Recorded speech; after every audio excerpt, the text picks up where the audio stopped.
ready? Sorry.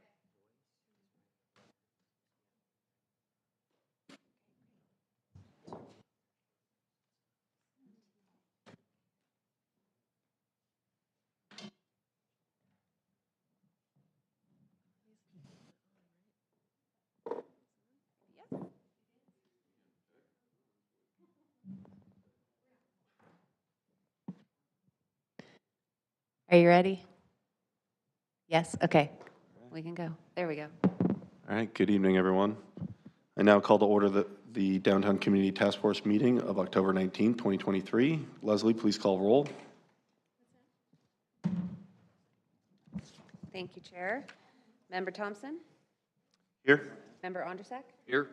Member Mayer? Here. Member Von Huen? Here. Member Vargas Smith? Member Reed indicated that he'd be arriving late this evening. Member Coyne? Here.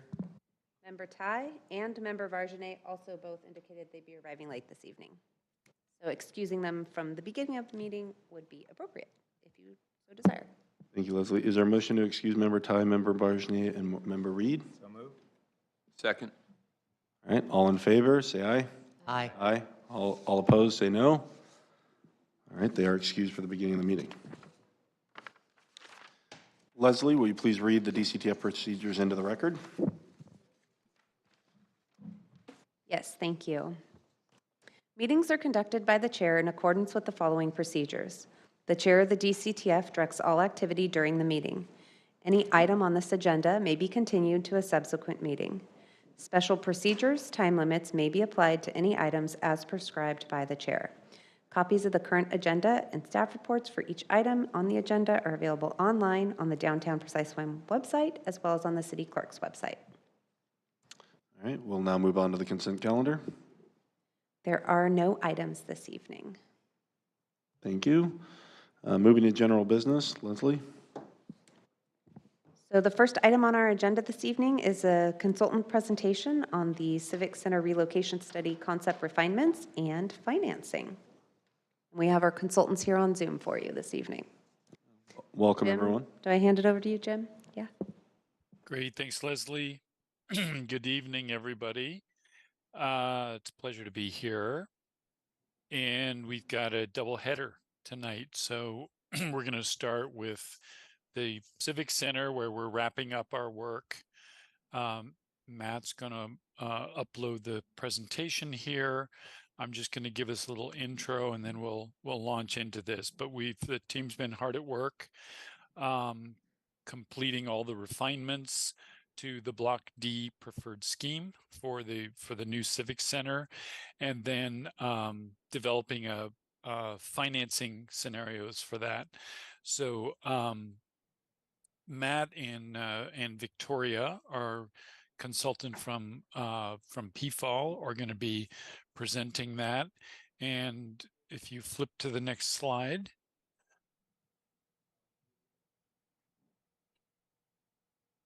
This is the agenda for, and then this is part one of our meeting. Part two, we're going to go back to the precise plan and talk about some height clarifications. But for this first half regarding the Civic Center, we're just going to do a little recap of where we've been.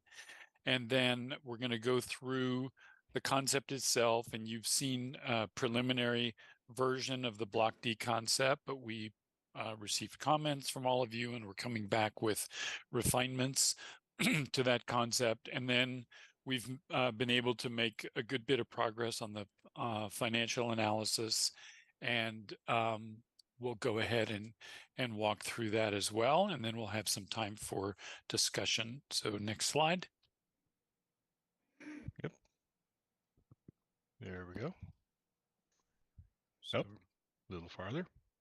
So here's where we are. We're coming into the home stretch of this process: concept level design options and financial evaluation, and then refinement of those concepts. So those two are what we're going to be presenting and talking about with all of you tonight. And then once we get your sort of final comments on this, we're going to take this into our final formal report, and that'll be the last step of the process. So this is the calendar that you may all recall. We've clipped along pretty well, and here we are in November with our final concept. So next slide. And Yeah, so Matt, over to you. yeah, very good. Thanks, Jim. Nice to be here. Nice to see everybody. Um, yeah, so just a little recap, where we've been and all. We evaluated and compared sites. At the task force recommendation, we zeroed in on block D. There you've got it. It's mostly owned by the city, but there's also a piece of it that's owned by the state, so there'd be some acquisition that would be involved. Here's some basic assumptions in terms of the size of the program, how much parking, there'd be a commercial amenity that would associate with it. There's urban design considerations that we factored in. It would leverage public realm improvements around its perimeter. And yeah, I mentioned the parking.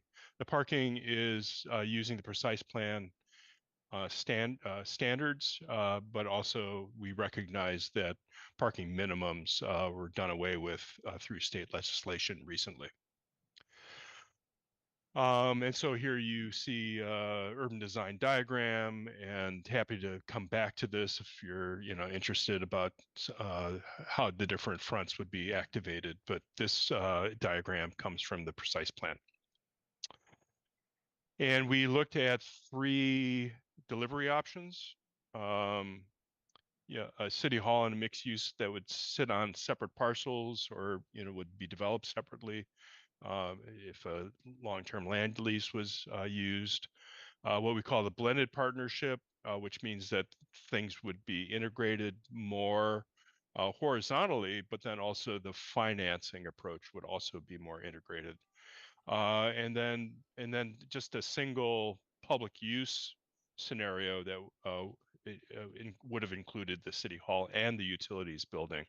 The other 2 options, 1 and 2, is the city hall plus a mixed use component. Little program summary for your packet. This is the same as what appeared last time that we met. And so, yeah, the preferred option, just giving a little emphasis to that in this slide. And looking at the assumptions, again, another way. Then we get into some diagrams which have been modified based on the input that you gave, as well as just to depict some things better. One modification, for example, is to show commercial use on all sides of the green, and to place the city hall lobby on Main Street.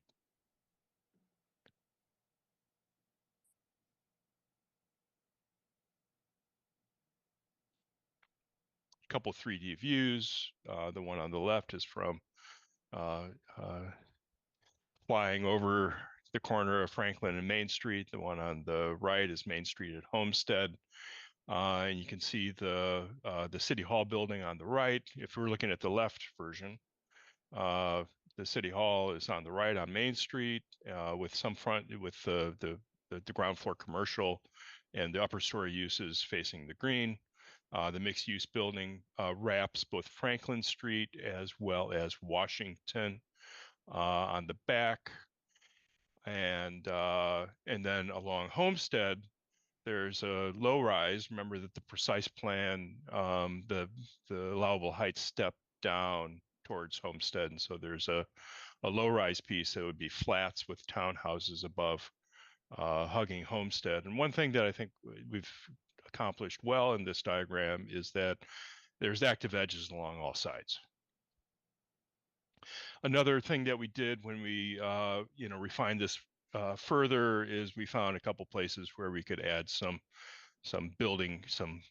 housing capacity. So this project is a little bit bigger than what was reviewed last time. Okay, just some information for you. Happy to come back to it. And then this is an interesting view. This is a 3D cutaway at the corner of Main and Homestead, so you can get a sense of what the horizontal, or rather, I'm sorry, the vertical integration is like. That there's a parking garage that is out to the property lines. There's a subterranean garage below grade that's out to the property lines in all directions. And then a shared parking facility that would be in the center of the donut, with the possibility of some green space for the residential development on top.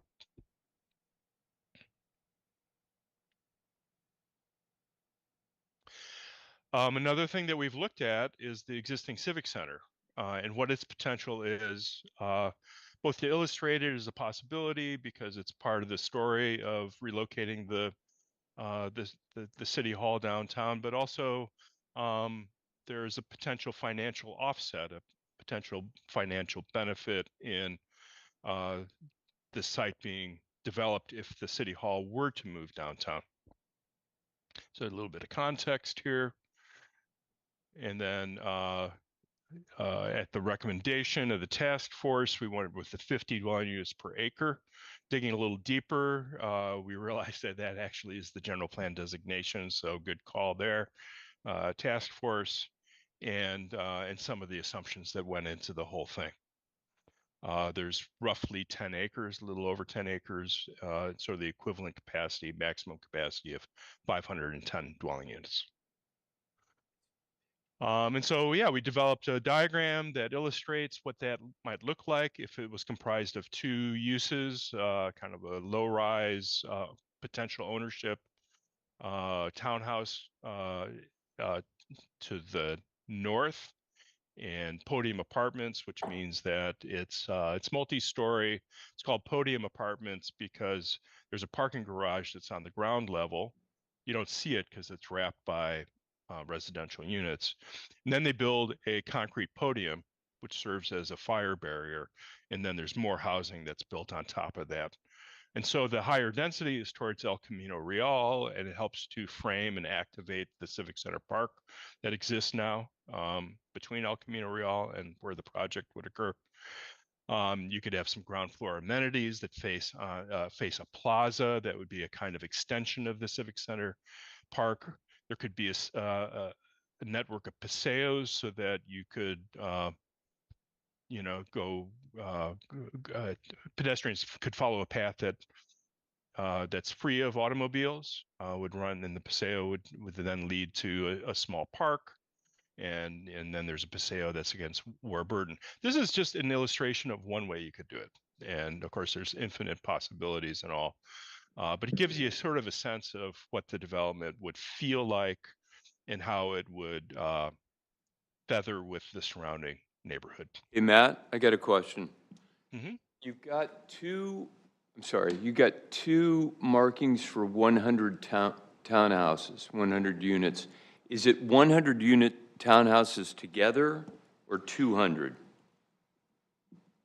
Oh, it's 100 altogether. Combined. Okay, great. Thank you. Altogether. It was easy math that way. Yep. Basically, we told the firm that did the assessment, make it 100 townhouses, and then the remainder would be in the podium apartments.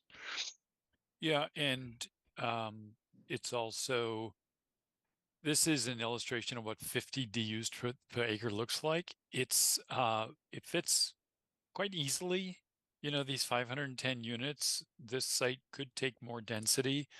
I think we were happy to have this step down in density as you go into the interior of the neighborhood because it all turns to single family pretty quickly. But yeah, roughly 10 acres at 50 DUs per acre is roughly 500 with 100 of those being townhomes and 410 being the podium apartments. Yeah. Thanks. Yeah, and then another feature of this is the extension of Reef Street, which I think is good for the neighborhood connectivity, if you will. It allows more direct paths, both for pedestrians and vehicles, helps to distribute the traffic more, and makes what is now a super block, and it integrates that super block into the neighborhood. This part of the show, Victoria from PFAL is gonna lead. Hoping that Victoria is here. I'm here. If you She can't is see There me, indeed. we She's go. there in person. have faith, All right. Matt. All right. Good. Didn't see you. Sorry. No worries. All right. Matt, Hello. do you want to sort of introduce us into this, and Yeah, then Victoria can take it? for sure. So, so the process we've taken has been, first to kind of like brainstorm what all the possibilities are, and then kind of we've taken you through a set of decision gates, if you will, and gradually narrowed it down to a preferred site, and then a preferred delivery option with some refinements. We've kind of nailed down um, the design and what that might look like and all. And now PFEL and Victoria's group now have looked at the how this would get financed. Very critically, the preferred scheme, how it would get financed. And it's not it's more than just the cost of the city hall by itself. There's associated costs with that new city hall, and then the city hall, the new city hall, the cost of it needs to be seen in the context of potential sources of revenue or offsets, whether that would be, the mixed use development, on the block D, or the redevelopment of the existing civic center. And then there's, other offsets such as the operations and maintenance of the existing city hall, which are would not be as efficient as a more modern building. And so Victoria's going to walk you through it, but that's kind of the basic idea. And Yeah. we've got some numbers that'll give you kind of a ballpark sense of how it might play out, and we're really interested in hearing what everybody thinks. Yeah, and just some more inputs to this. Once we settled in on a preferred scheme, we were able to work with TBD consultants as well as CSW to help us cost out what the development costs would be, both for the buildings and the infrastructure. And then we also employed our appraiser on our team to evaluate what the value of the land was, and the potential lease costs of the land for both the civic center site and also the private developer portion of Block D. So those inputs were critical to plug into Victoria's work, and Victoria, you can take it away from there. All right, sounds good. So I'll just get a bit closer here. First of all, it's very nice to be here. Nice to see you all. I know the slide that you saw before, weighing the costs and the benefits, is one that you saw in our last presentation, where we talked about the importance of some of the assumptions that go into our financial model. And our financial model is just an Excel-based tool that we created specifically for this project, that we are using to assess some of the costs and also some of the opportunities for the project. So these are the ones that we can quantify. There are obviously a number of benefits and costs that are unquantifiable, which is why this body was formed, to think through some of those things and to weigh those in the context of what the city's objectives are. We also want to mention just a pretty strong health warning here, that the costs and also the revenues that we have put into our financial model are dependent on the assumptions that we've made. So things like interest rates, construction costs, escalation, all of those factors have a heavy influence on what the ultimate outcomes are of the financial modeling work. So based on our educated information that we have, that we're able to put into the financial model, the numbers that we have here are we have confidence in them, but they're also indicative. So just a good, strong health warning before we really dive into it here. So when we looked at the City Hall project costs, depending on the type of delivery method, we would expect the total project to have a construction cost of somewhere on the order of about $200 million. And if we looked at doing a straight bond financing of that amount, then we have different implications for the annual debt service costs. And this is obviously assuming like a mortgage-style amortization like you'd pay for your house. So as as your interest payments decrease, your principal, the amount of principal that you pay increases, but overall you're paying a flat amount each year. So we assumed a 30-year bond for the financing. And obviously, ideally, you'd have some funds that you could put towards that, either in the form of grants or available funds. Otherwise, that would help to reduce the amount of funding that you'd need to actually finance. We also like to look at life cycle costs when we consider different delivery methods and different building cost implications, because we want to give you the whole picture. So looking at the annual O&M and life cycle cost is a really important part of understanding what the total cost implications are for a new build. So you can see when you add these numbers up, your annual cost on average is somewhere around $25 million. And the reason why there are differences between each of the delivery methods is because we would expect to see some efficiencies that wouldn't exist in, say, a traditional financing. So once we add those numbers up, we do get to that average annual cost. And the reason why it's an average is because the operations and maintenance and life cycle costs would increase over time with the rate of inflation. So on the next slide. So what we're seeing here is just the isolation of the potential net costs of the three different delivery methods. So those I'll just explain quickly. Traditional financing would involve the city issuing a bond, and the city would be the obligor of those debt service payments.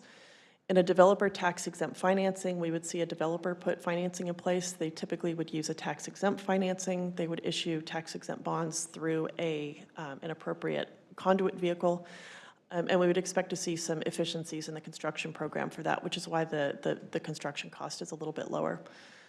In a DBFOM, we would see the city contract a set of services to a single developer. So in this case, the developer would design, build, finance, and operate and maintain the facility over a specific time period.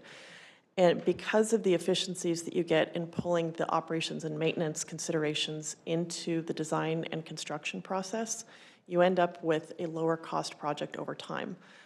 So that is why we're seeing a lower average O&M cost and a slightly higher construction cost than we would expect to see in just a design build type project.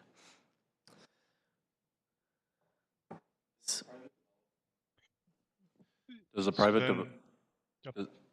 sorry, what was that? I'm sorry, Sorry. pardon me. Go ahead. Does the private development option where they build, maintain, does that preclude them from going through some of like DSA or other requirements for a government building? Nope. They No, still have to go through that whole process. It's just the efficiencies of they're supposed to know how to do it and handle it and less hands in the pot. And so there's less approvals and all that, right? The approvals process is still as rigorous as it would be in a traditional delivery. The reason why it's a more efficient cost is because it mostly comes down to materials selection during the construction process. So instead of building a building to the lowest cost, they're building it to the lowest cost over time. So that means that you might use different roofing material, different flooring material, things that are more durable so that you don't have to replace them as often. Thank you. All right. So this takes us to some of the offsets. So these are some of the balancing items that you saw in that initial teeter-totter slide. So we've got a couple different alternatives to walk through here. So first is the idea of doing a ground lease of parcel D, which is owned by the city. And based on the information that we received from the appraiser that Jim mentioned, we would expect that there would be potential revenue to the city on the order of about $300,000. Yeah, and this is just the developer portion of parcel D. So the parcel that's left over from the city hall building next to it. Right. If that seems like a low number, it's the mixed-use project, the developed project, it is burdened by having to deal with infrastructure and street improvement costs. The next offset is a ground lease of the current Civic Center site. So if the city vacated this particular site, then it could lease this property to a developer. And the expected revenue from that lease is on the order of about $3.5 million a year. So those two offsets are considered to be one category of the ground lease offsets, totaling just under $4 million. We've also talked to you before about TIFIA financing and the fact that the downtown site would be eligible for these subsidized loan programs that are available through the Department of Transportation. They offer loans at a fixed rate, which is equivalent to the same maturity of treasuries. So this is the lowest cost of financing that's available in the capital markets because you're basically borrowing at the AAA level. And there are also some benefits to be achieved because it's a loan, it's not a bond, which means that you're not incurring interest costs during construction. You're just incurring interest on the amount that you draw on the loans. So between the structural flexibility and also the interest rate, there are cost savings to be achieved on the order of about $2.6 million. So that's another potential offset for the downtown site. Sure. Just go bounce back Mike? one Yeah. slide. Debt service. Okay, debt service savings. Okay. All right. Thank you. Sorry. That's right.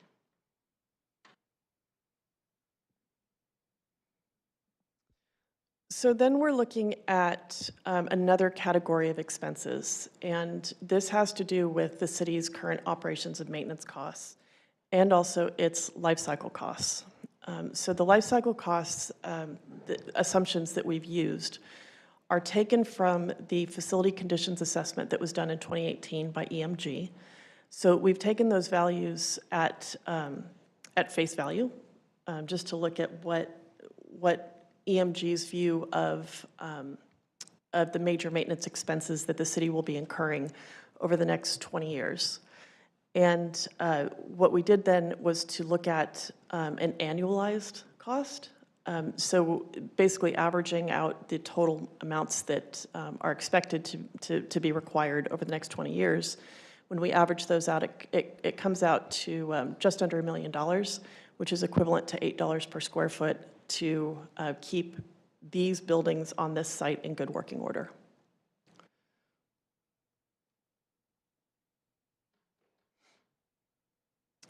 So with respect to the current uses of funds, we don't know what the city is currently spending to operate and maintain these buildings on this property right now.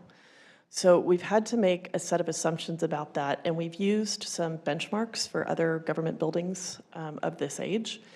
And the number that we're coming to is $29 per square foot. So this is what the city would be spending to do things like clean the building, make sure that the light bulbs are working, make sure that the plumbing is working, basically all of the things that need to happen to make sure that the building is usable on a regular basis. Also to keep the lights on. Energy is a major expense for governments. So that comes to about $29 a square foot. The average life cycle cost, as you saw from the previous slide, using the facilities condition assessment report, and which is then adjusted for inflation, it comes out to about $8 a square foot. We also know that the city would need to lease some additional space, and we know what the cost of that is. It's about $72 a square foot to lease that space. And this was to basically just equalize the amount of square feet we're talking about with the new city hall comparison. So if we use the same projected growth increment, we would need to add 38,000 square feet of new space to the existing city hall to meet all the growth needs. So in order to compare apples to apples, we need to be comparing existing complex, but at at an expanded size by adding this increment of square footage. So the next category is one that we cannot quantify, and that is with respect to deferred maintenance. And when we talk about deferred maintenance, it's something that is an issue with every government building that we have ever been in, any of us. It has nothing to do with the quality of the operations and maintenance staff or the processes that they go through to try to maintain the buildings in good working order. The problem is that there are budget limitations and choices have to be made about when money is going to be spent and where. And typically it gets spent on things that are not urgent, things that are urgent. So deferred maintenance does accumulate. There is a body of preventative maintenance that you perform on your home, for example. And if you don't do those things, it means that you're going to end up having to incur a major expense down the line. And similarly for these buildings, as preventative maintenance is not performed on time, that cost accumulates and it becomes a growing liability for the city. So this, like I said, this occurs everywhere where we have ever been.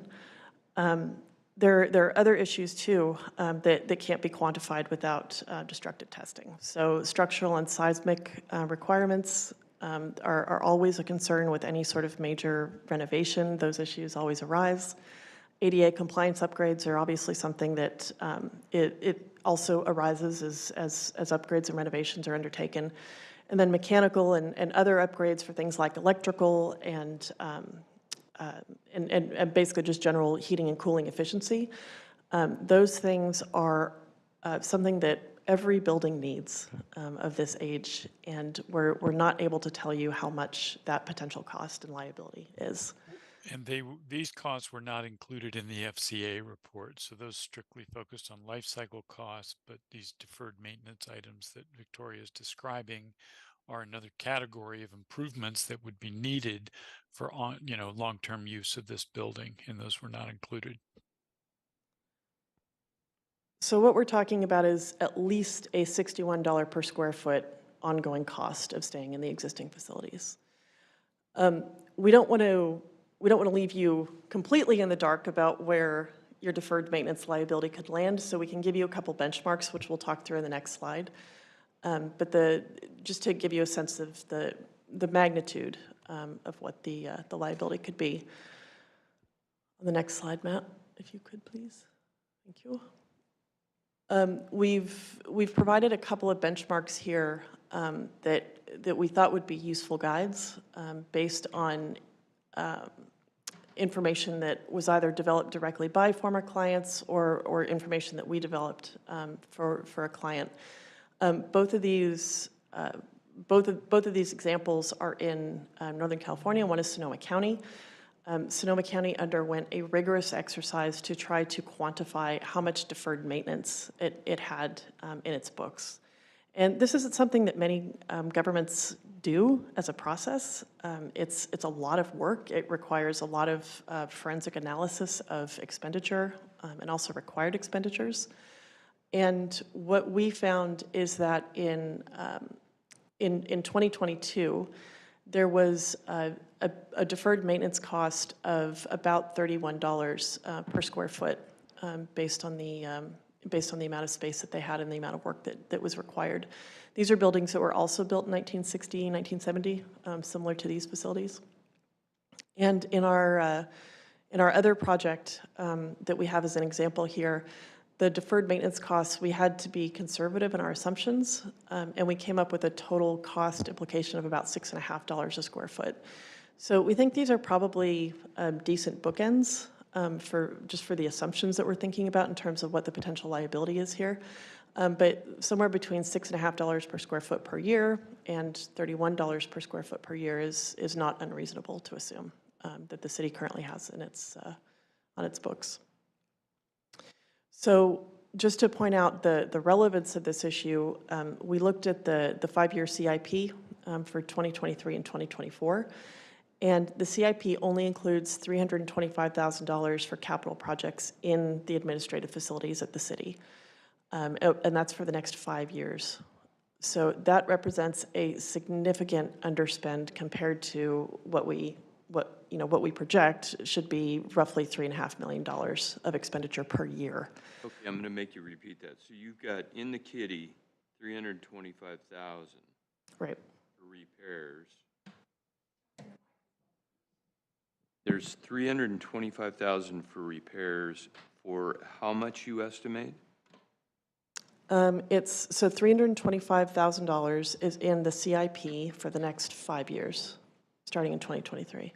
5 years, which would be the equivalent of how much for that 5-year period? What should it be?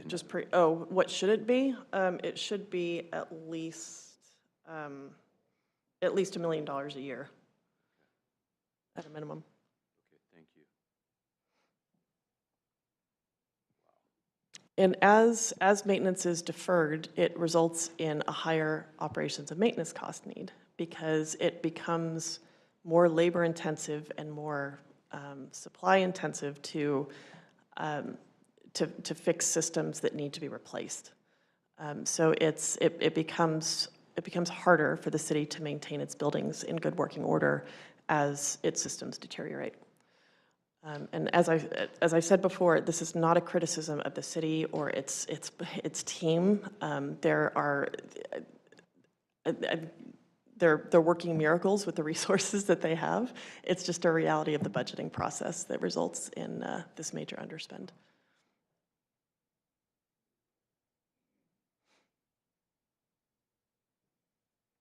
Let's move forward carry on? and see how those are applied. All right, so just for purposes of putting a number in, we've assumed that the deferred maintenance cost is, on an annual basis, would be $1 million to $3.6 million. So that gives us a total cost of these buildings, even if they're not being spent in cash, of somewhere on the order of $8 to $10.6 million a year. So these are the numbers that we used in our financial model. And these are extrapolated from the two case studies that Victoria just provided. It's a benchmark. And so if you take those costs on a per square foot basis as they applied to those other facilities, Sonoma County and the other one of them has quite a bit higher estimated deferred costs than the other. So hence we get this range. So that's the basis of the range we're showing. Is that it? That's making sense? We can, okay.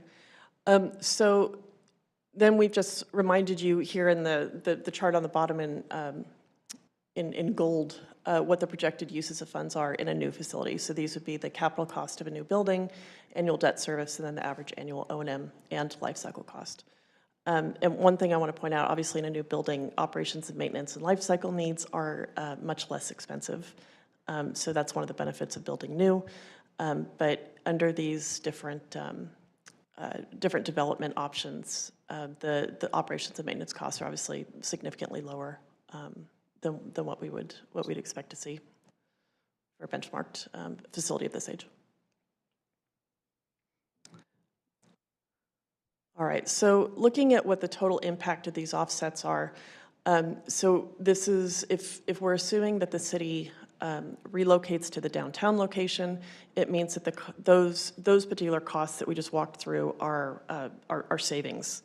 So going through each one of these things, so we see the ground lease offsets, which we discussed earlier, the TIFIA financing option as a source of debt service savings, and then also the O&M and life cycle costs that would be incurred remaining at this facility.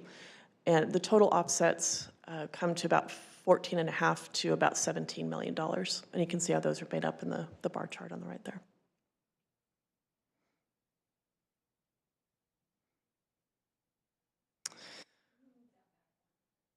Can you go back one, Matt, please?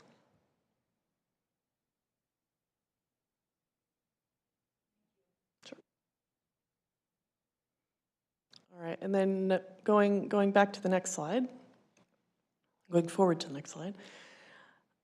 So we've Now we're basically just putting the totals together. So looking at the total debt service and O&M costs, subtracting the offsets, we get to a net average annual cost in each instance of somewhere between, you know, eight to $10 million a year.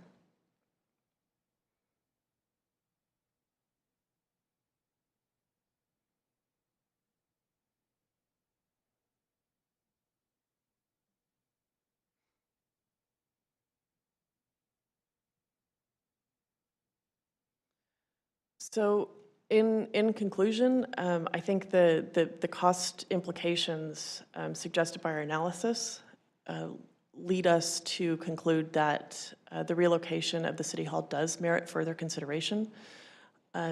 Part of, we think, the rationale for this is that the deferred maintenance costs, including the ones that we can't quantify because of a lack of information at this point, is that the city is facing a growing liability, and that moving to a new location in a new building would relieve the city of these liabilities, but also create some other benefits in terms of helping to support downtown development.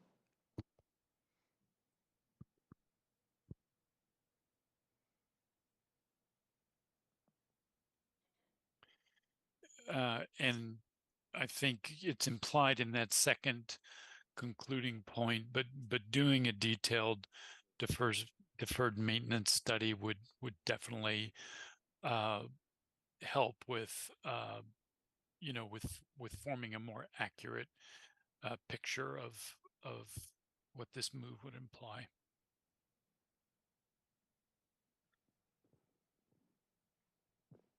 I'll just leave the show up for a minute so we can, you know, go back to any slides that any of the task force members might want to look at again. If you could go back, Matt, to the last slide. No, This one? yeah. Mhm. I just want to take that in.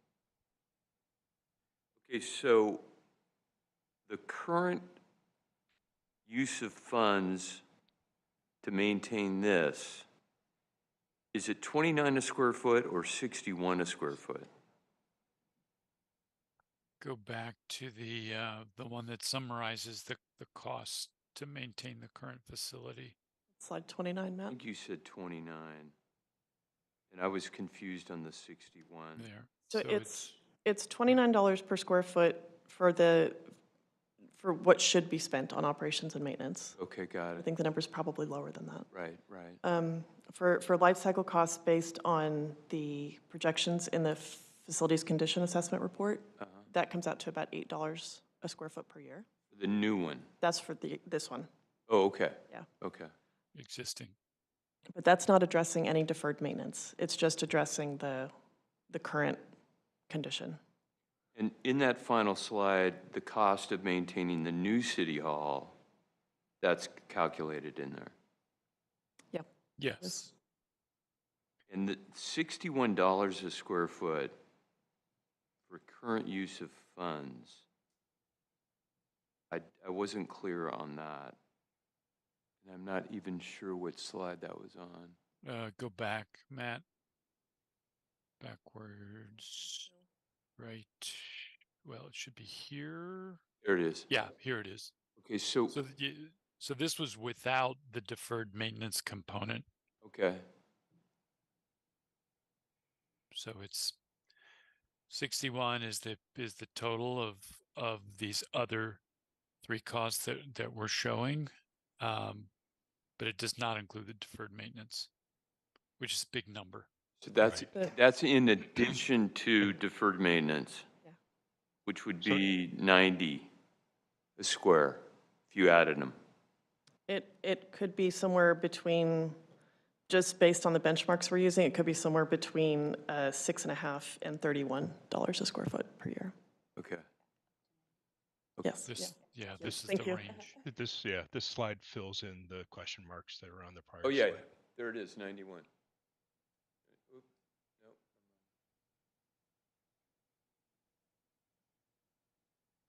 Okay. I'm clear, thank you. That is a lot closer than I thought. That's excellent work, you guys.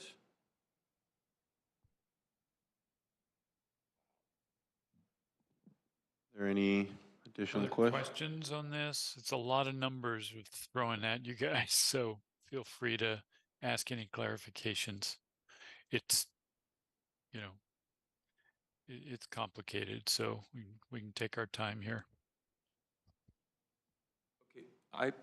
No, if somebody else, I was just thinking, in terms of the parcel where this, sorry, Mary. In addition to the, you showed a conceptual of the current civic center, and there was a big park facing El Camino. How much more value can we get out of that property if it was tall? I'm just trying to look at it from a, again, how much can we get more to help offset costs?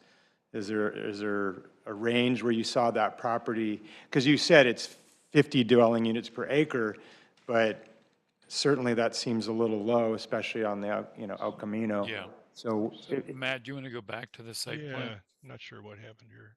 I'm just trying to get an idea that, we see these numbers and it's super helpful, Right, but right. like, what else, extreme end? This meets the current zoning. Mhm. So but as I said before, this is, this has more capacity, but it would involve, approving an upzoning for Sure. this Right. parcel. The But other thing, it would fit more density. right. But if we What- got 50% more density, just for sake of, could we know what that would equate to Well, with a ground yeah, lease? Or, it wouldn't be proportional. So but what happens is that the construction cost on a square foot basis is vastly lower for the low-rise townhouses, yeah, and the sure. construction cost for the podium apartments is quite much higher. And therefore, as you'd shift it from the low rise to the high rise, you would make more money, but it wouldn't be in the same proportion as just the number of units. There's a more analysis that would have to go into it, but you would make more money, and we don't know what that amount might be. And the ground lease for that was like $3 million, I think, is what Yeah, we would 3. benefit. I guess my question is, let's say more density, a developer wanted to do it, would that mean that we would benefit $5 million, or are we talking, like, that's really what I'm trying to get at. Like, just, is there a range of potential? Well, maybe perhaps that's the task force. Maybe that's something to add to the recommendations that we made at the end. There's some inputs to the model where if they were adjusted, it might become more favorable. And if the task force was to help us identify those, Right, that would be very helpful. I see. But everything else was great. It's fascinating. Thank you. Yeah. Is there a pro forma that shows the cost of square foot, the finance rate, cap rate, and all that you guys assume for this development to figure out what its, what its NOI is and all that? There is Or even appraisal report, yep. and we can supply that. The trick here is that the value at the end of the day was based on, we didn't do a for sale value because that's not an option. The city would not want to sell these parcels. It would want a long-term lease. So the appraisal is based on what could you lease this land for, and that is influenced heavily by the zoning. So yes, they considered how much development and these different building types, and that weighs into it. But at the end of the day, it's what could you lease a parcel of land for within this zoning designation. Right. No, I get that, but I'd like to see the pro forma as part of it to understand the math, because we obviously control the zoning, so we can rezone it to anything we'd like as a city. And it's just good to understand what the benchmarks were for the financial, especially in the financial environment that we're in right now with interest rates continuing to be increased, right? It's really important to understand what that benchmark is because it's going to be changing over the next couple of years when we actually have to make the decision. So Yep. I hope that'll be included. Yeah, We don't need to go over it provide that. now, just please include it. Yeah, yeah. we Thank will. you. Absolutely. And just, yeah, I guess my brain keeps going on. I know that's the current zoning, but like, just like what we're doing with our form-based code, it's sort of outdated, what we've been dealing with. So I'm always like forward-thinking and thinking, well, what's going to make sense, right? 10, 20 years down on this. But that's something can be studied. Yeah, I mean, if we weren't being limited by the zoning here, the first thing I would do is put more townhomes in the upper portion here. It's very loosely arranged, so I think you could probably get 30 to 50% more townhomes just in that area if the zoning allowed for it. So Yeah. there's definitely some upward potential in the yield of this parcel. Thank you. I had a question for, if no one else has. For Victoria, on TIFIA loans, so what Adam just said dovetails into that. So would they, okay, City Hall goes downtown, it's a TIFIA loan. I was on with DOT this week. They financed both TIFIA, a City Hall building along with a parking garage, which they typically, shy away from cars. Is it a 100% loan? Is it a 50% loan? Typically, the TIFIA loans have only been available for up to 33% of eligible project costs. Okay. However, they are now willing to consider loans of up to 49%. That's what I hear. Okay. Are there any other loans that augment that 49 that you've heard from the feds? Not that I'm aware of. I mean, there might be some loan programs that could support energy efficiency through the DOE. I know that they do make some of those available. Or HUD? HUD might have some as well. Those might be more applicable to some of the housing component of the project. But for the TIFIA loan could only apply to the spaces that would be occupied by the public. So if the city was the primary tenant or the owner of the building, then that would be a permitted use of the financing. So just to restate, 49% would be at Treasury. Correct. 5. I think right now it's just under 4%. Okay. 4% for 35 years. Wow. Okay, and then. Which is unusually high. Okay. Okay, great. Thank you.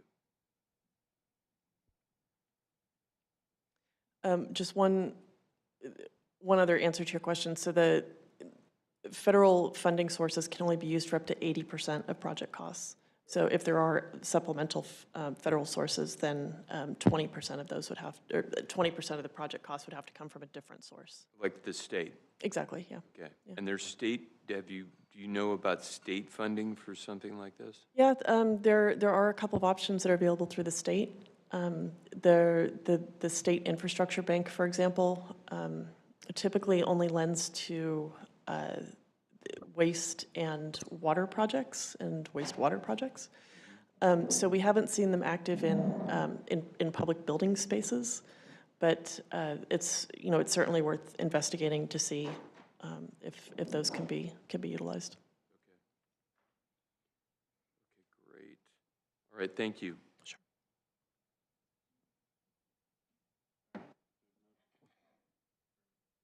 Sorry, I turned it off. Yeah, if there's no additional comments or questions from the DCTF at this time, we'll open it up for public comment. Any member of the public like to speak on the issue that's here first? Yes, go ahead, Mary. Can you, Mary, sorry, so we can get you on the record, please. Hey, you're always yelling at us to talk into the mic. You don't get away. Can you hear me? I would like to thank WRT for the excellent work that they've done here. I really appreciate all the work that you've put in. Thank you very much. And I'd like to officially wish Mary Grizzle a happy birthday today. Golf clap. All right, seeing no hands of anyone who's in attendance, would anybody on the call like to speak? Please raise your hand.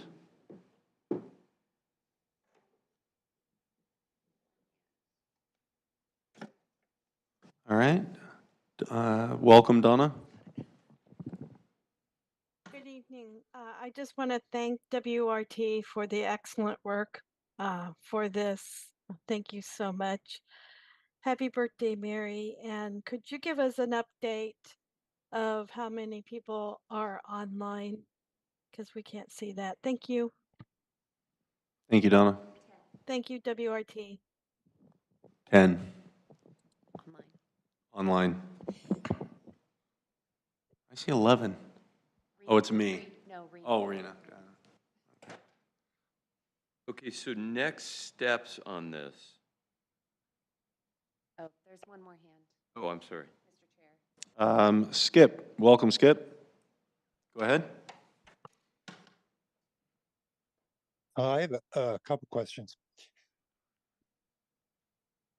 Do you have the square footage of the current city hall?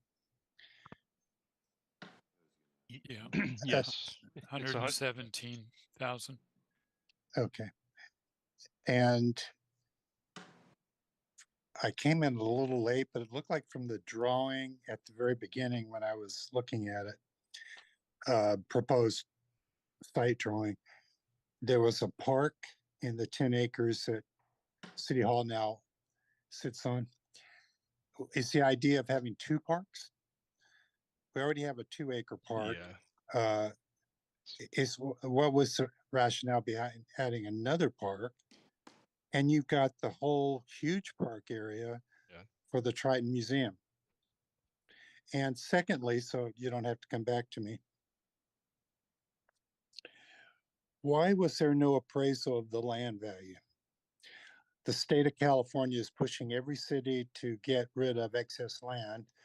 And this would be excess land if the city hall was moved downtown. So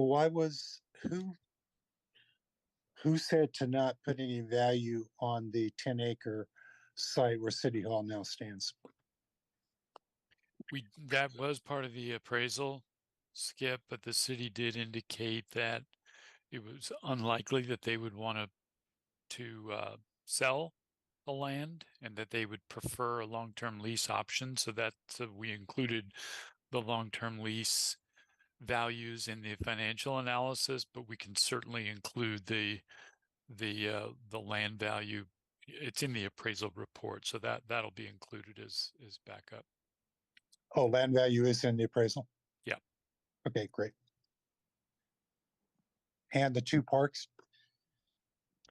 Matt, you want to take that one? Yeah, and it's purely illustrative. It's purely illustrative. It was simply to indicate that development, if it was to occur, could include some community amenities, and so it wouldn't be.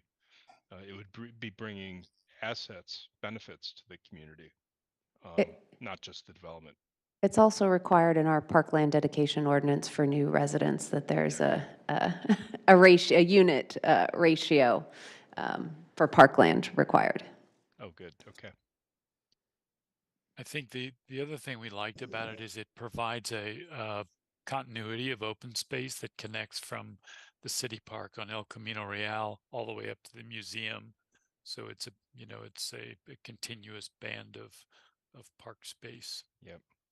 It's really intended to be just a starting point to give you kind of a general sense of what might be possible. And if there's reactions in terms of liking something or not liking something, that would be good to know if the city gets serious and wants to put together a request for proposals. What would those components be? So this was just a first attempt.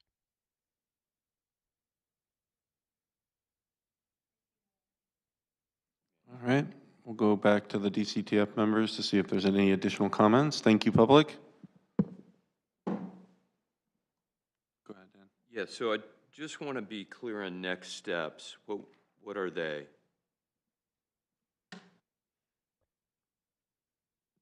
Is to summarize the background information and basically to create a report that commemorates the work that's been done to date, and that includes things like we looked at the program. You know, the program that we came up with was based on a Smith Group report, and then Siegel and Strain, our architect partners, looked at it more critically. So that's a body of work. We looked at the case studies. We went through the site selection process, and so to really memorialize the research and the information that we've gathered, and also the decisions that were made with the task force along the way, and that led to has led to the conclusions that we discussed tonight. And I'm sorry, go ahead. follow on. So I know it's not in this the SAU, but you know, if the city's spending $325,000 for repairs, is there an estimation of when this thing's going to fall in? You know, how long what's the lifespan of the current building? Based And on I the, think- I can respond to that, Jim, but Yep. based on the facility condition assessment report, the buildings are well past their useful life.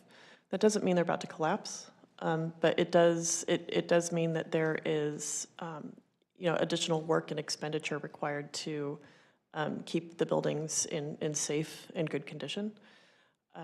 They didn't project a fall apart date, but they did project costs that would be required to keep the buildings in good working order.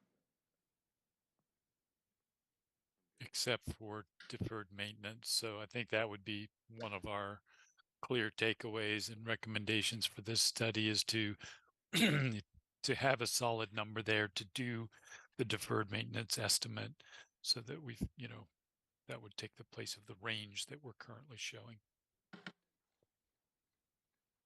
All right. I don't see any additional comments or questions. So we can move to close public comment and close the item out. There's no action, right? You'll send the report at some point. Okay. And then are there any follow-ups to this? Sorry. I suppose we could have an agendized item on how the DCTF would like to proceed with this report. Do you want to go to council with it? Do you want to write a letter to the council with the report attached? Do you want staff to just send it along as information? I think that would be a good follow-up. All right, thank you. All right, do we have a motion to close public comment and move on from the item? So moved. Second. All right, all in favor, say aye. Aye. Aye. All opposed, say no. All right. Well, thank you, WRT and everybody for coming out. We really appreciate the report. And yeah, we look forward to getting it. And Excellent. thanks. Job. All right.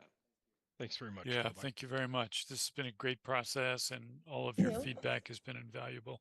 We appreciate it. A lot of data. So our next item, item 2, is the discussion on the height diagram confirmation. Can I make a comment before we start? Just a request, and I know you got a lot going, but we got this at 9:30 this morning, and full meeting day, so I didn't get a chance to. I saw. So what you got this morning was the revised form-based code with all of the edits that had been requested from the DCTF from our last meeting. Okay. So I put update on final edits in case anybody wanted to talk about it. You don't have to talk about it, but you can review and provide me any comments or questions. But are we going to review through? So this is going to Planning Commission next week. Right. So I think in the essence of time, it would be great if you could just email me any of your questions or clarifications, so I can get right on top of that. Great. I also did not have a chance to get Yeah. 60 pages, Yeah. in one day. So, but we do have a deadline to comment on it. Next week? So ideally, it would be before Planning Commission next week. They are a recommending body, so if there's something you disagree with that wasn't included and you want them to recommend it be included, or, you know, whatever it is, ultimately, council is the decision maker on this plan, and we're going to council December 5th, so there's a little more wiggle room in there to make some final edits as well. I hope there's no big ticket items. I think we're sort of all on the same page about where we are. It's just getting it exactly right. I have one. I had started going through it. I'm just wondering if it's possible to have a phone conversation on some of it. We have them still on. So Jim, you're staying, correct? Yes. Do this? So he's going to go over the height information for you. I think we need, Let's do the heights first, right? yeah, we can do the heights first. But I think there are some in here. I mean, I'm trying Well, to read through them. is there a reference to director on page 1? Well, let's go through the heights so we can get through that and get that, because that is probably the most important thing. And then we can go through, there are some that they did highlight with some questions, and just kind of reading through, I still have some questions based on part 1 and 2, so. Yeah, because we've got a couple things just for all of us to go through. Maybe it's just me, but Okay. I want to share with the group. All right, so let's, I guess we'll start on item 2, updating the final edits of the downtown precise plan form-based code and building heights diagram. So Jim, did you want to pull it up, or do you want us to pull it up? Yeah, and actually, sorry to have to do this, but we're waiting for Andrew from David Sargent's Okay. office, because he was working with us on this, and I really want him to be part of this. He's gonna be probably another 5 minutes. Would it be okay if we took a 5-minute break and then Sure. come back, and I'll have the PowerPoint loaded up, and then Andrew will be able to do this with me. Sounds good, thank you. Okay, also- perfect. Thank Take you. a 5-minute break, and it's 7:08, so let's just come back at 7:15, 7 minutes. Just Perfect. Thank you.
Can we check with Jim? Let's just check and make sure before we flip over.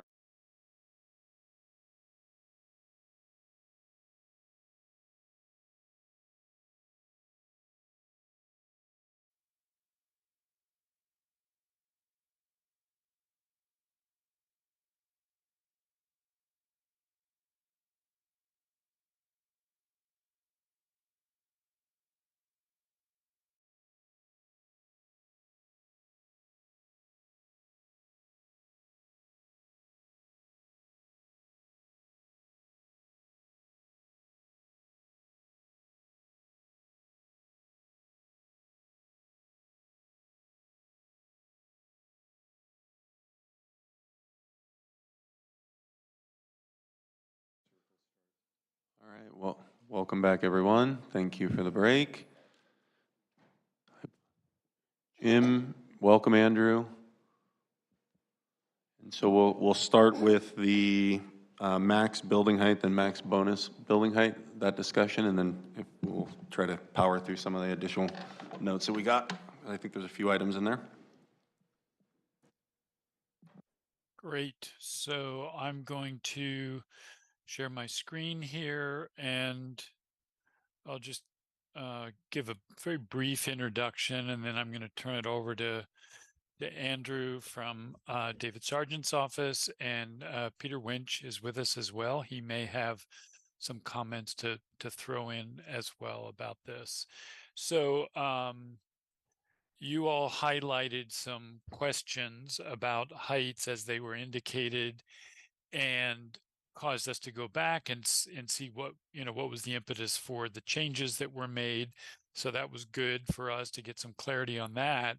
But in so doing, it sort of made us look again at how we were regulating these heights. And after we talked through it to some length, we've, I think, come up with a simpler and clearer way to regulate the height. So all the heights are still as they, as they were when we all looked at them and vetted them and model tested them and all of that. But it's more about, are we regulating them in a way that's going to be very, user friendly and very clear to people that are going to be using this code. So with that, I'm going to just flip forward here. And Andrew, if you want to go ahead and take us through this. Perfect. Is my sound okay? Can we hear me? Yeah, it's perfect. Great. And Peter, feel free to hop in as well as we go. So the first topic that somebody had brought up, and we just wanted to make sure everyone was aware of this process and the decision that had been made, and check to see if there's anything else that we needed to discuss. But there was a comment that the changes to blocks H, G, and J were not brought up or discussed. But we did want to draw everyone's attention to, we had the DCTF meeting a couple of days before the open house, and we discussed what needed to be adjusted according to, it was really according to our financial feasibility study. We were looking at where the heights had landed and whether or not we were providing the amount of building volume necessary everywhere. You can change to the next slide. And so these blocks down here are the ones we're talking about, which start to scale down to the neighborhood. And let's go to the next slide, because then we'll see the map of heights. And so H, G, and J are the ones that back in November of 2022 we had called out as, you can see in the red there and in the yellow. We were worried that the height that we had taken it down to through our process over the past few years had taken it below the threshold of density that would make it feasible for a developer to really take these projects on, to take on youth development downtown. And so we presented this this as a spot where we wanted to just bump them up. I think what we did was we bumped each of those locations up one category. Yep, the next one's the, here we go. So we see our little arrows showing us the, let's see, so those are the, do you see the highlighted base floor added? So the bonus in both cases is 2 stories above what the base would be. But the base level, you know, the level that's allowed typically under the code, we added 1 more story to it in each of those locations. In order to accommodate it just on those corners. In the other cases, and Peter, if you want to say anything else about how this worked, the math worked out on this one, but the in the other locations, we were able to keep the overall bonus level the same, but we raised the base allowance. Andrew, So overall height volume did not change. Sorry, Jim. no, I just was going to ask you something. Is it possible for you to use the cursor a little bit? Because it's Yes. hard to follow, I think, for a lot of us when you're talking about a specific building. That would be helpful. Yeah, so I can do that because I'm controlling this. But if you look on the diagram on the right, what Andrew is saying is that in order to increase the heights so that they enter into the zone of financial feasibility, and that was that whole analysis we did early on the process, identifying, you know, what is the density for a financially feasible office building? What's the density for a financially feasible mixed use building that's residential above? Financial feasibility for townhomes, et cetera. And we got a height and density range for each one of those. And we've tried to use that to make sure we're not falling below those minimums. So rather than what Andrew was just explaining is rather than increase the buildings by increasing the bonus heights, we actually went underneath that to the purple levels and increased the height of the base the base heights. So you can see outlined in these purple dashed lines, that's where we added a level. But then we kept the number of bonus levels the same as they were before. Does that make sense? Yes. Thank you. Yeah. And so next slide, Andrew, or stay yeah, here? let's go to the next slide. Yeah. And so that resulted in the draft that we saw at the open house last year with this, the G and H, most of them being filled by that 4-story allowance. And when we calculated it out, they could build enough units to be feasible, according to our study. And so that was consistent with, you know, E and F, where we have the kind of the bases 4, but then at the edge we go down and toward the center we go up. And so G and H kind of got the same treatment, that 4-story level. Okay, so let me ask one question. So you increase the base to 4 stories based upon economic feasibility that property owner would make money at 4 stories. Correct. Yeah. So I'm going to jump in. So, I mean, I know that this your guys' economic feasibility, I mean, read through it and understand and been doing a lot of pro formas and stuff in the area. Currently, there's a project on 1957 Prune Ridge that is at less than 9 an acre, and units an acre, and it is feasible to build single-family homes, and they did buy it at market price. It was a church, and I do understand what the cost of they bought the property for. And I'm not saying that this project should go that low, but I do not believe that the economic feasibility mandates that these floors on the blocks G, H, and J that are the most sensitive because they're but adjacent to single-family and the surrounding neighborhood edge, should be warranted to be bumped up to something like you guys are showing 70, 80 units an acre. I mean, that is, it's almost, it's way beyond what I think any of the DCTF members, and I know for 100% that this community is going to accept. And if we push the density in blocks G, H, J on the neighborhood edge, What it's already doing is pushing the community to push back on the overall plan and some of the density that we have towards the Lafayette side, in the other areas where they abut across the street from businesses or other larger developments. And so, I mean, I'm already getting a bunch of people coming out and saying that the plan is way over densified for the area and the old quad. And it's going to be a real challenge. I mean, the whole point of putting this plan together, this precise plan and form-based code, was to alleviate all of the pressure and to provide a community vision for developers to follow. I mean, that will dictate partially what the residual land value of that, of that said parcel may be. And so that will affect the ultimate feasibility by the entitled rights. Currently, Block J is only entitled for 50 feet, 36 units an acre. So that's what that block should have been bought for, because that's its current zoning. So to say that it needs to go up to 72 units an acre to make it feasible is absolutely not, I mean, you can't just jump to that big of a conclusion, right? There's a lot of other factors that go into it. I do understand that the market conditions with the interest rates being increased recently and most likely going to be maintained will have some effect on the market. But knowing and being in the business and talking to many residential developers, they're pushing forward on many projects. There's still a hot demand for housing. The residual land value, land values are still being able to be carried for the most part. So I think, I think it's somewhere in between, but like I said, I mean, there's a project just down the street at 9 units an acre and it was just bought.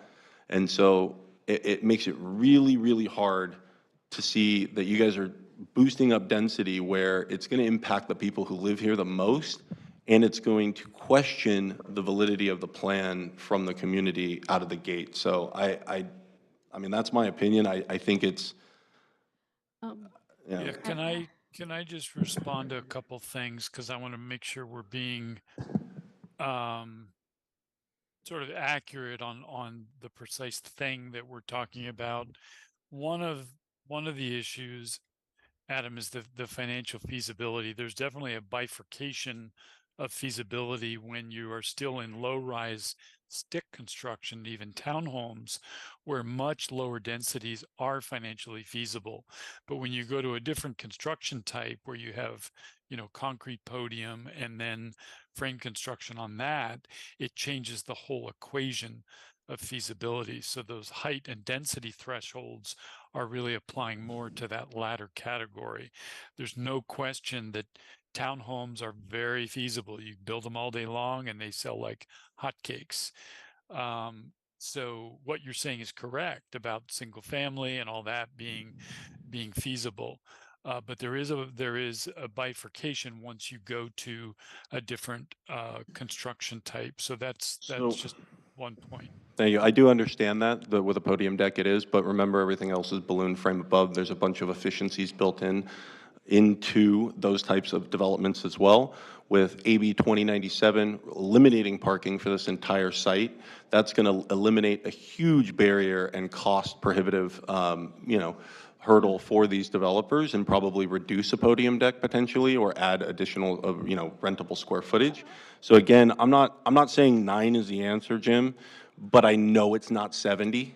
And there's something in the middle, and I think we had it closer to what it should have been. And I'm a little, I guess just with what's going on and just that it kind of got slipped in, it's not, Okay, so let me address. No, hold on. I'm just saying it's the community. We live here, right? I mean, you can imagine that with what's going on, there has been a lot of community outreach and outpour for questioning the validity of this plan due to, the current proposal that's going through and being reviewed right now.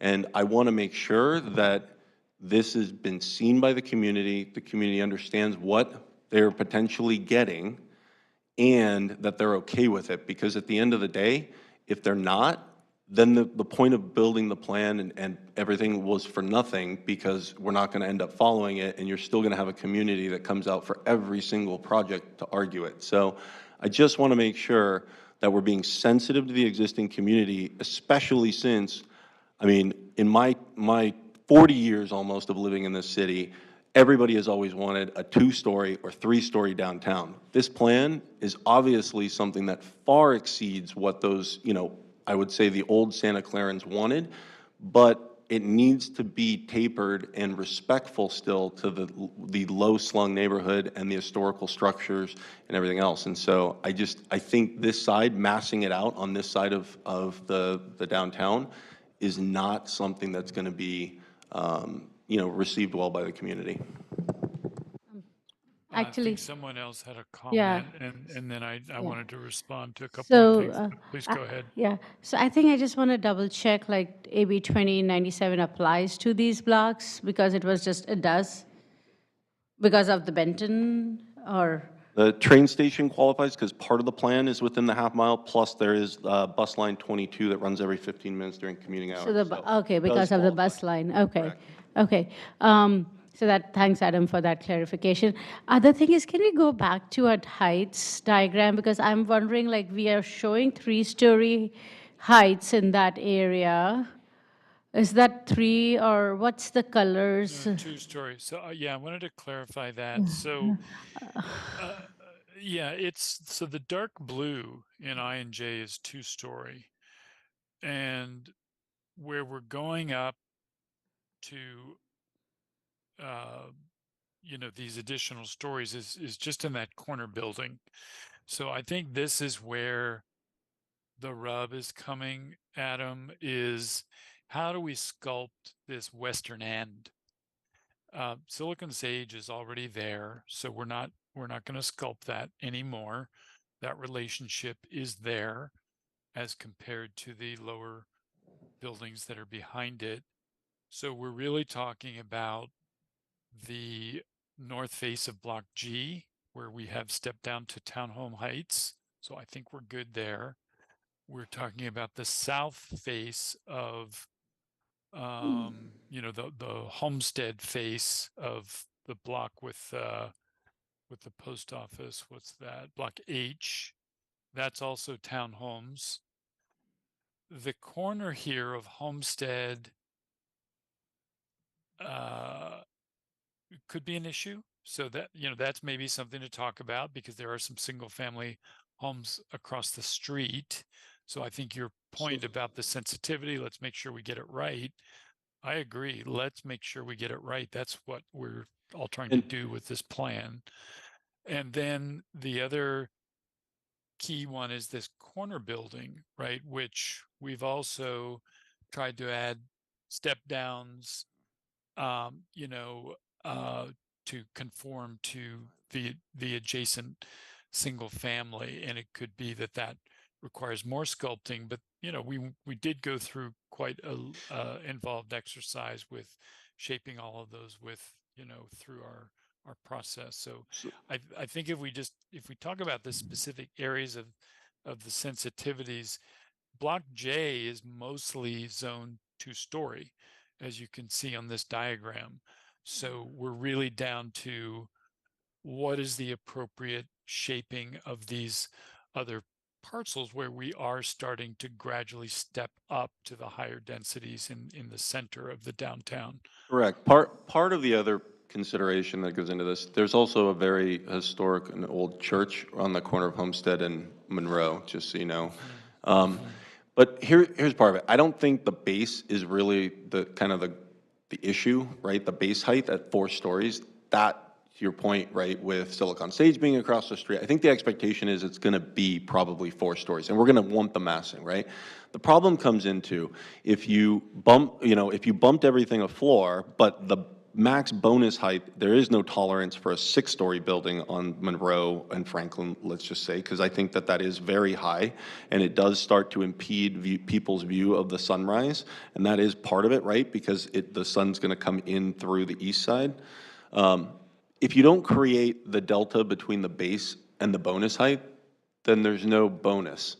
And we all know that we have constraints within the downtown and, a lot of wishes, I would say, community wishes, but we know that that's going to take some type of development, community bonus. And so if we don't have a delta between it, then we're not going to be able to get there, right? So at first when I saw it, I was like, okay, well, the 4 stories isn't that critical. I think there is a tolerance for that, but then when you look at the maximum bonus height, it jumps to 5 and 6 stories now. And I think that, no, I don't think there's a tolerance for that high of a structure there. And so I think that's where the issue comes, is that it really might not, maybe those blocks don't have bonus heights, you know? And there is some consideration, and I don't think we have time, but I believe the way that the CCNRs are written for Franklin Mall is all of that is still city-owned land. So that is, I don't know, it's encumbered and there's ground leases and whatnot, but it's still technically all city-owned land. So however that shakes out, it most likely will have to go through the Surplus Land Act. And so the feasibility, again, it's probably not going to go through a private developer. It'll go through something with grant funding and whatnot. So I just, again, I think taking that, looking at where it might potentially go is what concerns me the most. It's not so much the 4-story bonus or base height, it's the bonus height that's 6 and 5 stories. Yeah. And maybe that's part of the discussion, is we bump up the base height to 4 stories because we're concerned of the feasibility on it. But ultimately, we don't think that there might be a tolerance to go much higher there, and there's not a ton of opportunity. Yeah. Well, we could certainly put that up for consideration. I think that's a totally legitimate concern. I also just wanted to say, because you may not have meant it this way, but there was really nothing slipped in at the last minute. The changes here were vetted, as Andrew described, through both a DCTF meeting as well as a community workshop. So we did show these, we did work on the shaping together. And it's possible that through that process, we didn't quite get it right. So before we, ink everything, let's make sure we do get it right, and let's settle on something that everybody's comfortable with. I appreciate it. Jim, could I also ask a clarifying question? Because I personally feel the math of like getting to 70, 80 units per acre with a 2 to 4, 3-story building seems a little unfeasible, just the math, not even the financing. So I'm not sure if you guys just want to check the numbers, 70, 78, and 82. I understand like just in the dark blue areas on corner, but then that shouldn't be like unified density throughout the rest of the block, because I do agree with Adam, like those are a little bit more sensitive edges. Yeah, it's not going to apply to the dark blue Atisha. So those are going to be either the existing single family, which will be preserved and renovated, or if someone does replace it, it would need to be another single family scale home. So I think those dark blue areas were deliberately left at the 2-story, really to encourage preservation of the scale that exists there today. So I think your feasibility question is applying to the higher density. It's the light blue, right? So it's going to go to the 4-story, and I think, yeah, we can certainly double check that and make sure those densities make sense. And I'd like to say one thing on that topic. I think the densities were kind of an optimistic look at what could be achieved within 4 stories in order to, really be optimistic about the financial feasibility. But what matters is the size of the building, the height, where we're allowing these heights, the relationship to the neighborhood. And developers, according to whether it's an affordable project or market rate, that's going to affect the density. And these numbers are not regulatory; these were just part of a study. So we're definitely not saying 4 stories is 60 DUA or anything. We're saying 4 stories is the max. What a big part of this plan was, it's form based, and that's really been the community push, is that we're controlling the form, and you're going to get more dwelling units in there if they're a different type, and you're going to get less if they're, if they're 3 bedrooms. So I would say let's not get hung up on the DUX. Really, what matters is the form, and that's what you're going Yeah. to see from the street and more. So I think, Andrew, the way this table is written, and I am not, I'm not sure where exactly in the plan this table exists. It's not, okay. Okay, I'm glad. Because it also says no townhomes, and then we are showing townhomes, so that's just creating a lot of confusion. So I This is a might, peek under the hood. yeah. This is more of a peek under the hood. What could you potentially do under there, really, to make the argument that even with 4 stories, you could, if you needed to crunch the numbers, you could get some units there. But that doesn't go in the plan. It's really about the form. So what I'm hearing is that, and to Andrew's point, that, yeah, what really counts is the form, the envelope that we're creating here and what can be built within that envelope. What I'm hearing is that there is still some concern. We may want to look at these, just, again, this step down strategy in these floor blocks, as you get to the west side. So, specifically block G, H, J, and I, to make sure that we're I think, getting so scaled right. I think for Leslie's sanity, because I know she doesn't want to drag this on and we have to get going, I actually plotted up what we have. I have 4 copies, and I brought lots of Sharpies, and I think we just do a quick charrette, and we mark it up, and you can have it, and that's what we're gonna want. I mean, that's the final answer. I mean, I think at the end of the day, the people up here are the community. We're the ones who have to live and, with these decisions. And ultimately, we know where the sensitivity should be, where we can probably grow. We understand that. And I think, to leverage that, and I don't think it's far off. I think it's just some minor tweaking, but I think we just go block by block and quickly talk about it, mark it up, and then give it to Leslie. She can scan it over to you all, and we can make the updates and we can get it done.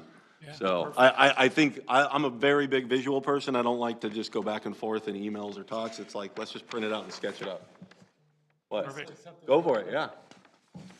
Can you go to the table that's got us all upset with the density? So I see 3 details here. One is stories, one is height, and one is density.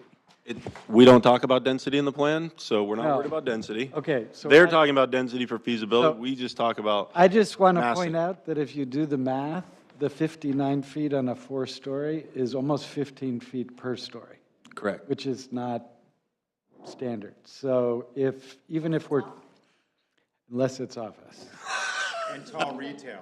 And tall retail on the first floor. But even if it's a I know. 15-foot retail, you are not going to get 3 additional No, 15-foot. but- So I just want to put in context that there are numbers of stories, there's heights, these heights are very conservative, Yeah. whatever, that they assume very, very tall 4-story buildings. And so just as we think about this, this isn't a judgment, I just want to make sure we're coming into this with that context. Yeah, and I think the good thing is we have it listed here with, how many stories to how many feet, and I don't think that there's any discussion about changing it, because we've had long, extensive talks about why there's that growth for that, flexibility. So I think we stick with that, but I think it's just more making sure we identify where that density should be located and where it shouldn't. And what are we circling here? No, well, we can all go to 1, or I don't know what go you to guys want 1. to do. You want to go to 1? I got Sharpies. No, I'm a little, it's just the timing is odd to me of all this. I'm going to be completely frank with you, because there is a project currently being presented to the city, and it was about height. And now we're going another story, exactly where that project is being proposed. And I find it odd. I'm just a little shocked, okay, at this point, because we've had these heights in here for a very long time. And now all of a sudden, with this project that's being presented to the city and got sent back to discuss it with the community, that there's an extra foot tacked on. Extra floor. extra floor. There's not an extra floor tacked on, so maybe we should go over this No, again. there is for the bonus, or The the base, bonus. the base. No, the base Yeah. on J was increased from 3 to 4. Right, but that was done as a part of our DCTF and community process. That was done as, that was just part of all of the finalization we did of the entire plan. This was one of the areas that was still getting tweaked in this November 17th meeting. Okay. And so that was a year Let ago. me get- So there was nothing, this is what I was trying to say before. There was nothing that happened at the last minute. This was all vetted a year ago. And so I just wanted to be clear about that. It doesn't mean that we can't, the plan's not adopted yet. So it doesn't mean we can't go back and adjust it now. And we should if you guys feel that there's reason to do that. Well, Jim, what I want clarity on, okay, let's talk about Block J, and please clarify this to me. So on the corner, previously we had, what was the height was 3 stories with the potential bonus to 5 stories. That was the original on J, the corner at Franklin and Monroe. And where are you at now with the plan?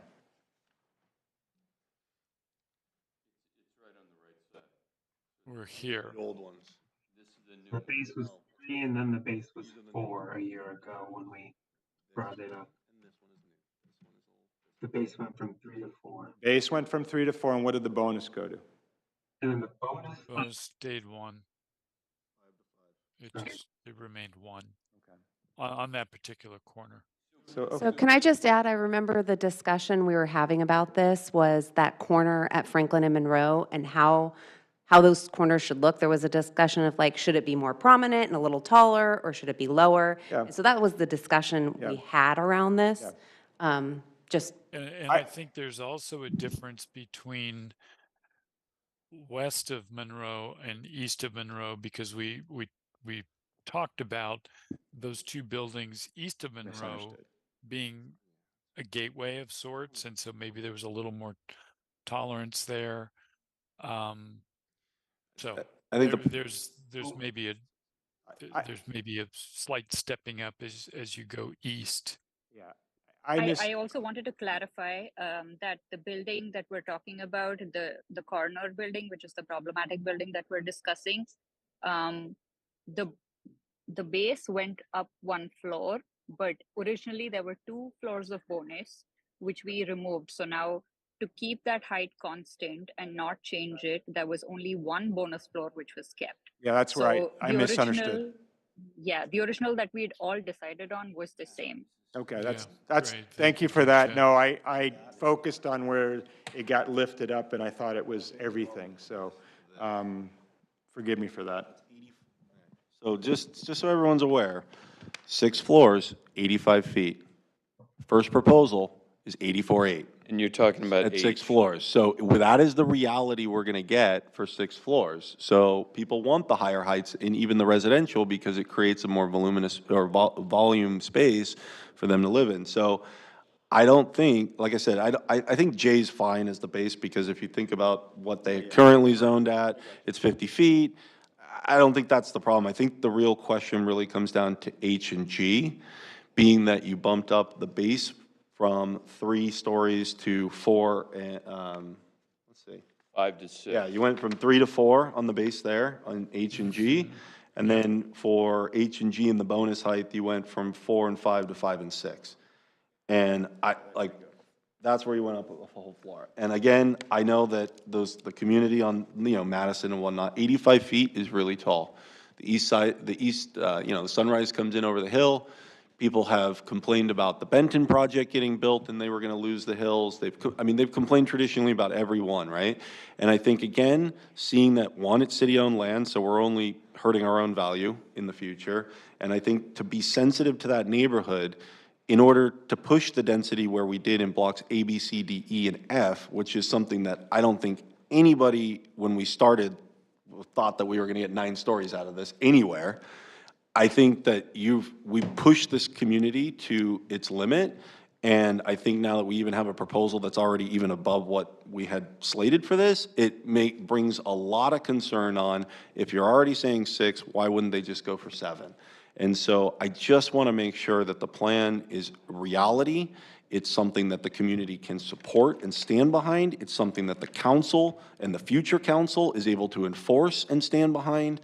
And again, I just think it's going to cause problems. So that would be my recommendation for G and H, is to go back on the bonus. But as I said, there's concern because ultimately there's not a delta there, so there's not a lot of value for bonus height. So we have to take that into consideration when we do that. To reduce the bonus by 1 floor, so just Go keep back 1 to floor what, of bonus. back to what it was in the November plan. That would be my recommendation.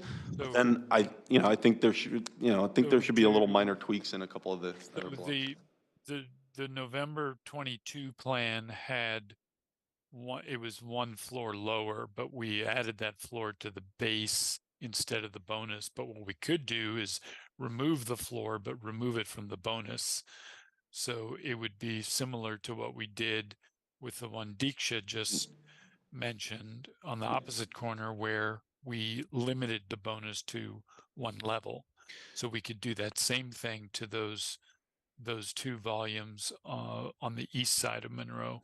And I'd be okay with that. And it still had, in the old bonus plan, it still had a pop-up on the Franklin Monroe side. It went up from 4 to 5. So I think that will still fit the need, especially with the other side of Monroe is expected to be 5 as well. That would kind of create that bookend on, a smaller bookend, but it'd be more of a neighborhood bookend.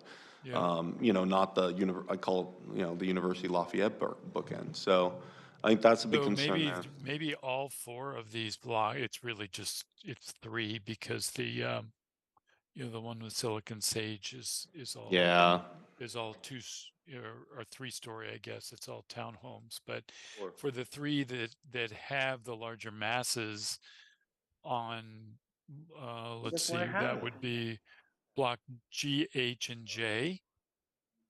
Maybe those are all just limited to 1 bonus floor.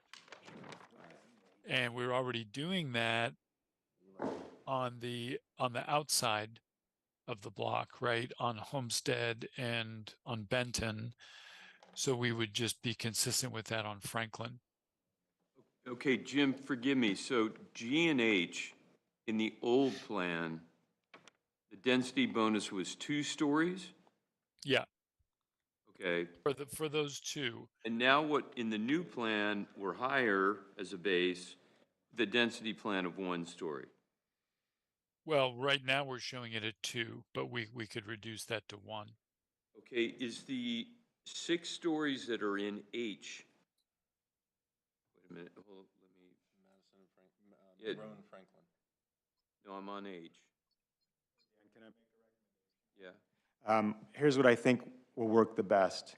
I think because you're not here, like if we just shelve this and Adam and I can explain to the rest of the DCTF the change, and we can have our own discussion, then we would mark it up and send it to you. But that's fine, right? Because we do have another issue we need to discuss here. So I think we'd be fine with that if you guys want to work on that and then just send it to us. Yeah, we'll do it tonight. I think it's just easy. Yeah, easier. Okay. Were there any other questions about what we? I think there was a question about the donut, right?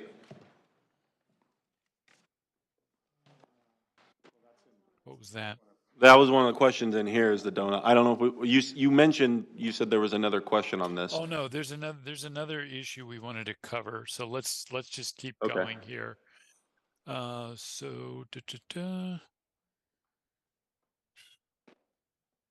Where were we, Andrew? You can keep going to the next. This is still on that topic. Okay, here we go. Yeah. Here we go. I think we can handle this issue as well, just on our own. Like, this one here. Yeah, because it has to do with, there's the neighborhood on that side. There's a couple prominent houses going down Main Street, and so there was just a little bit more sensitivity. And I know, I talked to Leslie about this actually, just really brief, and my PDF was not a good markup in the original, and so she only caught part of it. So we actually were gonna thicken the Franklin side because, so we'll make sure that note is in there. unless you had something else or issues.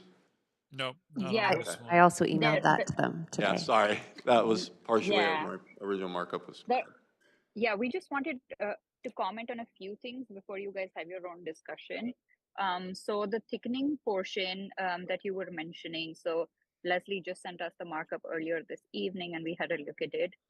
So if you look at the bright red bar that you're seeing right now, we've assumed 100 feet depth, thinking of an office floor plate. Thickening it would also require like a gap in terms of an alley and then a building after that. So that will have to take like a large section of that block to be feasibly able to build another building behind, which would also have greater height density. So while you're having a discussion, think of that aspect as well. And the other thing that you brought up, Adam, the donut, where you guys talked about putting a lot of density in the center of the block as opposed to like outer, so making the inner half of the block really tall. We did want to say that that might not work very well in terms of how buildings are built, in the sense that when you look at a block development, you see an L-shaped building or a C-shaped building or an O-shaped building with a courtyard in the center. So in all of those building types, what we tend to notice is that the center is actually empty to allow for better light and ventilation in double loaded corridors for residential development. What we did want to say is we definitely understand the idea of step backs, etc., for pedestrian realm to make it better, which is why the form-based code has handled that in terms of the buildings needing to step back after a certain point, as well as having wider public realms along buildings with taller buildings, which is Franklin, Yeah, Main South.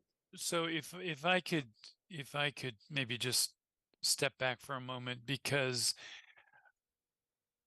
I hope I understood that your markup tonight is going to be fine tuning of levels, because I think that's where we are in this process. I think if we're talking about more significant reshaping of massing, I think that's going to be difficult to do at this late stage, Why? because it hasn't been vetted through the whole process. You know, the shape of all of these buildings, considering, you know, feasible floor plates and building depths, considering all of the solar effect of these, that has been developed and refined through a long process with you guys and with the community. If we're talking about making major changes and bringing in, you know, donut and things that have not been vetted through the process, it's not a change we're going to kind of So, do and then submit this in time for Leslie's deadline. That would need to be vetted. We'd have to go back to the model. We'd have to go back to the solar analysis. We'd have to go back to the economists for the feasibility of much different building forms. So I would really encourage you guys to try to make this more about fine tuning the heights as we described down on the West End, and try to keep with the basic shape that we've all developed together. So I just wanted to make that pitch. So I'm going to make a pitch, and that this was brought up back in February of 2023 under the original comments. No feedback was provided, so it has been discussed in the public. It is ultimately, I mean, it's been brought up, it's been circulated, and I think that ultimately, again, I'm going to go back to, you know, the DCTF are the decision makers or the recommendation for council ultimately. I do understand that potentially we could, and I don't know if we will or not, but we could potentially come up with something that could have some, not just, oh, lower this block, up this block, because again, things were missed along the way you know, what was not, feedback wasn't properly provided at a reasonable amount of time. And so now, unfortunately, we're kind of stuck at this really, you know, not impasse, but basically a, you know, short cycle to get any updates done. But again, this was presented in February of 2023. So it's been plenty, it's been out there for a while. Yeah, well, I think we need to, I think we need to go through the process deliberately. I think it would be unwise to rush some significant reshaping changes at this 11th hour.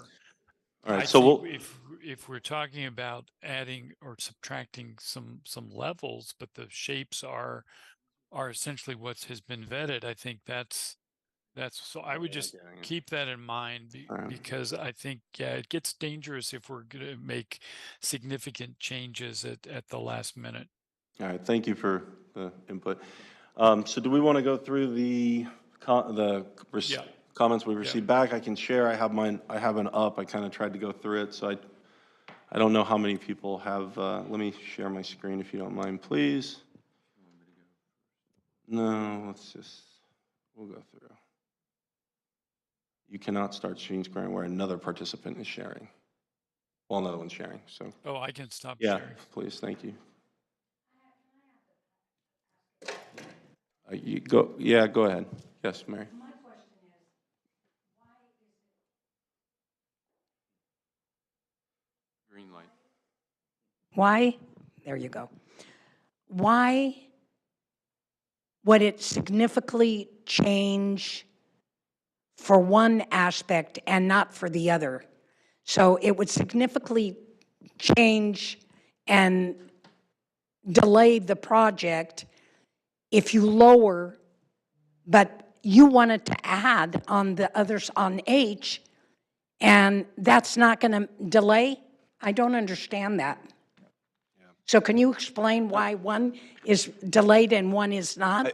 Yeah, I think what we're going to do, we're going to do our we'll do our drawing after we go through the code. That way we can let them go. And I think there's some loss in translation and communication. So we'll present them with where we feel as the DCTF, the heights are appropriate and the massing should be.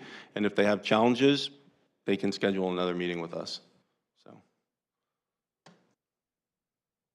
Because this is important. The massing is important. Probably the most important thing, to be honest with you. Yeah. So. Agree. Is very important. Yeah, I do just want to leave everyone with the fact that we haven't made any changes since last November's public meetings, before last November's public meetings with you and with the rest of the community, except for the one small change you requested in February to lower those heights to 6 stories. So we haven't made any other changes since November. Dan, I just wanted to add, so part of the problem and why this is coming up now is we gave you guys a set of comments, right? And the problem is the responses weren't annotated. Like, so we only discovered that the heights had been raised. We've been through, Adam and I have gone through this thing like 4 times. We only discovered that the heights had been changed on those blocks late in the game. We were not notified that those were being raised at any point. It's only that we discovered, wait, the heights have changed. That's what's important about the slides that we showed at the beginning is those were the slides that WRT used in the meeting a year ago. Those aren't new slides. Those are the slides from a year ago. So I just wanted to. I will say, Andrew, I have 2 copies of the 1122 form-based code. One that shows the heights and one that doesn't. So, and the one that does show the heights increased is labeled with an LR. I save everything. So I have the original 1122 that has 4 and 5 stories. And then I have another one that says, when I pull it off the website now, it has an LR on it. I don't know whose initials those are. It's not Leslie. She's like, no, it's not me, it's not me. But, so anyway, I want to put it to bed. I think we've talked about it enough. Let's not waste any more time. Let's go through these other comments. Use your guys' time wisely. Usually And then we'll. Low resolution, not someone's initials. Oh, what? Okay. Low resolution. Okay, so that good call. I don't know who it was. I was just like, And so anyway, I do have a copy from the 1122 that has the older height. So at some point that was changed because ultimately the comments that we reviewed, Rob and I, and provided to the DCTF and added more comments and then provided to you guys, had the old height density. So it does exist. So anyway, let's start going through this. So I don't know at the DCTF, if everybody has had a chance to kind of go through all these comments. I don't want to go through every single one. So I read through them quickly and marked okay for the ones that I don't think are an issue, but I do think there are some. The community development director, I mean, I got to come, yeah. Let me put this on. So, yeah, I take issue with this in that I am, okay, and this is me personally, but I've heard it from others. I don't think that, you know, with all due respect to the community director, that what I've seen as far as case studies, he does not exhibit an understanding of the implementation of the current zoning code, let alone this very complex thing we're about to go into. So it's taken forever to update the zoning code update, and it's left us exposed to risk with the state. And we need somebody in that place to enforce the code, as evidenced by 950. So instead of a director, I think it's got to go to a planning commission or a body like that so we can get public comment on any kind of deviation that comes down.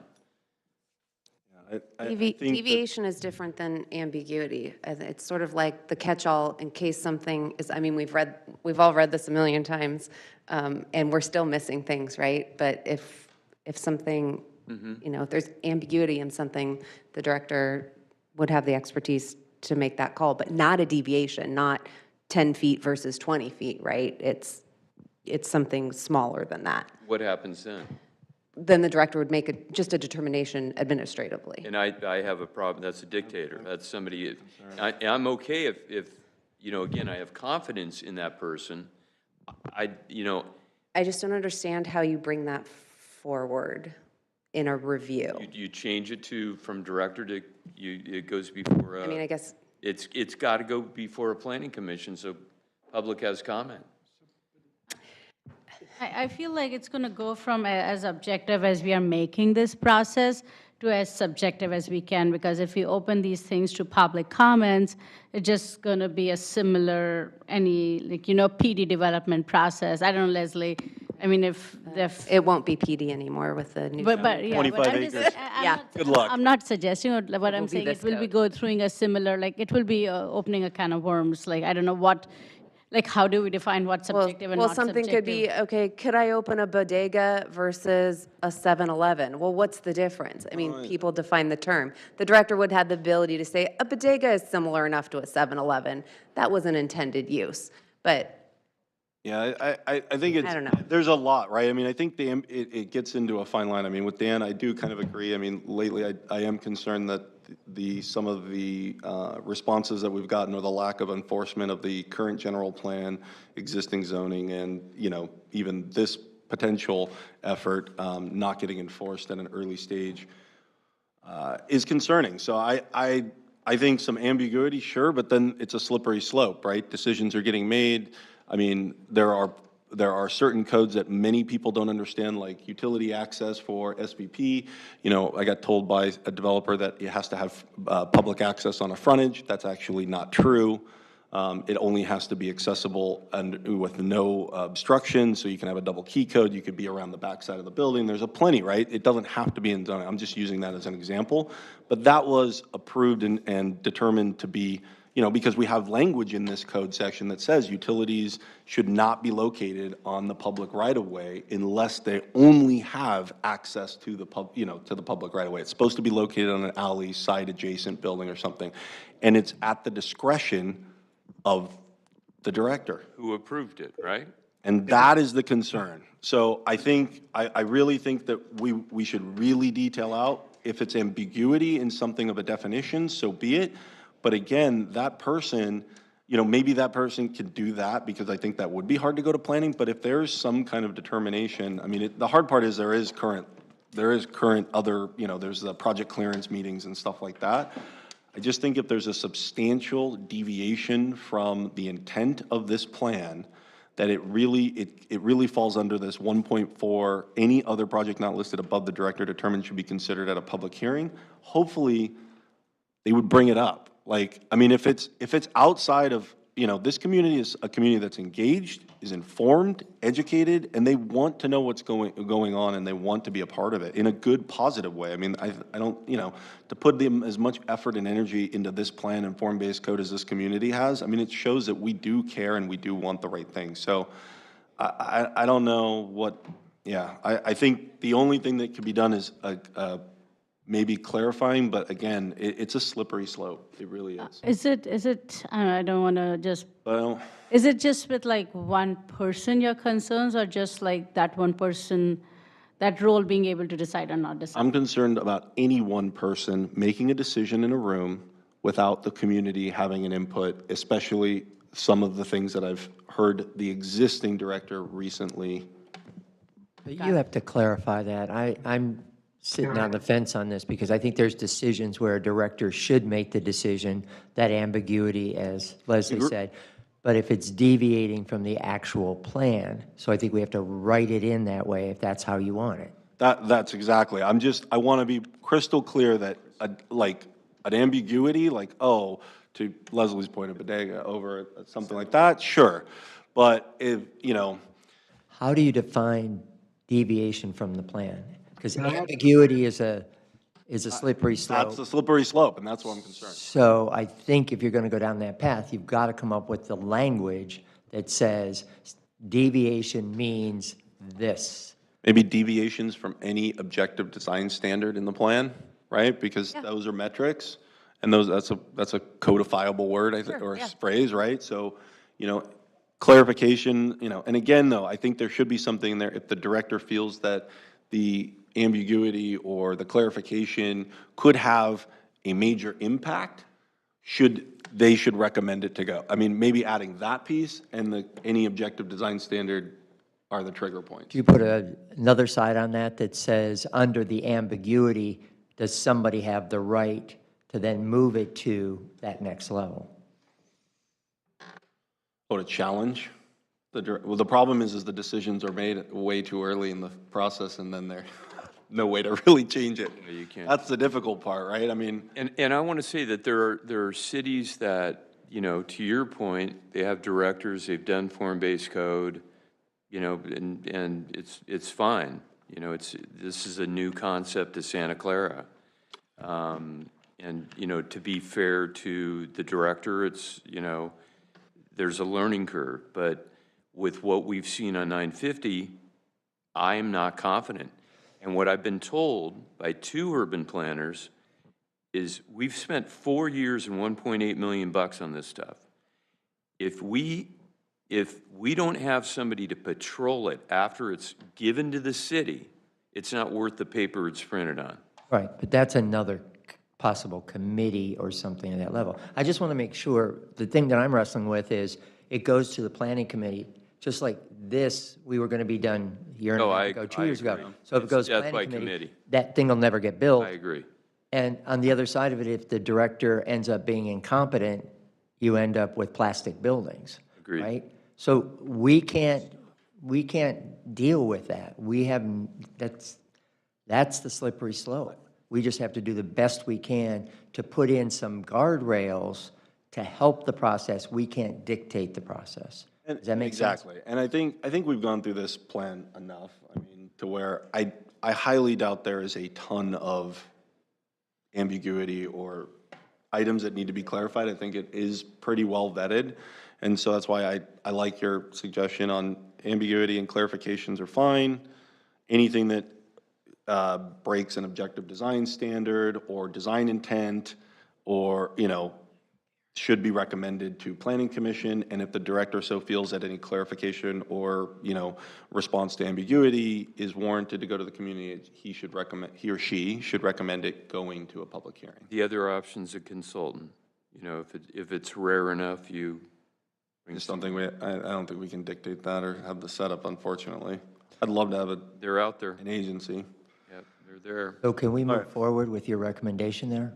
Yeah, well, I think Leslie's writing it down, so I think if we're all in agreement with that, then I think we just, add that and we keep moving on. So what happens if the developer does not want to include the central green, deviation goes to planning commission? Should we add this to table 1.1? And so what would the suggestion be? Because table 1.1, just so oh, can I not? Oh, I'm in Zoom, that's.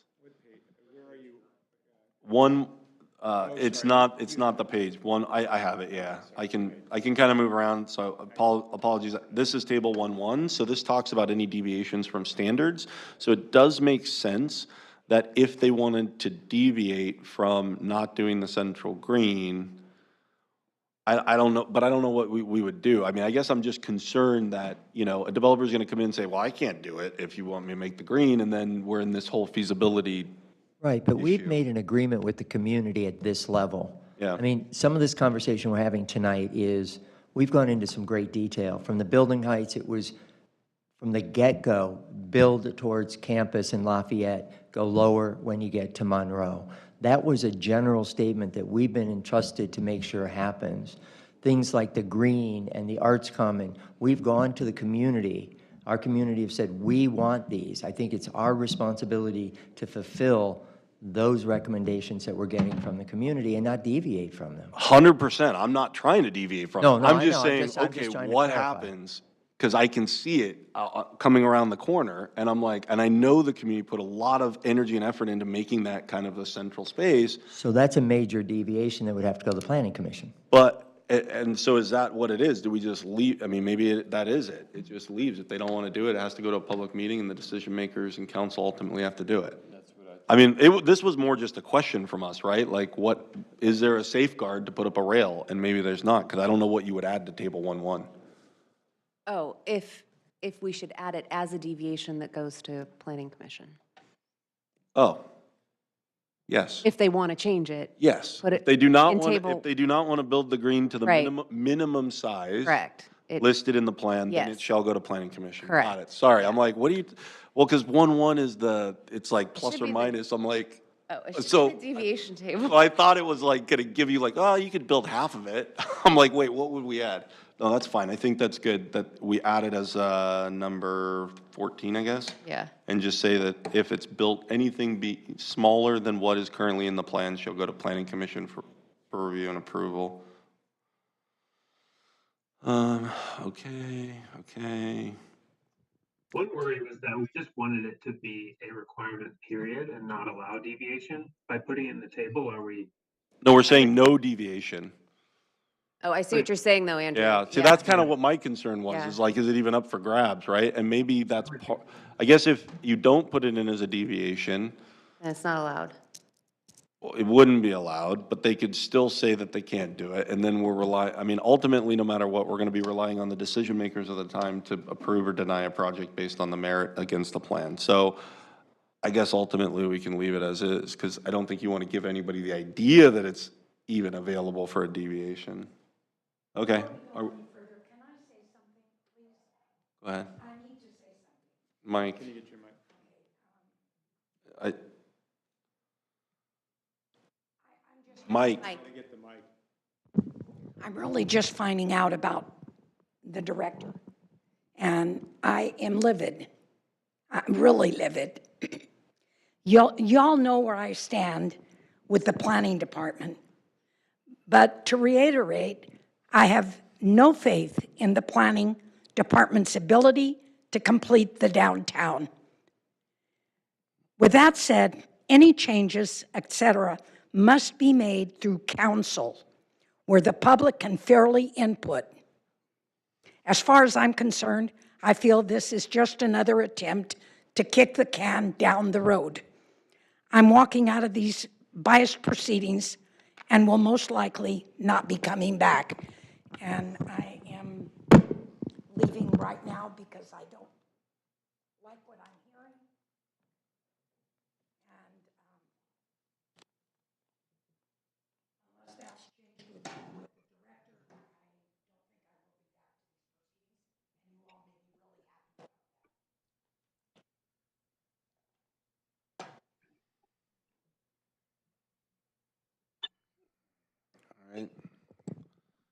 if anybody wants to pick on this while we're going through it, please say something. Like I said, I just kind of tried to do it as quickly as possible to save some time. Needs to be, let's see, needs to be quantifiable. So we really want to see how you guys are going to do this. You know, I Can I think stop removing you? the percentages of the floor area ratio. I'm sorry, Deborah, go ahead. Can I stop you on this, on removing table 6.1? I want to understand what assurances we have that there will be an arts commons or any of the performing arts, revenue, any of the stipulations that we have in here for community benefits. And historical, they're not named anywhere else in the document. So if we remove this table, what assurances do we have that we will have these community benefits? That's the problem. So the problem comes in from, they're not going to remove the bonus sections, but we're going to remove the FAR, and we're going to say that you cannot apply it until you can apply a nexus fee. So that way we control the fee, and we control where that goes. So then the city and the residents. Still going to define the community benefits. So then the city and the residents would then define where that money should be allocated at whatever given time, right? Because it would be coming in as a fee on a yearly basis. And so at that point, we'd be able to apply it. So if you remember my thought or plan was, you put it in certain buckets, and then out of those buckets, the Cultural Arts Commission would, give out to certain events, or, do art installations or whatever. With that, you have another bucket for public-private, partnerships to be able to build a parking structure, or some kind of, maybe the city wants part of an office building or something like that, right? So again, the problem with this is it's not quantifiable. And we're already seeing that we're not going to get much for it. We're going to get very, very little if we just don't quantify it. So I think it's better to wait, get the nexus fee, leave this section in like Leslie said, because a lot of work has gone in, still showing what these are as, showing our priorities, but not allocating, you get a 40%, 40 or 50%. I mean, one of the things I think we all found out was the historical preservation. There's not much in the downtown to preserve anymore. There's 3 buildings. That's it. So it's like, what are you really going to do to warrant the additional density that's, in perpetuity? So. Can I just ask, because I'm kind of a novice in this area, what exactly is the Nexus study going to produce, and how long will it take? So Leslie can answer on the Nexus study on how, but it produces a financial analysis and a feasibility of what the cost and the impact of a fee would be on a said development and size. And so we have a Nexus fee on office space. I believe it's $6 or $7 is what we charge. Something like that. Although the Nexus study came back and said, I believe we needed about $80 per head. And we're like, well, that will not get any more office space, so that we lowered it down to 6. So we're, it's kind of like a school fee where we're not charging enough for what the actual impact is. So the Nexus fee will tell us what we should be collecting. Ultimately, the sitting council at the time will have to decide what to apply, but that will be the maximum amount that we could apply on the development, on the fee. So it's the same thing like the park fee did it as well. So that is also a study, but that goes through Parks Lieu fee. But it's a similar situation where they basically quantify out park, what your, how many acreage of developed parkland you have per 1,000 capita, and then they take it by zip code and apply a valuation to it, and then they divide it, and that's your in lieu fee. So it would be something similar like that. Does that help you? I don't know how long it takes, though. I think it's pretty. Sorry, How long do you think it would take to do a small area like this? I actually have no idea. Okay. I'm sorry. Can you maybe ask and then just email us? Please? Will you have to do a separate RFP and a contract because this contract will be done, correct? We would, correct. Yes, we So would. if you'll have to do a full separate public RFP and go through Correct. the whole, Probably, it's like 2 probably a year and a half. years, I would say. Can we push out the timeline on this so that we can make sure the Nexus study happens with the, in lockstep? I just feel like I'm risking a lot, just not having that included. So you're risking very little. It's not that's not included. It's going to be there, but you're not going to be able to use it until the next study. Can I clarify? So it's sounding like with the table 6.1, you'll have the left column still in the form-based code. So that's lists what y'all want, like the art you know, the historical preservation. It's just not going to have the right column, which stipulates in order to have these things, what are the density bonuses and all of that stuff. That part is going to require the nexus study, which will sort of tack on to what Adam proposed last time, which is instead of a one-time bucket of money that the developers will give us, it'll be an ongoing fee, like $2 for every $1,000 of rent or whatever. And that's what we need to do this study for, which in the long run is going to be better for all of the community benefits. So the table itself is not being entirely removed. The community benefits that are listed will still be there in this form-based code. We're just saying, hold up with how much you're going to have to, you know, give us in order to get the density bonuses. So think about it like this, it's a one and done, or it's a forever. I'd take the forever. I see it as an obstacle to getting it passed by council. It's going to raise a ton of questions. No, it's not, because I'm going to be there to explain it to them. And we're going to do the prep before. And we didn't, this really came down to, we should have done an exit study because we asked for quantifiable metrics 3 years ago. And again, we were not told that a nexus study needed to be done. And so we could have gone back when we asked for more money for the form-based code to include a nexus study. But unfortunately, we were not advised. And so we don't have one. And so I would like to wait, but at the same time, it will do more damage not to have quantifiable objective design standards in place for the downtown, because that's what the state laws are all requiring. So if we don't, it's going to be a feeding frenzy downtown for whatever they want. What this will do is give them the design standards that they must comply with, and they only get the max bonus heights, which right now, I will tell you, with the current market conditions, and with mostly that the city-owned land is really the only one up for grabs at this point, which we, again, have to write an RFP, send it out for bidding, level all the bids.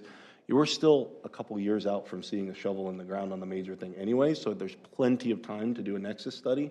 And I'm going to convince the council that they need to do the nexus study immediately. They need to fund it, they need to do it, they need to apply it, so that way we can develop the RFP knowing that the bonus plan will have a nexus study, and we can include it, and by the time the RFP for the land is out and ready to go, we'll have a nexus study to be able to apply. And what is the benefits of getting this voted through before the end of the year? Are there, sorry, my voice is going. What are the risks coming in January? Do we have new laws that could possibly force us into modifying our master plan? I have no idea. Roll the dice. I just, There's a somebody said there webinar were coming up risks in coming November about the new January laws. that- I'm not update on them. That we had to get this through by a certain time? Well, WRT's contract does expire. I don't know the that's- exact date. I think it's a little longer, but We went through it, because we started it early enough, we're okay, but we still have to complete it. AB 2011 is already in effect. Oh, so there's no law. Yeah, July 1. Yes, There's nothing that. no, we don't comply with that. We don't have to comply. So WRT's contract expires.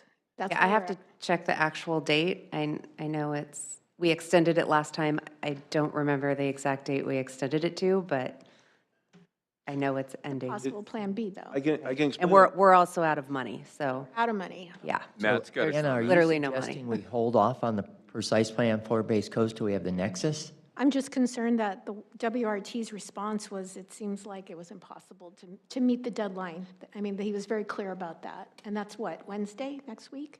I think To we go to have planning hold- commission, yes. We've been moving this goalpost for years. Yes. Yeah, It's time to get this done. It's not going to be perfect. It's not going to be everything we want. I 100% agree with Anna, you and Deborah on, we need to make sure we have historical and arts involved. But again, I think if we drag this out another 6 months, 8 months, a year, it's eventually going to be a pile of paper sitting on some shelf and collecting dust. Agree. We got to move this forward. Also, remember, right, again, putting it out there, a development, even if they were to procure property, start development plans, look how long it's taken 950, 4 years. So there's still plenty of time to get the nexus study. And again, and then look at our zoning codes. Our zoning codes haven't been updated since 69. So Right? this will How much parcel by parcel development has this city done because their zoning codes haven't been updated? And wouldn't it have been better to keep updating them along a few times? And even though, again, to Butch's point, they're not perfect, there's still holes, but we can patch the holes, and we know the patch. We know the nexus study's the patch. So Adam, So patch it, council. So Adam, when we make the proposal to council, can we put the nexus as an addendum that has to be done? Yes, that is, Oh, we are That's- going to I mean, stress that the specific, not nexus just a, hey, we have to do absolutely this. has to be done. It is truly a part of our Yeah. whole proposal. Thank you. Staff can't do anything until council gives the direction, and we need to tell, we need to show council, the work has been done, now we need to quantify it, we need your help, give the direction, it's a small fee because it's only 10 blocks, and I think it'll get done fairly quickly. It's gonna be the procedurals of getting a PO and all that, that's gonna take longer than the actual study. Right. I Okay, just want to so make sure. if we articulate that this will be revised, it will have an addendum added when the nexus study is done, then I'm okay with it. It's not adding the addendum. It's asking as a part of this proposal, if you're going to accept the form-based code and the precise plan, the nexus is a part of that. It's not something separate. We're asking, once you've passed it, let's go ahead and do this. It's completely It's a part of tied. that proposal that says, we are saying a precise plan, form-based code, nexus, accept all of it or none of it. They can do what they want, but I think as a committee, we have to be very strong and say, it's not an option from us. I see. Does that make I see. sense? Yes, and Okay. think of it as like a key, it just unlocks the bonus height. That's what it does. They still have everything else the same, and it's gonna unlock the bonus height. They're gonna want the bonus height.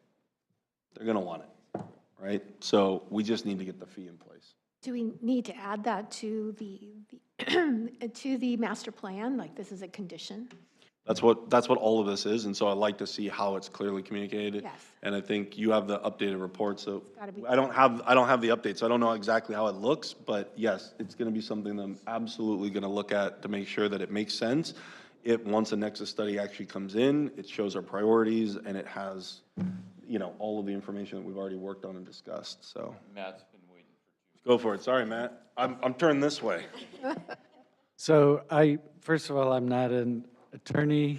I don't work for the city. However, in the absence of a little bit of guidance, let me just talk for a second about my experience with the Nexus studies.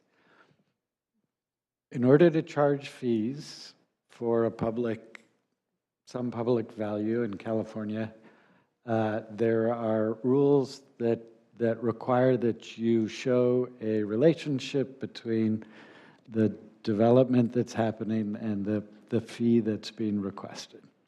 So that is the Nexus study. In the case of office, as we add jobs to the city or jobs capacity to city, we increase the demand for housing.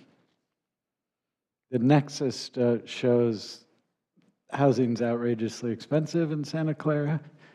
The cost per square foot for commercial office development, what'd you say, $80 a square foot. That's the nexus. Then there's a feasibility study, and then there's a discretionary political decision about how to value public goods. Once the nexus is established, there's a whole nother question of what that actual fee is going to be and how the balance of the values of these different public goods are going to be addressed. So what's the commercial fee? $15, $20. So we went from $80 established nexus to a $20 square fee. Don't quote me on that. I think it's lower. Trust me, because I was furious. I was like, wait, what? So for this body, it's not as simple as completing the study and then plugging it in. So I just want that to be clear as we think about direction. And I don't know if that means we reconvene or we make it clear that because there will have to be a public process to evaluate the nexus and the feasibility and establish those fee levels and fill out this chart. So it will be a public process, but it's just not going to be plug and play when that study is completed.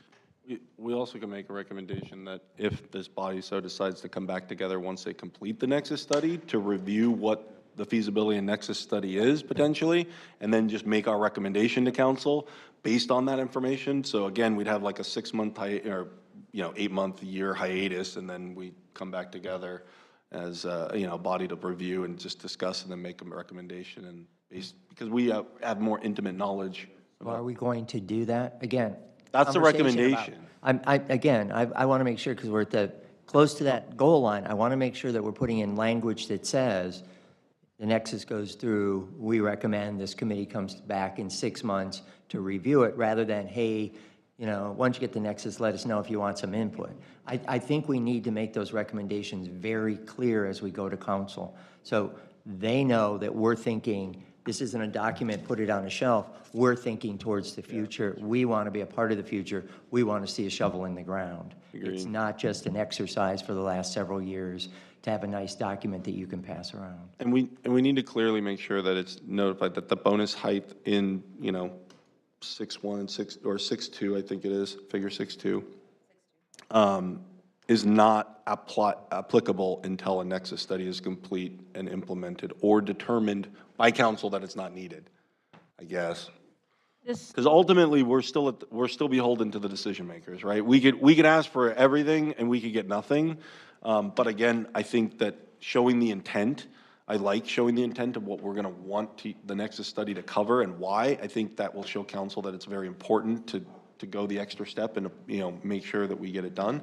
And, you know, the bonus heights are also important for the other side. So I think The only thing I would want to mention with all this, and especially being representing more of the developers, is like a lot of developers, it's easier for them to give a lot of community benefits if it's happening on their own parcel. I'll be like 200% can give it in writing. I also presented a case study. They will be more than happy to do community benefits and more than happy to put a beautiful art that you all can approve. But if it's in their parcel and in their control and is bringing value to their own property, then, you know, a lot of times, especially with the heights we are already in, going those 2 stories and waiting for this Nexus study to happen might not really pencil out in reality. And this is just like speaking purely with the back room conversations I sit through, and they'll be happy to do it if they can make a decision right then than having to wait for 2 years and not all the unknownness. And knowing that the 4-year timeline we have to do the Nexus study, if we are putting the RFP down, the term sheet will be negotiated in the first 6 months, that all the financing will be raised before the ground is broken. So at that point, very few people will be going up and down few stories, depending upon what kind of project. Is it market rate? Yes. But I'm just painting some realities of, you know, the kind from my perspective, that pushing the can down and saying we'll do a Nexus study in next 24 months, but at the same time, we're going to be releasing an RFP for our parcels owned by the city in next 12 years. Those 2 things might not jive, and you might not be able to get much community benefits out of that first phase of development. or we hold off the RFP for the land, especially since. I mean, that's a decision to make, that if you're ready. It's a decision to make. Yeah, So- to kick off the whole process like 5 years, 6 years down the line, and this whole plan will start again being outdated with the changes in the state law. So like, how much are we ready to wait to outdate this process? I'm just putting a lot of realities into it. It's not the realities we all want to hear or face, but those are the realities. In my tenure negotiating with developers, they don't even want to do it on their own property unless it's their own way, and it's usually something that benefits their own program or value, you know, i.e. like a pool or something like that. You know, to get art on a public, you know, parking structure, it was pulling teeth. So I know the developers like to say they'll do a bunch of stuff, but 871 square feet for 16 units and 2 floors is not a palatable or reasonably valued community benefit on their own parcel for the justification of the additional value that they're adding. So again, I think a Nexus study keeps it all clear, it keeps it quantifiable, it lets the decision makers apply something. We have a long-term benefit because that's something that all cities are facing right now, is bankruptcy. Over a long period of time, we're in a $9 million deficit because we've lowered taxes and increased the burden and the service needed to provide to all these new residents without actually increasing our revenue streams. So the idea of applying a fee gives us a long-term benefit to make sure that we can keep doing betterments, programs, art, you know, that kind of thing. If you only get it one and done, the money goes quick. So, yeah, helping retail, whatever. So, Can we put a timeline on it? What? A timeline on it, like the Nexus has to be I completed in don't 1 think year? we can have that conversation or determination now. I think we have to go pitch council and say, we want you to We want direct it in staff. a year. Yeah. In this meeting, we want you to direct staff, send out an RFP for a nexus study for this, bring it back to us. We're going to approve the fund, or we'll look at it. Obviously, they can't approve funding before they get a budget. But again, being that it's only 10 blocks, it's not going to be a massive report that's going to take hundreds of thousands of dollars and years to compile. It's going to be, fairly concentrated. A lot of work's already been done. The plan will help them with the nexus study. So I think it's going to be fairly straightforward. Adam? Yes, go ahead, Jim. Just, I think where our discussion on this was going is to try to not try to do this in a way that it doesn't link them so that the next study has to be done before you can adopt the precise plan and the form-based code. So you keep the list of community benefits, but instead of defining the bonus, you say that the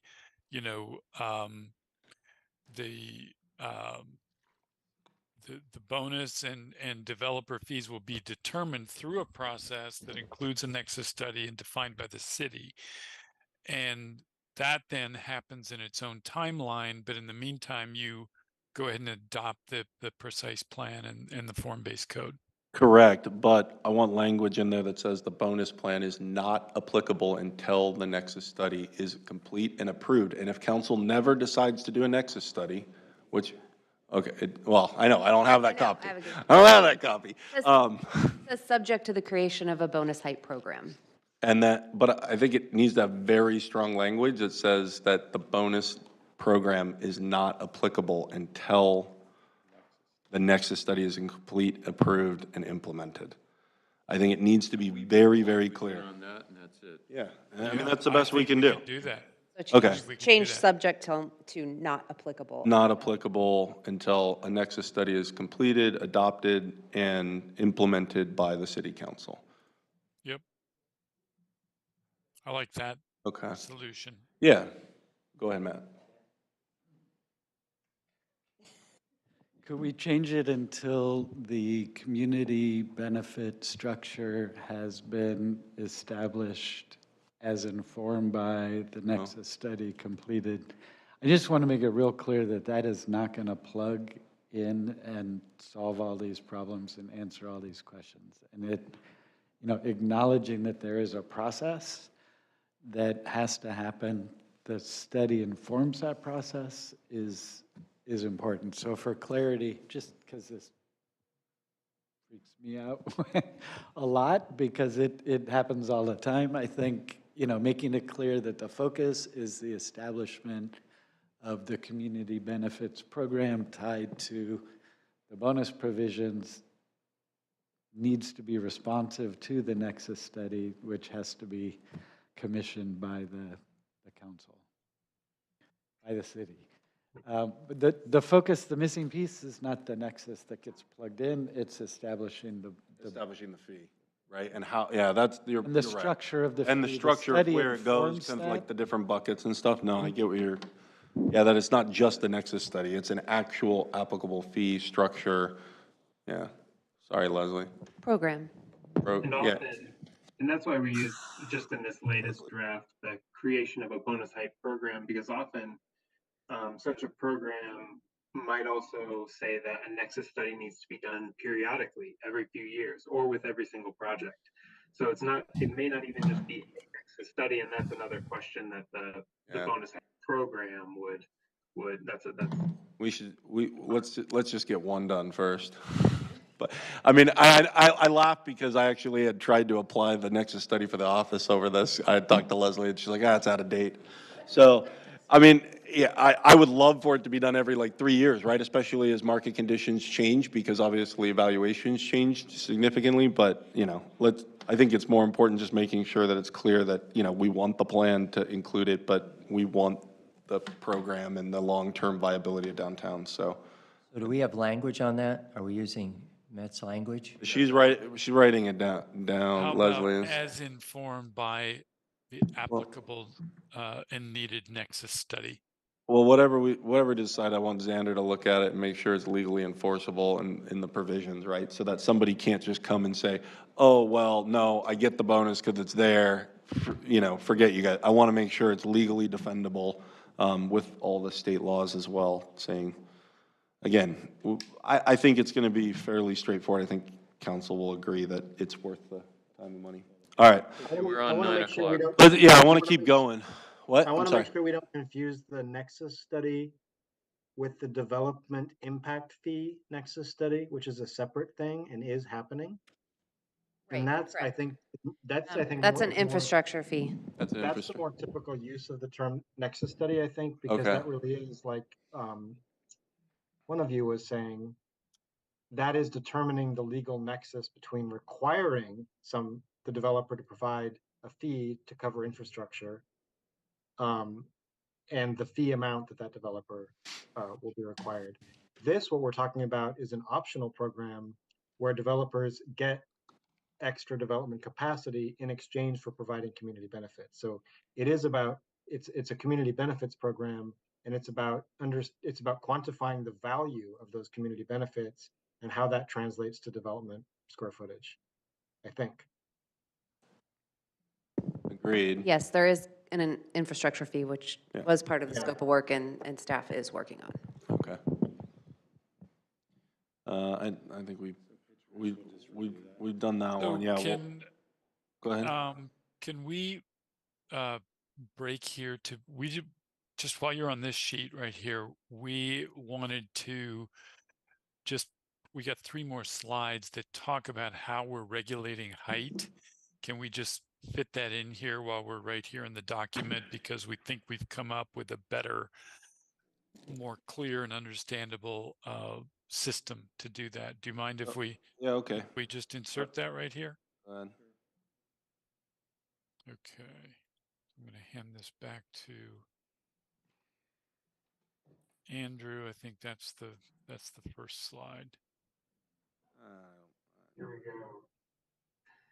So as Adam or someone mentioned, the height numbers in feet are fairly generous relative to the heights in stories.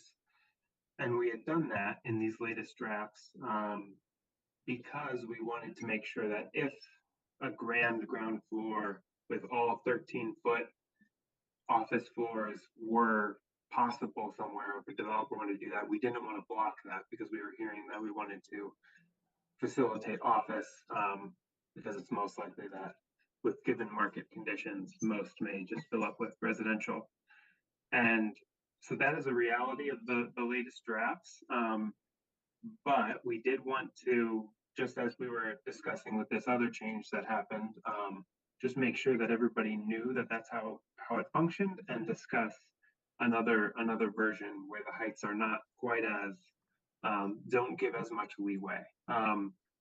So the way we, but yeah, I suppose to just give a little bit more context to how it's working as it is in the drafts you've seen, the number of stories limits, and with residential, they often wouldn't take advantage of that full height in feet. That height in feet is really just a cap, just a safeguard in case something kind of crazy happens. But really, the stories is what matters. But we do recognize that we developed a model, and we don't want that height in feet to cause any issues at some of the different levels. So we just wanted to bring that before you again. Nobody made the comment about it, but yeah, let's go to the next step here. Yeah, but Well, Andrew, maybe it helps to orient people to the height numbers that are showing up on the diagrams right now. Yeah, but like if I go to like block F, right? You have on the bonnet, you're low places, right? So like block F between the regular max height or the base height and the bonus height, right? Block F, you have 53 feet, and you're shown. Yeah, so this is a great example. So I think Deeksha marked this up. With the early versions of the model, obviously the model is a potential iteration of the code, and so it's not always taking advantage of the maximum height. But as you can see within G, for example, where we have 4 stories allowed, in some places that shook out to 42 feet. In some places it was modeled up at 53 feet. Across an I, it was at 50. So 53 at all the corners, which was up near the max. But So really, yeah, sorry. you put the heights of the model on here that you're comparing, correct? That's what it is. Got it. Now I understand why you have all the steps and everything else, because you don't see the representation of the 3D model that they have everywhere else, but these are the heights, so they've back checked to make sure that the heights went into it. Just to say, even though we matched the number of stories from the model, when we added this extra allowance in feet, just to make sure we weren't punishing office space developers, that we didn't stray too far from the model. And so that's why we're doing this back check exercise and bringing up this topic now. And so what we're seeing here on the left now is a lower version. So what we've got here is, instead of in our previous version where I think 4 stories, we said 59, and then we added 13 feet for each level above that. Just in case you had an office developer doing 13 feet per floor. Here, you can see at the 3-story level, we're just adding 11 feet for the 4 stories. But then for where we have 5 and 6 stories, those are in locations where we wanted to make sure office development was possible, especially around the central square. And so those are beefed up relative to what you might expect 5 and 6 stories to be. And then 7 stories is assuming residential, so it's not beefed up at all. So its height in feet is just barely over the 6-story level. So in Okay, other but words, can I ask one? On F and D, it was at height 72 feet. I can't see in the red, 53 jumps to what? 53 goes up to it should be 6 stories up to 75 feet. I'm not sure. That looks like it's still got a 53 over that F. Yeah, but That's what I was what's the red? referencing earlier. Oh, the red? Yeah. It's up to 124. I'm not sure what that number Wow. is. I'm sorry. Okay. Yeah, 124. 124, okay. Because those around that square, we just had always talked about concentrating workforce around there as part of the heart of the town, and not just all being residential, really having a place for people to work. And so we always kind of envisioned those potentially being really tall floor plates. No, I like it. We're not leaving these numbers on, are we? No. Okay, good. I'm like, because I think they're way more confusing. It's already, okay, perfect. All right. But No worries. really, so I guess to kind of simplify my summary, in one version, you can only add that extra height and feet allowance in a couple locations where we might want office. In the latest, in previous versions, we had added that extra height allowance to all the categories, just in case office showed up, we didn't want to block it. And so that's why, as Adam, you were calling out earlier, 4 stories, 59 feet. Why would that happen? Only in a very hopeful situation. We would expect so that's my shorter summary. Yeah. Did you guys change the maximum heights? Or no? Yeah, something's off with this one, because you got 6 stories at 85 on the left for base building, and you got 6 stories, 75 feet on the bonus height. And then yeah. Yep, so that in that case, the categories for 5 and 6 stories on the left are the ones that get beefed up for office. But those locations on the right are now just for categories 7 and 9. So around the central square, you're in that 9-story category. So that extra office height doesn't apply to the 5 and 6 story categories anymore. What? Well, no, Yeah, like on block H, 64 feet and 55 feet are the same color, so it's What an is this error. from? What is this from? That's where they're confused. So basically, this was what they based their model on for articulation of height. So the numbers you see in the color on the plan are based on a model they created. What Adam's talking about is that when you look at the what's it called, the color coding, 6 stories on the bottom left says up to 85 feet. On the right side, it says 6 stories up to 75. Was that Yeah, but- intended for your model only? That's not, I mean, what, can you explain that? Well, I don't think we need to explain it. This isn't going to be in the No, plan, that's- right? This is not part of the plan. You're just showing us for reference based on residential or office, correct? To Well- represent what you guys did in the 3D No, model. we're trying to figure out what we would put in the plan. It wouldn't have the heights on the map itself, but it would have the legend showing stories and the height cap.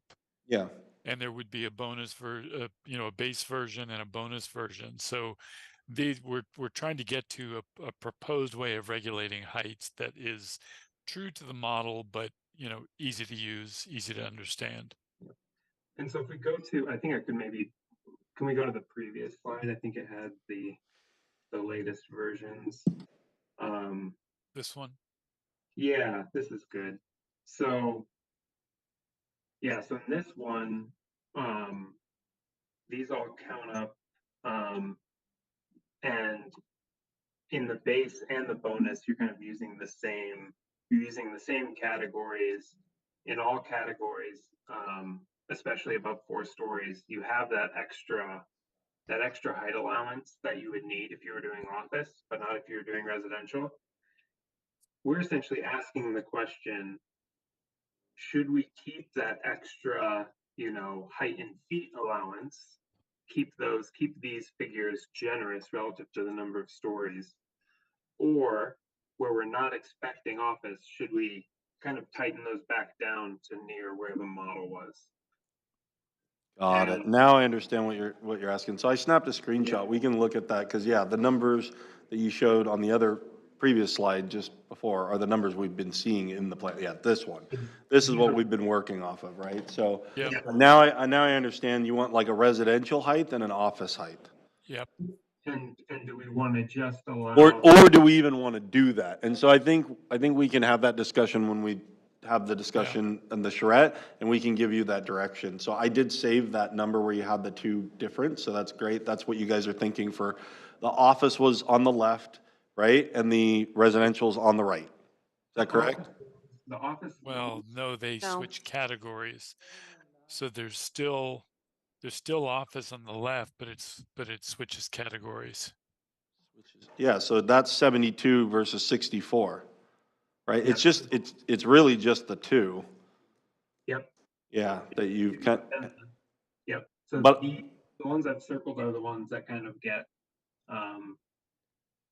beefed up relative to, or maybe just the 9-story one on the right. Yeah. Go to the next slide.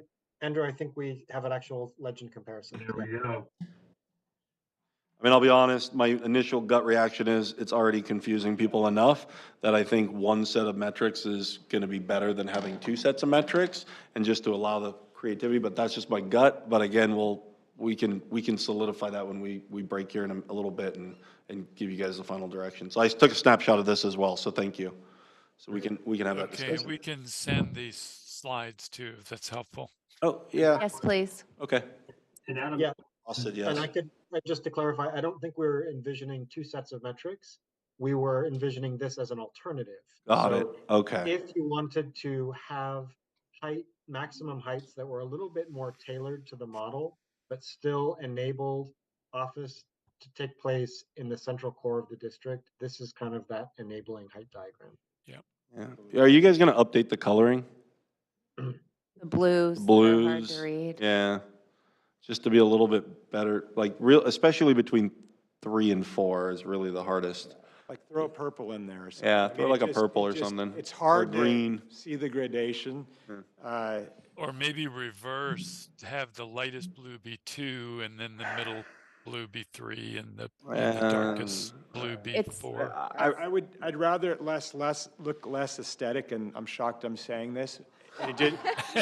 Hey, where's the soul, I man? know, but honestly, I mean, every time I look at it, and then between the bonus and the base, they're too close, and it's And part strain. of it is too, depending on your computer screen, is depending on how close they really are, and that's why we didn't find that those had bumped until later when we were If you doing. print it out too. Or if you print it out, it could be different, right? So I think the other ones are okay, but I think that 4 stories, just turn it to purple or green, Purple like and just, green. or green. Just do one blue, a purple and green, There you go. and it just seems like it's sort of solved. The yellow and the other one, orange, you know, So, maybe, I don't know. yeah, I think it does need to be differentiated a little bit between the blues. Was that the few slides you That's guys it. wanted to show? Yep, Okay. that's it. Thank So, you. yeah, thank you. Wait a minute. Let's jump back. So we talked about that. We'll give you guys some update. Okay. Just typos. Okay. Yeah, so it looks like you guys use the base of buildings 3 stories or less does not require a base facade, but will allow up to 1-story base. You guys added that, but then are these 2 added or no? Or was there a reason why? Some feedback. You mean the 4-story building? The 4 stories are required to have 1, and anything 5 or more are required to have 2. If it's under 3, it's not required, but you can do up to 1. Yes, we updated the 4 and 5. Oh, you did? Okay. For this, and then I'm sorry, I want to just check to make sure what we did on whether. Yeah, I just see the box, so I wasn't sure, and then when I said it just says edited, so it doesn't, if it's everything in the box and not what was like. If I say, if we Okay. it there, Okay. And it's one that we just really applied. Okay, so you got the 3 stories, the 4 stories, and the 5 stories in there. Yeah. That's okay. Base facade offset. That's the base facade offset. They added all of it. Okay. Yeah, the 3, yeah. They did? Okay, Leslie confirmed. All right, Rob, I'm gonna let you take this one, because this one's the C. Or if, Yeah, well, that's, yeah. this is the base facade height. Yeah, that's. Or you want me to explain? Well, part of the problem is with the, you know, you have what was it, a 3-foot offset for the base facade heights, and how that relates to a podium or the actual floor. And sometimes I feel what happens is you're gonna force that offset, and then that base facade just gets jammed right into the windows above. And then just from an architectural perspective, it just looks like odd, you know? So I just struggle with that. Go ahead, Adam. And the hard part is, right, the image that we had and why we want a better photo in the sense of not, I love the photo, I love the buildings, and it shows it extremely clear, but the reality is those are 2 different buildings built at 2 different times. They're not the same building. The plate heights are different, the floor heights are different, and so they're able to get that differentiation without faking it, right? I mean, I know you guys gave us a comment, and none of us want to do like a Mickey Mouse or anything like that. And so that's where in later on where we kind of came up with the comment of, well, maybe the podium height needs to change at a certain at that building differentiation, because the only way to get what you guys are showing here is to do either 2 separate structures or separate the podium at some kind of at the metric, the 3-foot minimum.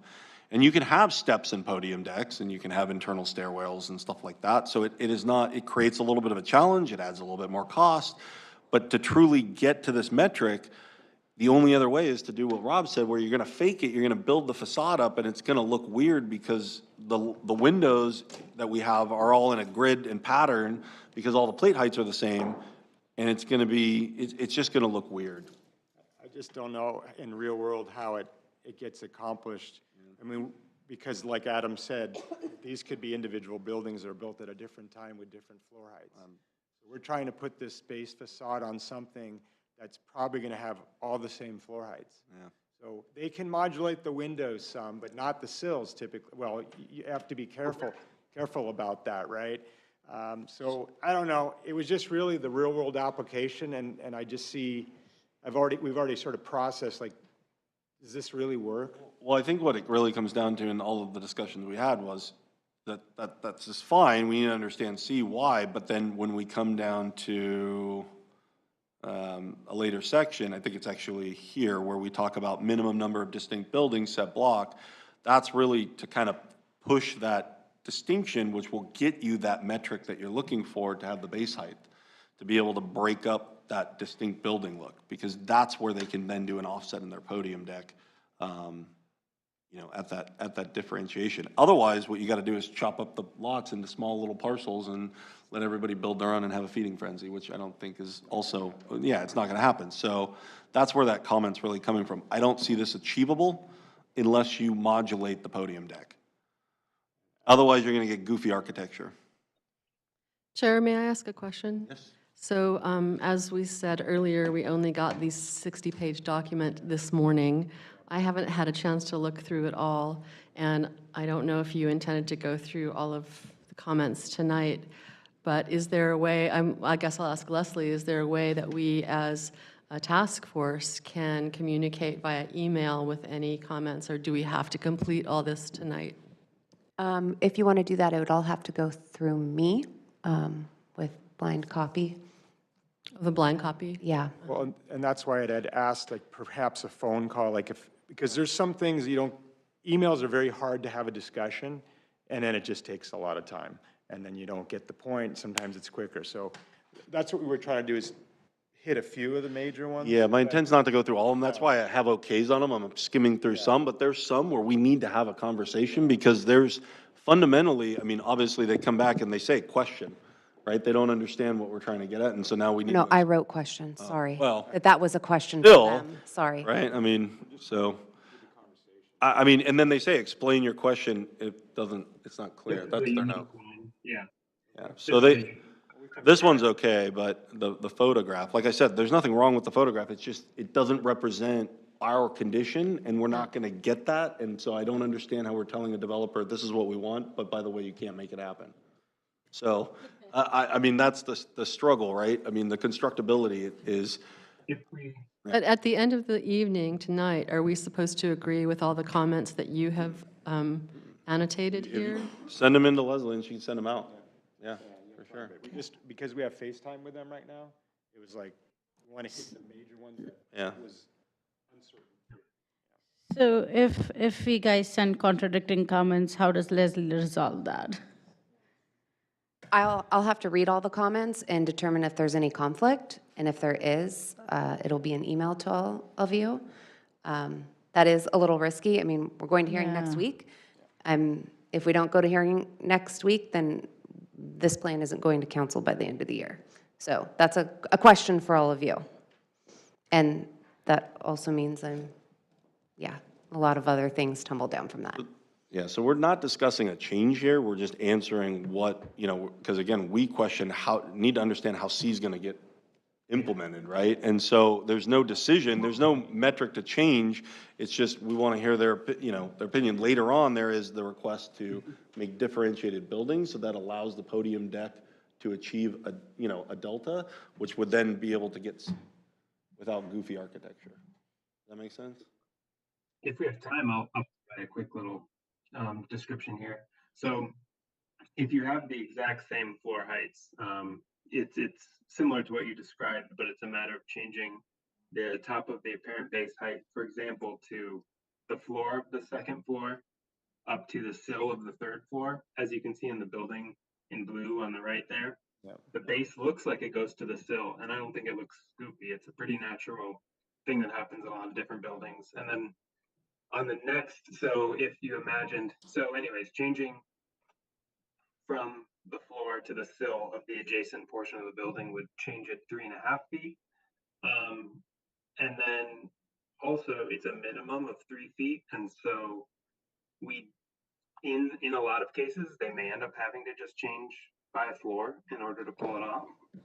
But we didn't want to force, if you've got two sections of 2 or 3 story building, to force buildings to have a 2-story base on a 3-story building, because the next door 3-story building or 4-story building has a 1-story base. So even though we've got that minimum of 3, it may often result in a change of 1 story, but there are elegant ways to change just 3 feet. It's just from the floor to the sill height. And we didn't want it to be conflicting with our other standard of number of stories base for a particular building. We don't want somebody to, have a 2-story base, for example. Yeah, I mean, for another example is if you have a 4-story portion of a building and a 5-story portion of a building, and so you want to do a 2-story base, you end up doing a 2-story base on one and a 3-story base on the other. It looks like the building's got its pants pulled up really high. So we just didn't, so even though the minimum's 3, yes, they might end up doing a full change of story, but that minimum's there just to not create kind of a conflicting standard. Yeah, if that makes sense. I understand.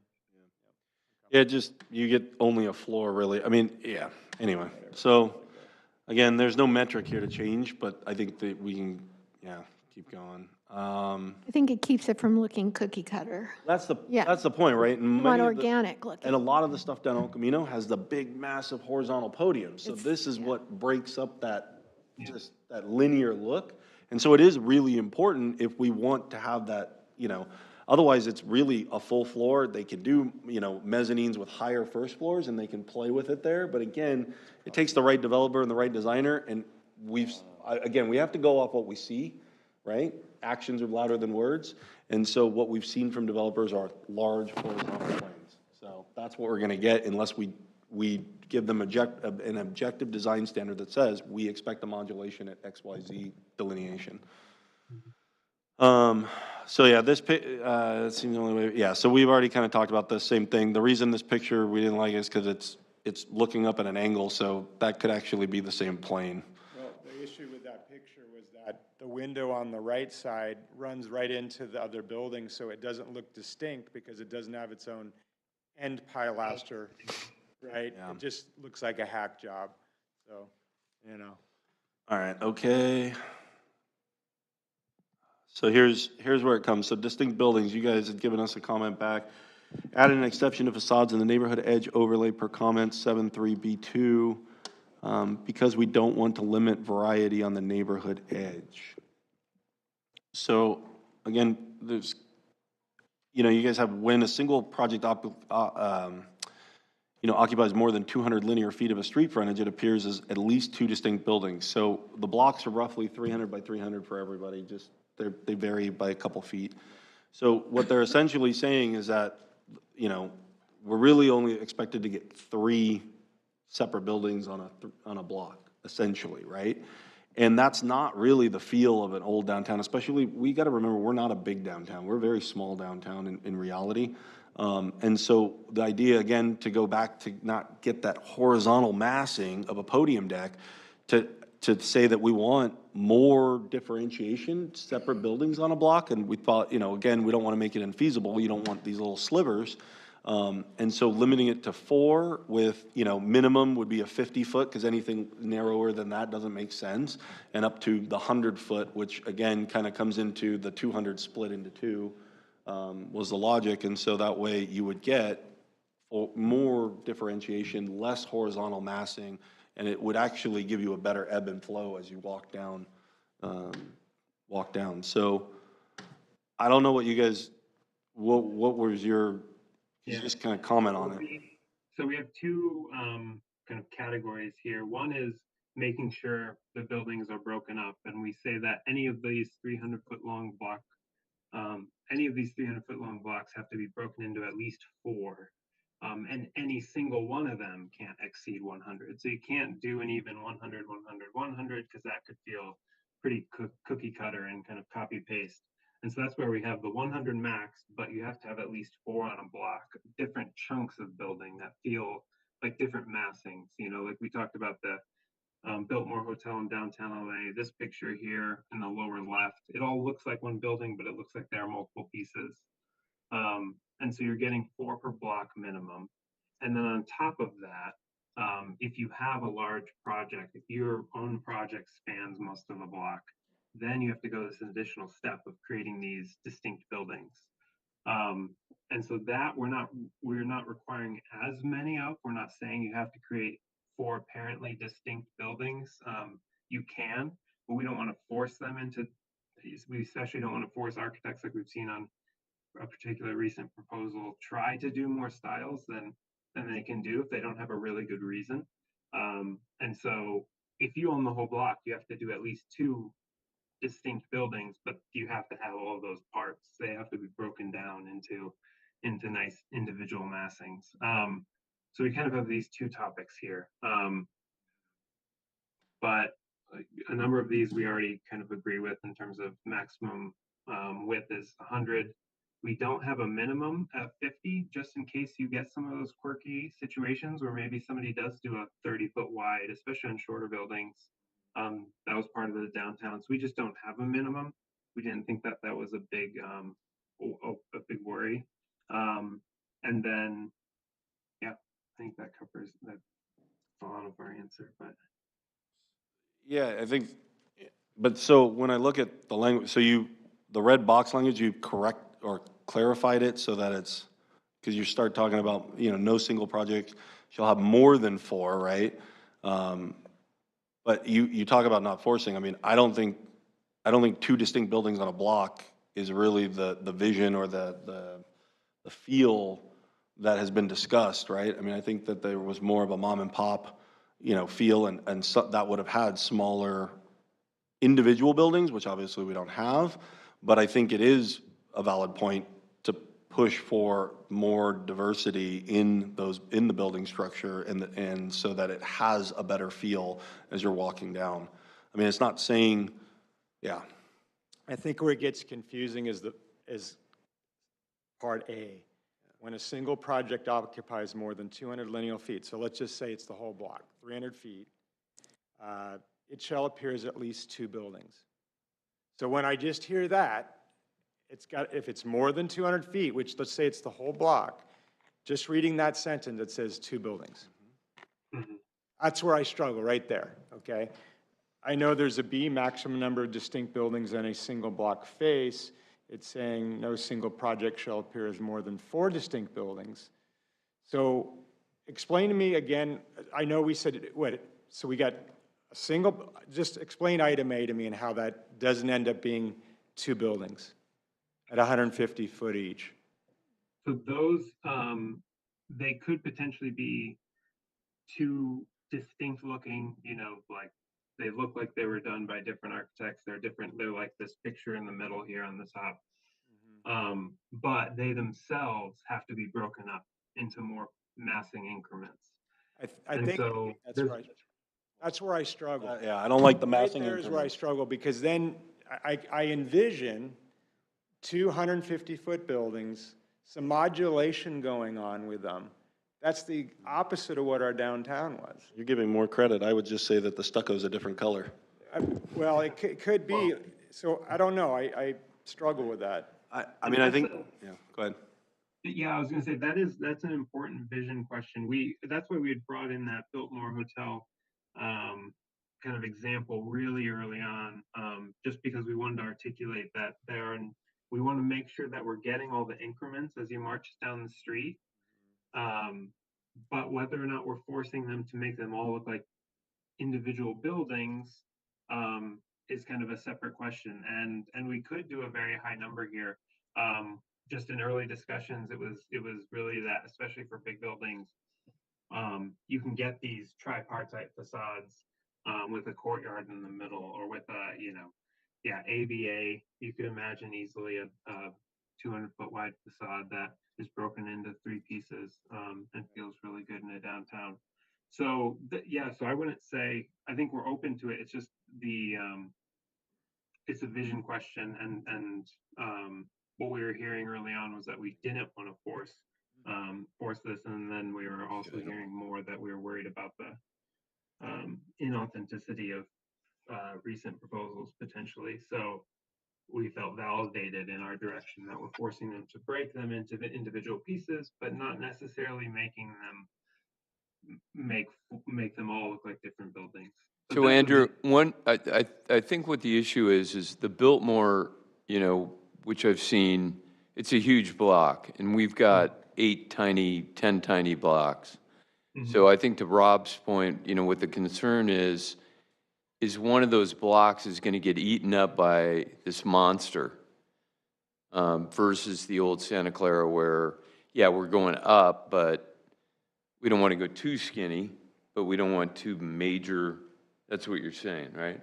Yeah, it's just that I see a lot of apartment buildings being built now, and they do break the facades up like you're saying, But but it's like a still feels paint like a job. monoblock to me. It still feels like the same architect did the whole block at one time, and even though there's some shading and some modulation, maybe it just doesn't have the rhythm of a downtown.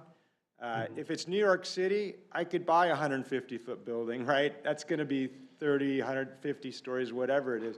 I struggle with that, so I don't know what the answer is. You know, we had discussed or kicked around, like, you know, well, is it a sliding scale, right, with the height? Because higher buildings maybe, you know, warrant a slightly bigger width, base, but, you know, it starts to get really complicated really fast, right? And so I guess, you know, looking at this, I do think you know, it would be extremely beneficial to have more differentiated buildings along a block face.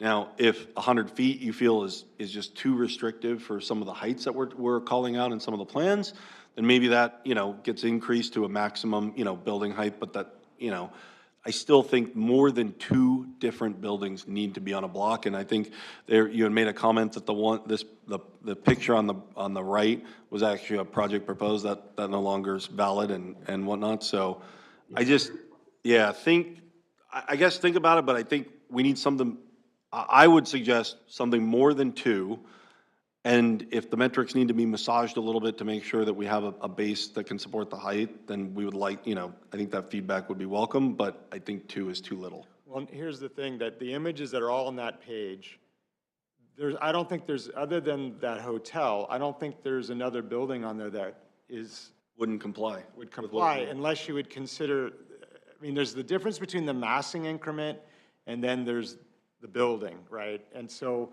I think that's where the struggle is, but we looked at those and said, well, are any of those 150 feet long or 100 feet long? We didn't feel like any of those were.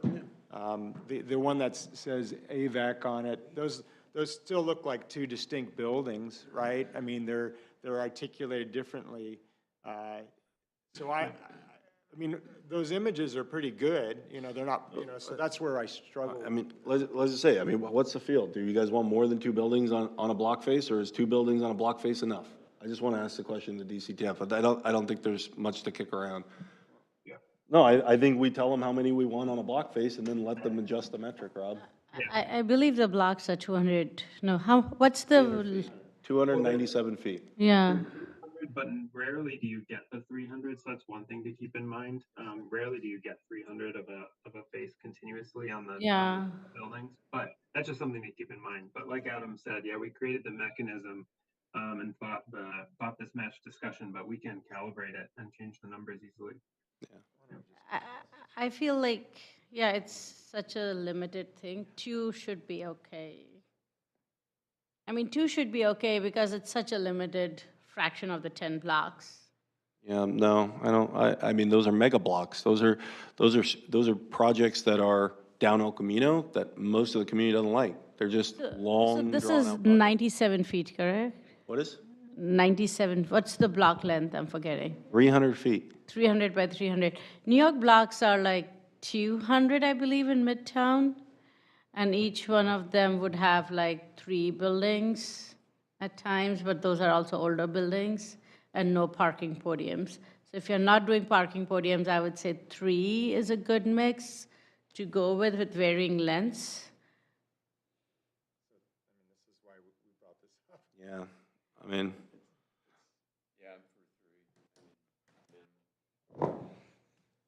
A minimum?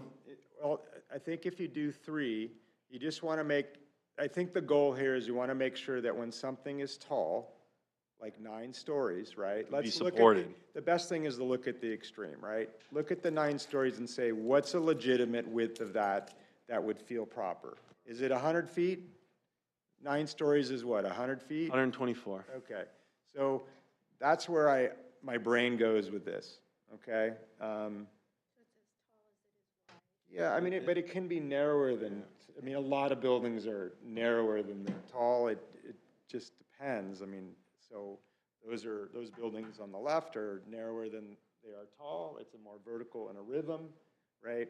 Our fear is that you're just going to end up with something that's more massive, right? It's linear, right? That you're just going down a corridor like El Camino, and I don't think that's going to make our downtown quaint, attractive, vibrant.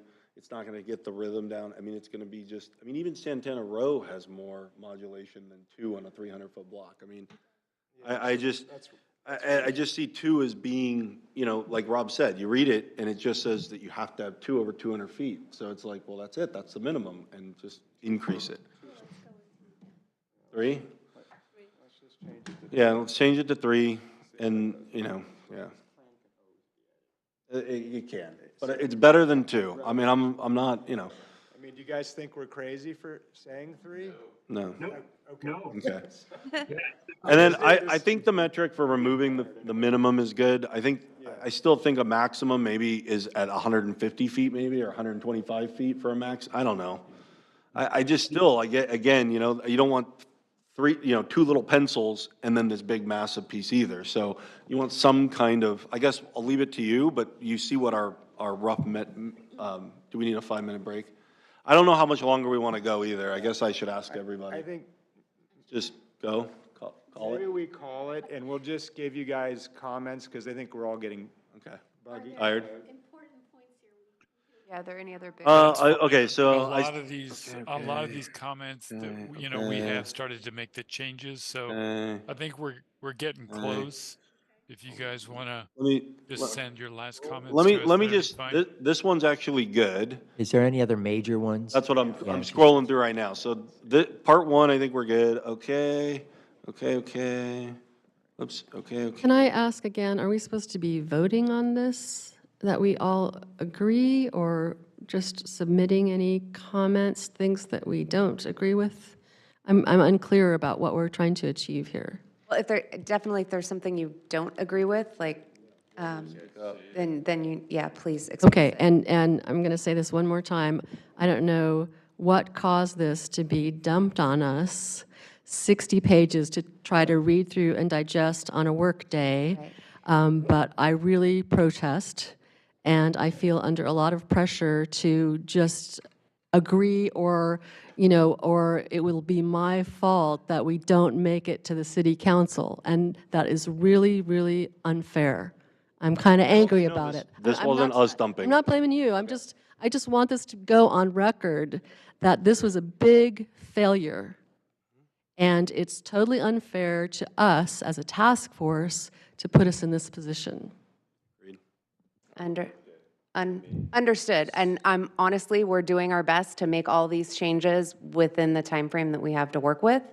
And yeah, you're not, you know, the only folks that are reviewing this as well. Staff had to review it, our city attorney had to review it, and there's, you know, I mean, it is, unfortunately, it is what it is. We're trying to meet the deadline of getting this by the end of the year, and you These know, comments if were the it- ones if- that we reviewed in the last DCTF. Correct. So these are the responses Yes. from what we Right. submitted last time. So again, how many of these are just typo changes and cleanup, and how much of these are foundational that we really need to address? The only ones that are foundational are the ones we were talking about. So I agree, Deborah, with getting it late, but I think we have to address the foundational ones, and the typos and stuff, that's up to staff. Make sure those are cleaned up, make sure they're ready to go, and let's just address the foundational And ones, that's what which you're doing. that's what I'm which trying you're to do. doing. I was Yeah, going no, through- I I agree with haven't you. rewatched I agree with you, tonight's Adam. I understand that's what you're Sorry, trying to do. so. I mean, we've Typo, only- okay, move on. We haven't had that much time since the last DCTF meeting to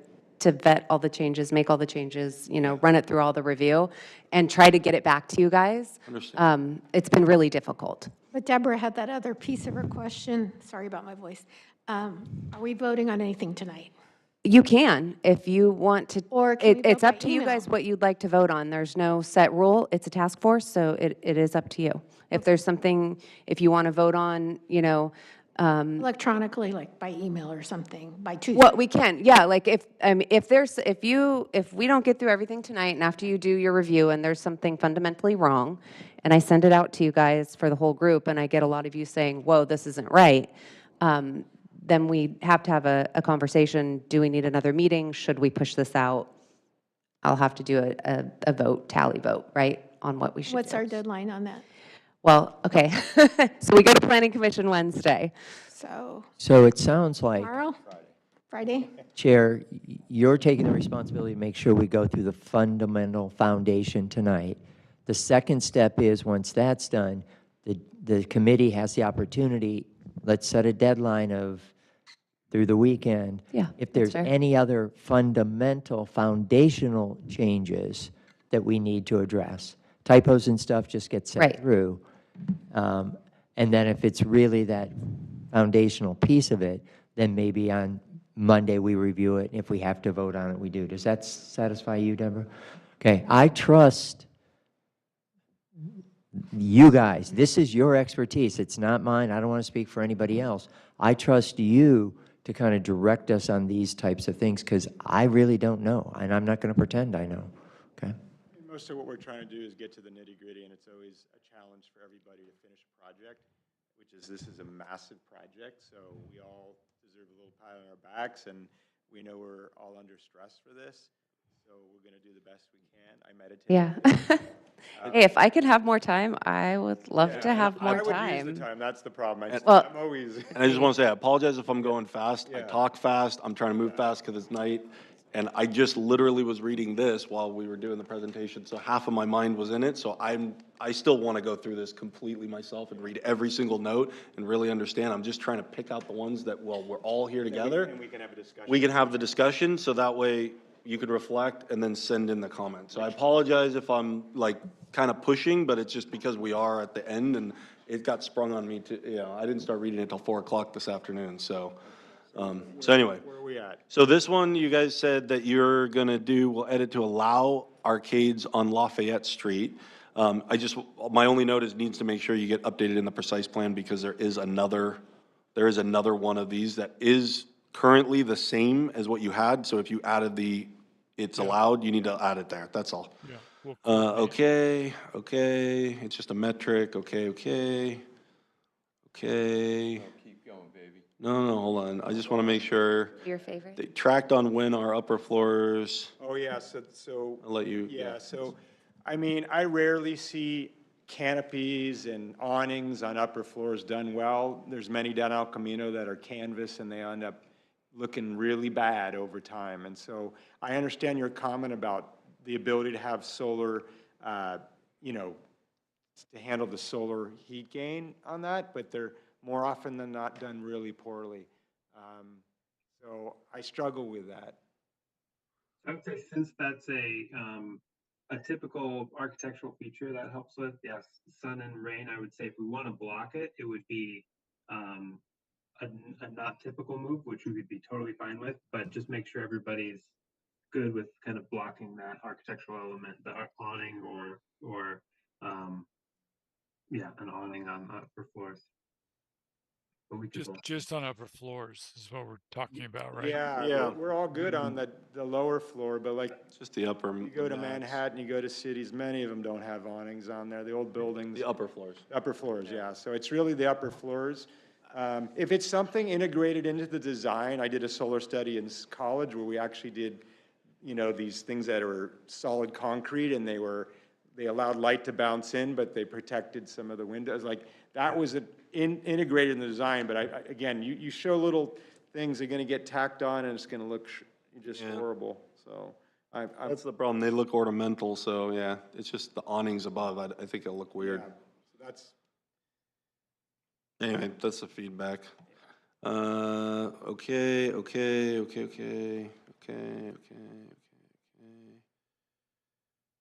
Oh, signage, we could take this offline. It says we're gonna be required to go with the city's crappy signage code. Sorry.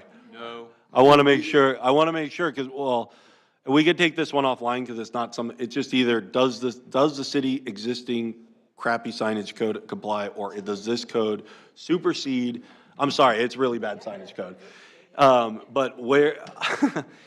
But I just want to make sure a lot of effort and energy has gone into the signage code on this, and so I want to make sure that this supersedes, and if there's a hole, then it's filled, sorry. Go ahead. We want a The process distinct of the signage. current, the process of approving a sign in the current code Got it. applies. Is applied. But these are the design the- standards Got it. for downtown. Okay. Okay, So you still require to get a sign permit per the code. document, but these are your standards you So these are your reviewed standards. against. So technically, if they met the standards, it should be a green lit, Correct, yes, right? yeah. Because if they Otherwise, meet we the can't standards in approve it. here, it's just an application to make sure you meet the standards before you start Correct. putting up signage. Okay, cool. Yes. Thank you. Sorry. I read it wrong, but like I said, I was half mine. I think I'm okay with those. Okay.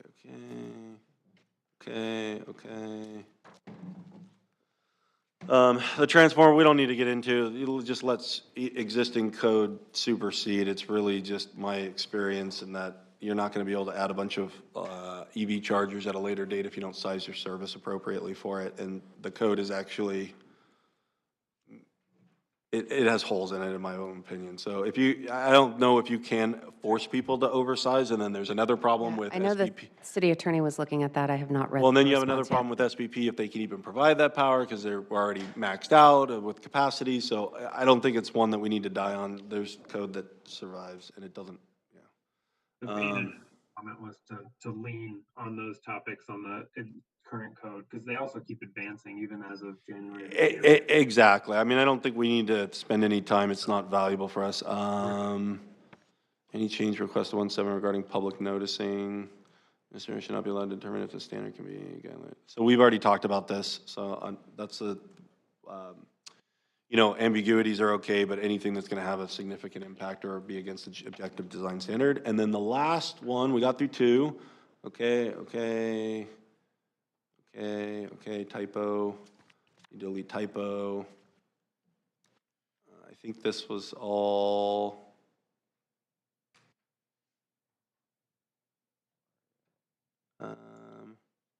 You guys didn't respond to this one, the center line of the alleyway. From center line of alley, the rear Yeah. way. I'm sorry, yeah, we must have. Yeah, no, it's just how it's actually measured because it's measured from the front. So if you want that distance, you're going to need 20 feet because it's measured from the crown of the public right of way. That's what the note was for, right?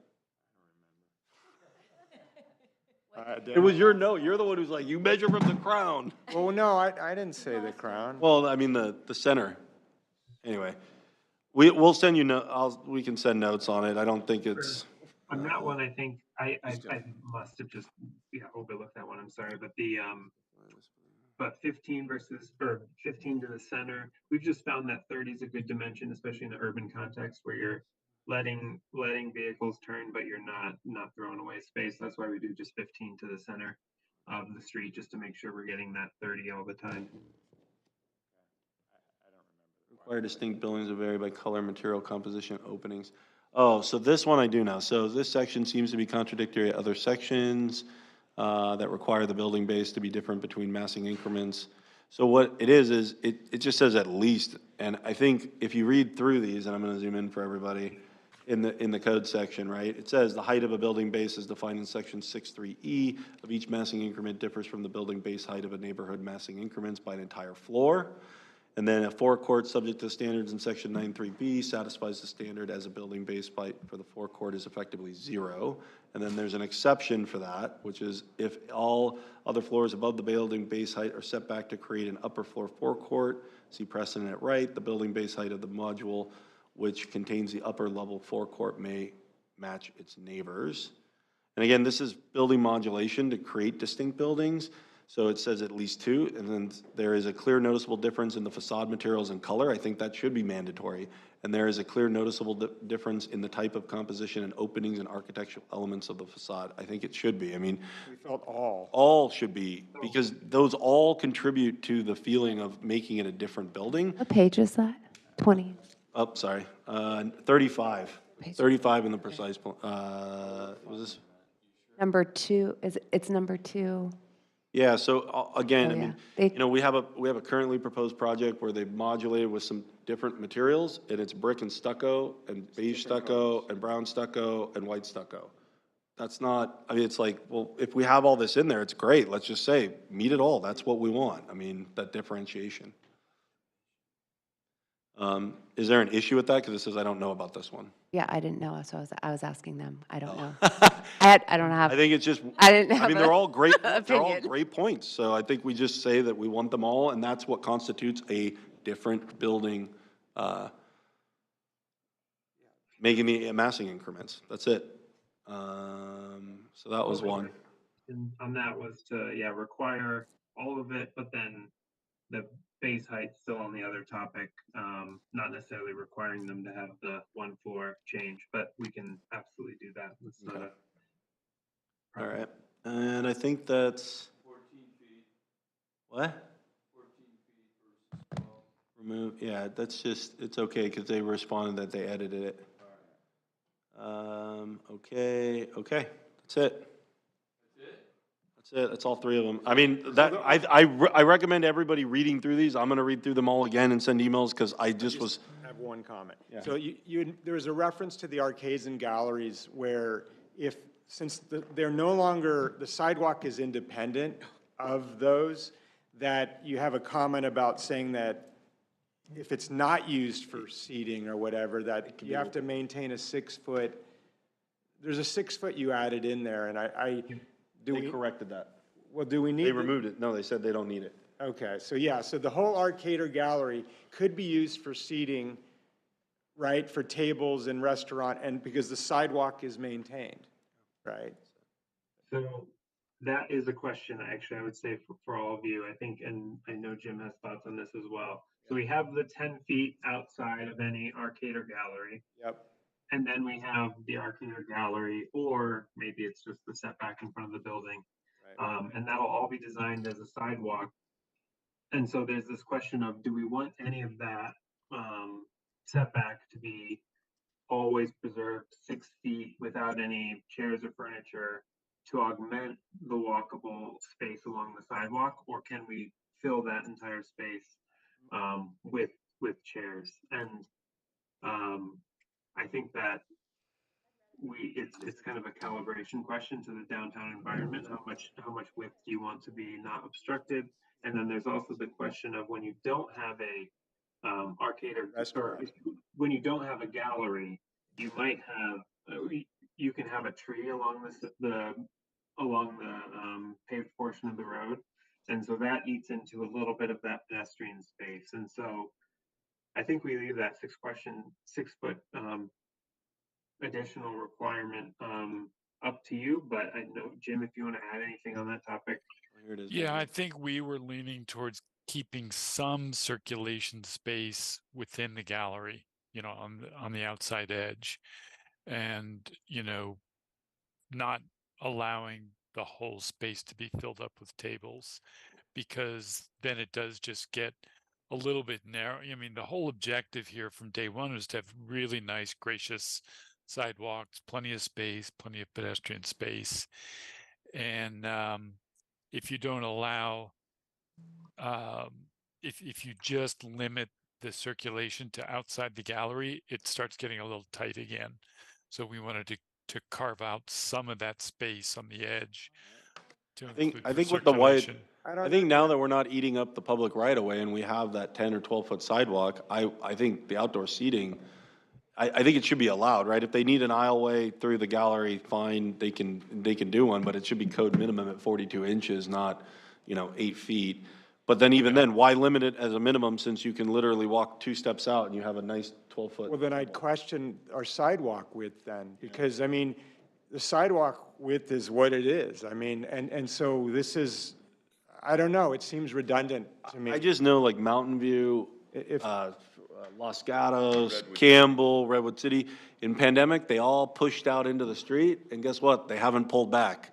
Not all the way. I mean, they pulled some of it back, but even Mountain View's closed off at Castro still because why? More seating ended up being better. San Diego was the same way. I went there, and the Gaslight District, they had all the seating pouring out into the parklets and even into the street. So I think removing it and letting seating like take root in the gallery, that's the whole point of the gallery. You're under shade, you're out of the weather, and now you can be able to sit there and have a meal and coalesce. I mean, there's usually going to be a pathway anyways with the seating. Yeah. I mean, well, I'd say 0. It just seems odd to have it on both sides. At either, how wide are the sidewalks down Franklin? Wherever we're saying these have to be. Are they 12 feet? 10 feet of sidewalk, and then 12 feet for that setback, which could have which 12 would to have a gallery 15, over it. yeah. 12 to 15, which could have a.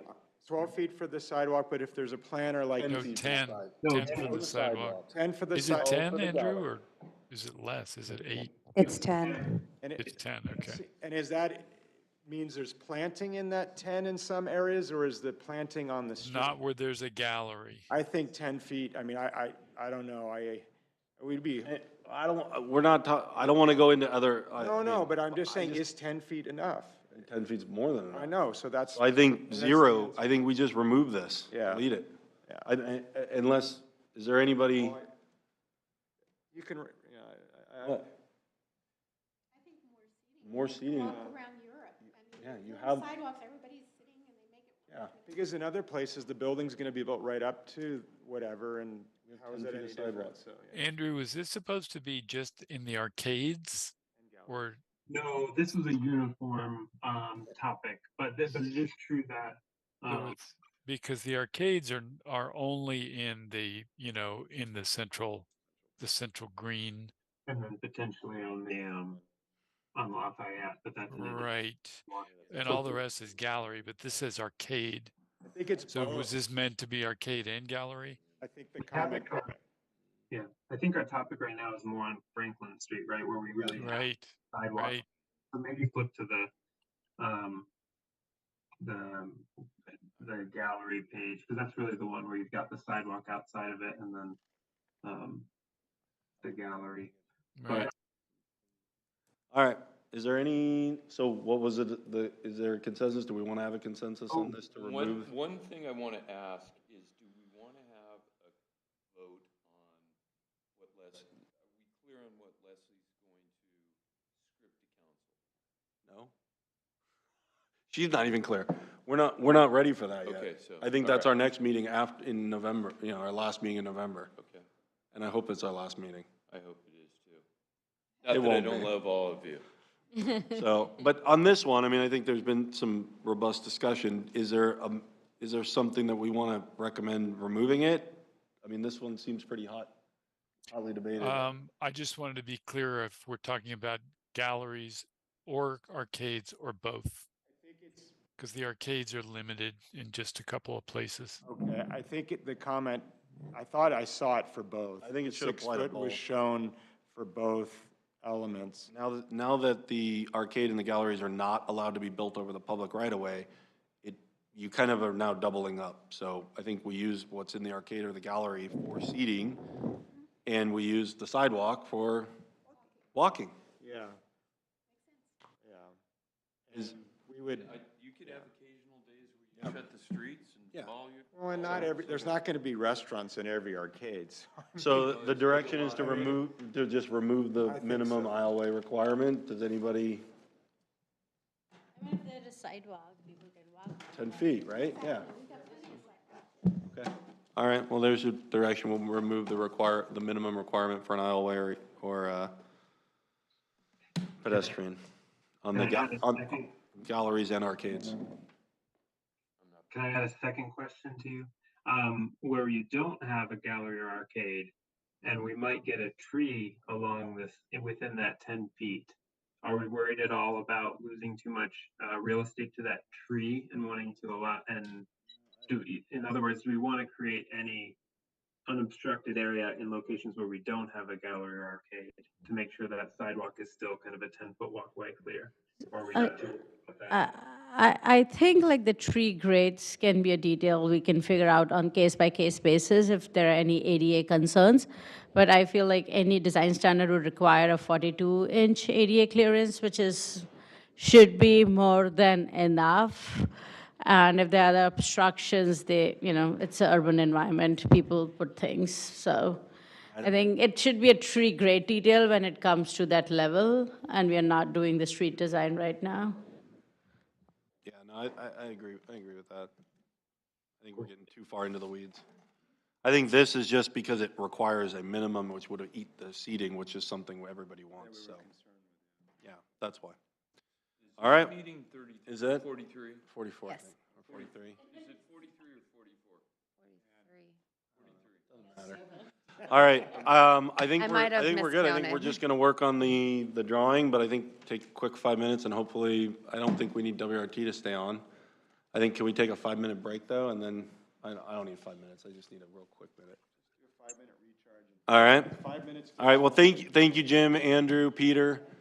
Really appreciate your, Yeah, your thank you, effort on this. everyone. So we'll get our Yeah, final, really any final comments over by Monday. great. We're getting close. Oh, well, we're not done with this item yet. Do we get public comments? We're not done with this item yet, so, all right, we'll be back in a few minutes. Thank you all. Thank you. Bye-bye. Bye.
put a skateboard park right here. No, okay, come on, I want to get out there.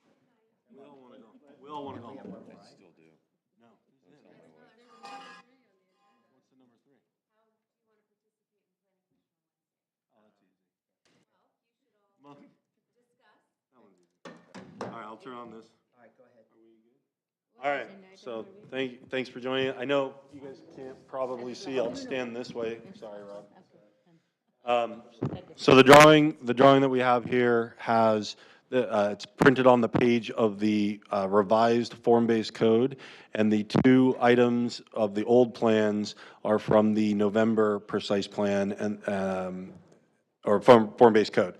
And so the things that had changed were blocks J, which increased the base height density from 3 to 4, and then G and H went from 3 to 4 in the base height, so they went up 1 floor. And then for the bonus max building height, blocks J stayed the same with the bonus height, and blocks G and H went from 4 and 5 stories respectively to 5 and 6 stories. Yeah, sorry, I kind of took that up. And then the only other item was, the task force had sent in this revision to the blocks A, B, C, D, E, F back in February and discussed it. And what came back was this, so I didn't know if we wanted to have a discussion about that. Again, that's not the biggest concern. Here it's only this change, correct? On the base, correct. For J? Only the J, J not is- the I. I is same. I is the same, correct. Only J Well, went. no, I is here. You got this too. Well, let's This just is make with the sure we, bonus. This is the let's talk base. one at a time. Yeah, okay. Sorry. So just to, so this was 2, this became 3 on the base case. And then on this case, it's the same, it just went higher. No higher, it's the same. 72 From versus. here to here, it's the same. No, but this. Oh, yes, they went 59. up, they went up. Yeah. Yeah. Okay, so J, we agree? I don't have any issues with J. Nor do Because I. their existing zoning is basically 4 stories, 50 feet. So I don't think there's any issues there. I think for the Franklin Mall, G and H going from 3 to 4 to 4 to 5, that's, and up to 6 is the question. That's 85 feet. So my recommendation would be to go with what was originally distributed and discussed. We didn't have any, again, this is the one where we had notes from these 2, and there were no notes on G and H. So, So G right now goes to 4 stories here, and then up to 5 stories here. correct. With the bonus. Yeah, use the markers. I brought all these beautiful, and we even have more copies if we need them.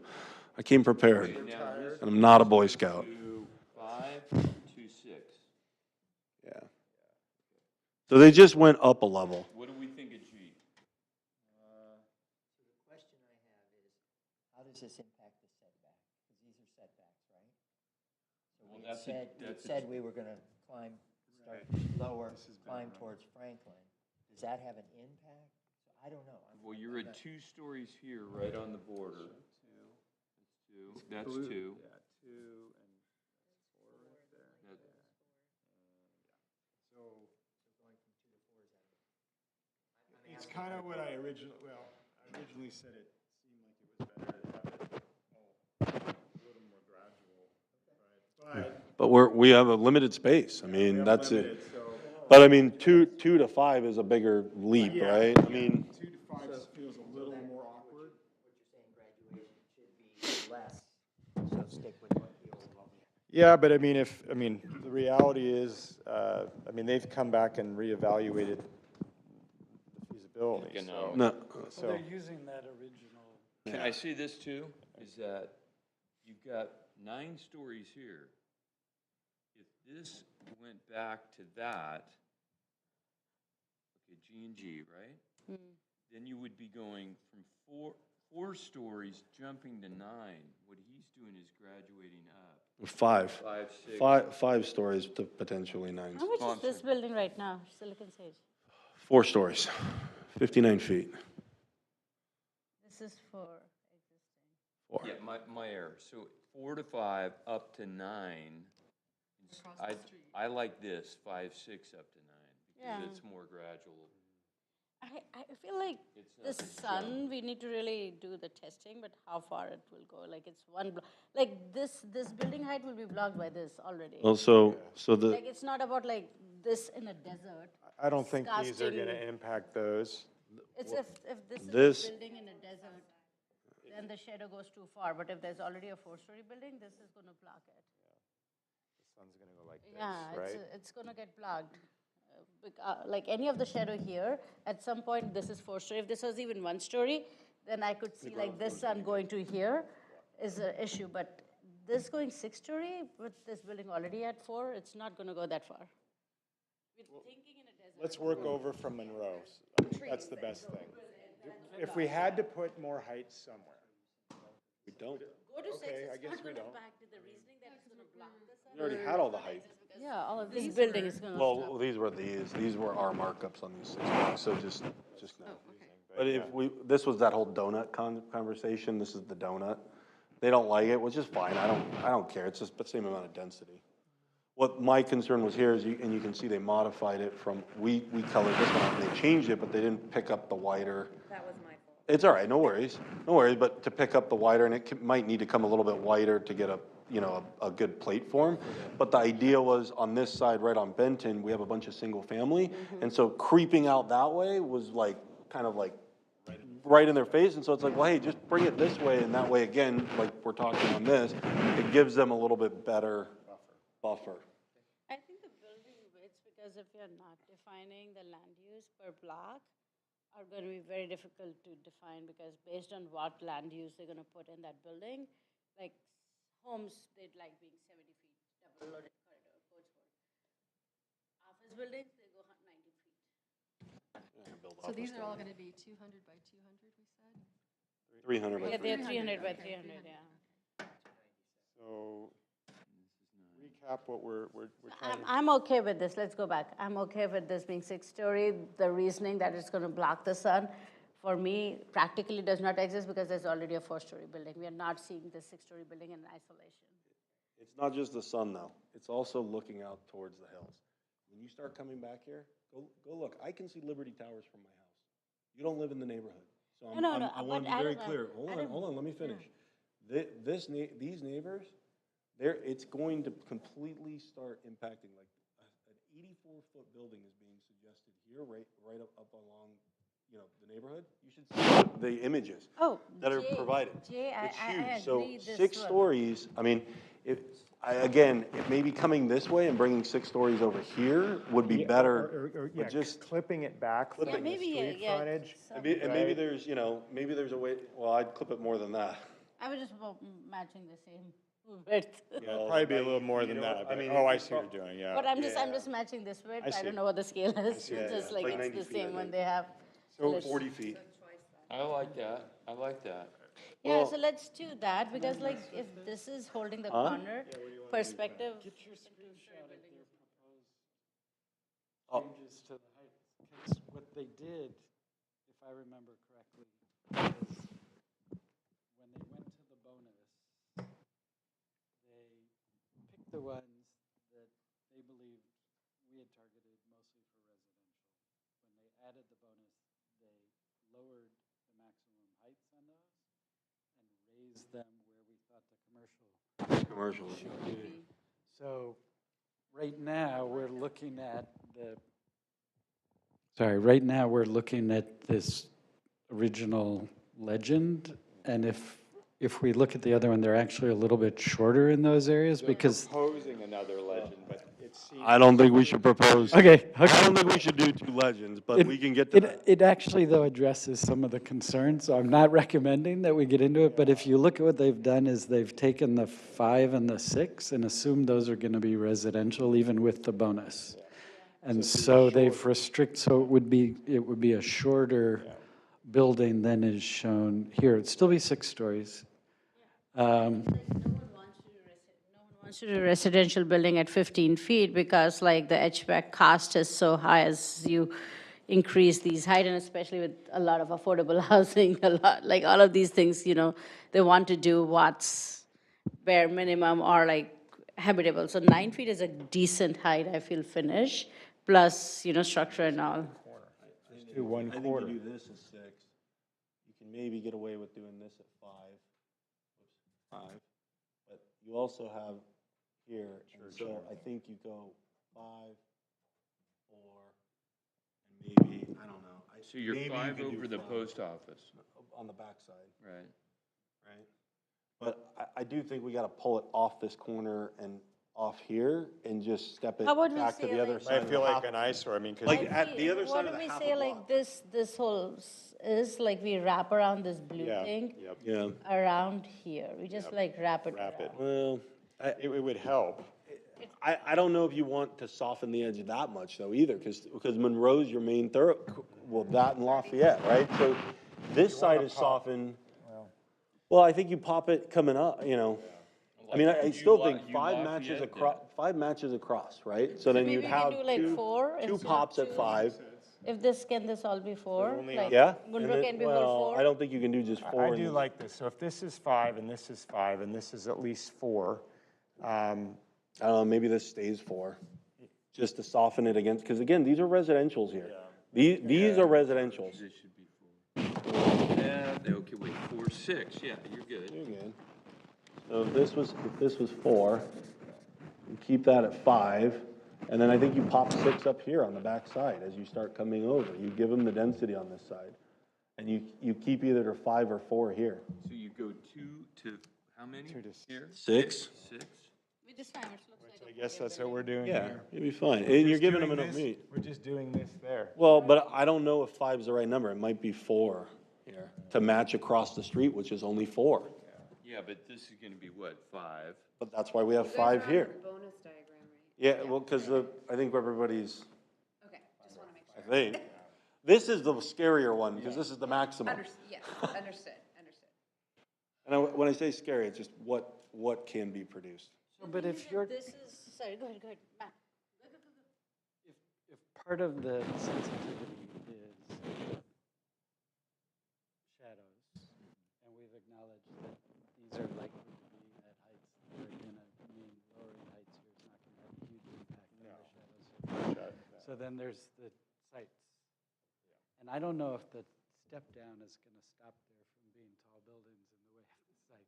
So I think there's an aesthetic question about the step ups, but in terms of the neighborhood impacts, I think we probably either have to be more aggressive or we're kind of nibbling around the edges and solving a problem that we can't solve. I mean, the hard part is, right, if you go from one story across the street and you jump all the way up to 5, which is really 72 feet, that's still a huge jump from across. We are. This is a single-family house. But you have the blue buffer We there. have the blue Oh, buffer. not the entire way, No, guys. no, it isn't. It's not the entire way. It isn't. You do not have the buffer here. So I think on this side, maximum should be really 4. And again, if we're going to keep our floor heights, What did we have it previously? What was this originally earmarked for? 4. It was 4, yeah. I No, tend to. no, it's yellow, it was 5. This is the original one, Dan. Oh, I see. 4, Yeah, yeah, yeah. 5, Okay. 5, 4. You know what? It's too much. I struggle with, You're jumping from basically low slung, one. because it's one all story. single-family Yep. houses here. Liberty Towers is here, so these are all single-story buildings. This is a Commercial two-story. already? No, This is a church, This one. house, commercial. Yeah, But these are two 2 stories, stories. 2 stories. You got all one story, a church, 1 story, 2 stories, 1 story, Liberty, and then all 1 story. But these are all zone commercial residential, right? And No, there's there's zone community mixed use in the downtown And what's focus. the height on them? Maximum height if they go through redevelopment? 50 feet, Yeah, so the thing is, like, we are looking at something existing, we should also look but at not diversification. 72. That's 50% more. Especially with all the housing behind them, I'd be Okay, shocked. so we have I an mean, if this interface thing here. stakes up, these are gonna go as infill parcels. This is in the middle of the, It's historic, though. That's where I think you pop up. You give them the There's a density. lot of historic houses in there. And so here, I actually don't think we should stick with 4 and 5. I think we should go with 6 on the back end. But the question is, do you match to try to, or are you allow higher? These concerns will Well, be you're different. doing both, you're going 4, 4. you know what? I mean- This is a ridiculous building. You can do That's what I'm saying. 5 stories and it'll almost be the same height.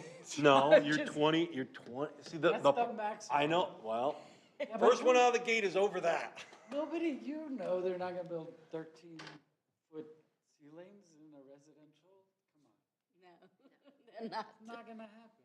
I mean, And that's why, but that's why I wrote down 5. I think it's reasonable if people follow the expectation, right? It will be, it'll match okay, and you're right, Silicon Sage is gonna, I mean, it's 60 feet, so it's really 12 feet higher. This is the one that concerns me more because it's right on the edge. So does it help to extend the step up? I forgot exactly what the logic was. Was that to give more capacity in this frontage? Probably. But again, this is a this is Monroe. This is this is in Jackson. You want to pop it here, right? Yeah, you want to pop. In the middle. You've got ugly. You got the new guy if he comes in. This is all single family too, all down to one or two. There's like a 1 or 2 stories, so just to keep that in the. Well, and that's what this is about. Yeah. So No, why not I think extend that? Yeah, I mean, that's. This is the entrance to the downtown. Yeah. So that's where your showcase has to be, not on the corner. What if we went to? No, I think But that's to his point, that's your entrance, right? No, I was just saying here. This would pop up, like these are 4 corners, that's like this 4 corners of. Can they make money at 3? Townhouses. But you don't want townhouses wrapping the corner. Townhouses was the most feasible land use. Yeah, No, so that's why they didn't wrap the corner. They're not gonna wrap it there, they're gonna do it all there because it's residential. You got a church here, you got, I'm You want sorry, but, commercial catty corner to the church. yeah, or you opposite. don't want to dump, this your entrance, you're gonna have like freaking townhouses right here? Anything 3 stories, I'll show you 2 4-story townhouses. Yeah. No, It's anything that's exactly what will happen. It'll happen very fast. Yeah. Because the You just margins drive on around those Milpitas, are- like drive around Milpitas near Bart. Like Oh, yeah, what you that's see, these, everything. like, Milpitas Bart is a tower wasteland townhouses, of like, housing. They're kind of like brownstone from New York, waste- but so poorly done. Wasteland. It's a wasteland of housing. They built the housing and they didn't build everything else that they needed to make it an actual place to get off. No, it's not an urban village. Made sure Ron Gillum knew. Okay. Okay, that's a good, well, do we want to go base, just go block by block through I it? think we shouldn't change I and J. Let's keep them where they were, as they were. You mean as they've been revised? No, like Yes. this. No, to this. You want 4-story base. This is the old one, Letitia. This is the new one. So they we went from want- 3 to 4. So we're saying leave it. Or should we keep, no, I'm saying keep it to 3. 3 stories? I don't know, like, I thought these were kind of. Their current zoning is 50 feet 4. I Okay, think so you let's just leave it. Okay, so this is okay. Yeah. Okay. Oh, you want to get a clean one? Yeah. Yes. Well, no, let us Let's keep going finish on the this. draft. Let's- I have 2 more though. Yeah. And I printed 4. I'm a pro. Okay, this is done. Let's look at G. G, Okay, what's G. the? So G was 3, they bumped it to 4, H was 3, and they bumped it to 4. Let's do G. Okay, G. Yeah, just focus on. Sorry, I'm sorry, you're right. JDD. Is that Franklin G? Yes, this is Monroe, and this is Franklin's. It'll be like that For a long, for a very long time. Oh, You it's, got 13 owners. So- You got- None of them can agree, It- so- Anna, So you could put the one ol- there. one only thing I'll say is- generation will, No they'll way, knock no them way. down. remember the delta, I'll be dead. whatever the delta is between the Well, base. but it'll be for the Realities next. will be It'll very be different. historic by then. Economic. Right. 50 years, I was like. Okay. Remember, the only caveat, I don't really have a strong opinion, but the caveat would be whatever is in between the base height and the bonus height. If we don't have a delta, there's nothing to get. So think about, that's the only caveat I would give. That's the thing that leans me to push back to 3, is that it gets us the delta. Well, and it gets. Okay, the only reason I would say push G to 3, because then you can do non-elevator buildings. So this is 3-story. I don't know. So you get something for the bonus. This is just the base. This is the base. This is the base. I'm just saying it's practically. It's city-owned land. We're just devaluing the city, don't worry. 3-story buildings, because it brings a lot of fire codes down, and it brings Okay, a lot that's of fine. 3-story. elevator costs down. Building costs. We're not Oh, though. Two of the others are now. I don't think you want to go 3. By the time that, Leslie, by the time this happens, you'll be retired and on year 5 of your PERS. I guarantee you. all got These little two pieces. blocks. I'll are be in a not- walker. Okay, E, what's happening with E? No, I'm going back to G. I don't like 3. Why? 3 was the original. Because it's going to be, what's this? That's 4. Okay, but I got a 3 here. Well, she We wrote, want to change it to 3. you want to This go is a back to the change. original. Here's wanna what go I back- think is I wanna very go important forward. is to put Why? the number. Because I want. What we it's were at. number- You're eating away potential bonus revenue. Okay, is so 3. what's the bonus going to? This is 3, and this is 2, 2. State G and H. 3 to, it's going to 5. So now it's going to 5. Yeah. You get 2 floors But bonus, it's also and we're going going to to get 6. benefits. 2 and 6, yeah. We get benefits. You got bonus? You're going to from 4 to 5 and 6. Yeah, that's You're only getting 1 floor. You think they're going to do it for 1 floor? They're not going to do it, Dan. I guarantee you. It's gonna cost $100 million. Yes, it is. I mean, that's the thing. We're arguing about the blocks that are the most difficult to unencumber, but I'm just saying, I think you leave the base at, Go? I think you leave the This base is at what it the one was. they'll go 9-story if they have This to is buy where it. the, like, you want the base to be as high as possible. This so they don't is, have to pay if the we have to bonus. look at like cost of acquisition, this will have to be the highest But height. you know, they're 1 year from being Or we historic. just eminent domain it. That's 1 year from being historic. What? That Franklin Mall is going to be 50 years old. I'm working Oh, all the on those buildings in Hawaii, which is, Okay, come on, guys. Hey, everybody, let's focus. It's Okay. 10 o'clock at night. Sorry. I feel this tired. 5 and 6 is fine here. More cost, yeah. We're getting, hey, no, Okay, side block G. conversations. Come on, You're sorry. going Sorry. 5, 5, you should go 5 here and 4. Might as well just keep it even. Well, these are already, we've already gone through, we're just talking here. Do we want 3 or 4 stories on the base on G and H? We had 3 at one point. They changed it to 4. Go vote. Let's vote. So The just bonus will give you 2 clarification, stories. you had made a statement that on the bonus, you need more than 1 floor for a developer? I think the reality is they're not gonna eat, you know, 1 I floor. would agree with you on that. I really just think wanted to to make push sure. them, to go through the hassle, they're gonna. Density bonus get you 33 feet? No. Excuse me? The density bonus law, how much does that get you? I thought it's 33 feet up to 3 stories, 80%. 10 feet. 10 extra feet. No. There's a, SB 35. there's a table. It's 80% for floor area ratio and all Let's that. go back to this. But we don't worry about that. That's All right, not what we're talking about. So we're 3. How many want 3? Joe, how many want 3? Yeah, how many want? How many I want? want to make sure I know what I'm, so if we have 3 there, that gives us the 2. Well, we have to figure out this, but that would be the likelihood based on what we're kind of sketching out. It would jump 1 to 3 stories. Can I just note, and I think this was our side conversation, so that area is going to be the hardest. And so I don't think that's where you want to be counting on the bonus. I think that's where you want to be, optimizing the return without demanding that extra margin. For that to be feasible. But a big chunk of it is city-owned land, so it's all gonna go through surplus. Actually, the whole thing's gonna end up going through surplus land act because they own all of it. They own all of it. Yeah, but if you get the bonus. Under the is that they CCNRs, that tear it's a it land down. lease in perpetuity for each individual owner. But the bonus is they get rid of it. That's the bonus. Give them the bonus. There is, yeah. Because You the guys wanna grand- give them 4, that's It's fine. it's not Delosier, it's the grandkid. They're gonna go, They're gonna go screw easier. that, I want the money. Okay, well, let's, to Butch's point, let's just vote. Sorry. You want 3 or 4 on the base? I would say 4 or 5. 4 to 5 on base, yeah.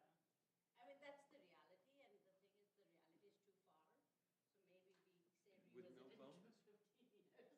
Put the new obligation. It's a bad move. Go big. Huh? It's a bad move. Why? I think it's a bad move, because you're not incentivizing them. And you're giving, the city-owned land, I don't think it's gonna work the way you think it. I don't think it's gonna be as costly as you think. Oh, getting even tenants removed from private properties, It's not private property. You guys have to remember that. It is not private property. Both blocks are completely owned by the city of St. Clair. So it's a ground lease In perpetuity. for both. In perpetuity. It's really screwed up. They don't even pay property tax. It's gonna be very difficult to get rid of it. But and when I say, I already know how they're gonna have to get rid of it, but we're not gonna But do you say see that. my point? I mean, if they're, to motivate them to go, because they're not gonna move. They're not gonna move for 5 either. But there are mechanisms. What you're gonna do is, I mean, I think 4 would be the maximum I would go with the. So what you're saying is it's very difficult to provide incentives for that to move. I think it's gonna be very hard to provide incentives. So you're compromising to go to 4? I wanna go 4 minimum. Okay, let's go. 4? Adam, you wanna go 3? Yeah, but I'll vote my way. This is If I get base. outvoted, I'm okay with it, because I'm not gonna die on the 4. Yeah. It's not the horrible, I want the delta. Okay. Incentive. I want the incentive. I like. Okay, so do we want, well, hold on, let's go block by block. So we're good with J. Do we want, for base G, who wants 3? Raise your hand. 1, 2, 3. Who wants 4? All right, 4s have it. Fine with me. I wrote it 4. Okay? H. Who wants 3? Who wants 3 for H? Base height, 3. Okay, yeah, I'm gonna do. Right? Same thought. It's gonna be the same. Everyone else, 4? 4, 5. Okay, it's fine. Still gonna have that setback. Yeah, I wanna go Yeah. 8. Yeah. Can we do an 8? All right, there were no, Can I just clarify, you're just changing the light blue? we're leaving it the way they already have changed. This is what they already have, so there's actually no changes. Okay. So far, I Leslie? want to make sure that this corner is still Okay. Yeah. okay. So far, Leslie, there's no changes. Wait, so they're zoned for this anyway? They're not zoned for That's it. in They there. already changed it from 3 to 4. So we're just leaving it as 4. And we still have this setback, Yep, and this is still, the post office. And then there was nothing else that was changed, but we can obviously discuss if we wanted to change anything on the base, but nothing else was changed. So the places that were scary were these 2, because they were increasing both the base And the bonus. and the other ones, they were keeping the bonus, we were losing the Yes. levy. And that's what was confusing. All right, so now we want to go, does anybody want to talk about any of the other blocks on the base? Okay, so let's go. J did not change on the bonus height, so we leave it as is. G, so it was 4 and 5. Let's discuss. So now that we might not have this bonus option for any time soon, I just don't feel that. It's not anytime soon. It's going to be anybody who buys a piece of property, the Nexus study will beat it. Or it will beat it if council determines to proceed immediately. Yeah, Whatever, if they get it entitled. exactly. It'll say, you have to pay this. It's not like it's 10 years before out. you get your building permit. Yeah. So if you want to, I mean, that's a little risky, because you won't know what it is. Well, but you know what Ideally, the it's a- target is. yeah. Yeah, and it's, We've already clearly defined that they'll get it as long as they get the study. So they'll be able to talk to the city and go, when are you going to be done? You're going to be done in April. Cool. We're not going to be done with plans until the following year. That happens all the time. Yeah, all the time. You never get your work done on time or in the order you're supposed to. So Look at us. it's, whatever the red card, you have to. Are you stepping back on Lafayette? No. What do you mean? We're not stepping back. Let's Why are- just keep talking. No, I know, but what I'm saying is, why are we stepping back here? We got 4 to 5 to 6? This is just us marking it up. What do we want to do here on G? I mean, I think you push, instead of having the density along Franklin, I think you gradually step it up. Yeah, either, and I would do half the block is 4 or 5 and half the block is, 6, up to 6. Okay. So this is, I mean, I kind of think 4 is better, and the reason is, it's much, I mean, that's Silicon Sage, 4. Yeah. So do we want something, are we okay with something slightly taller? Yeah, probably. one store that's Probably 1 is designed not, well. is not horrible, right? form Go ahead, based. Matt. Yeah. Jump in. So I think 5, 6, split the block that way. I think keep this 5 to match this side and lower this down to 4.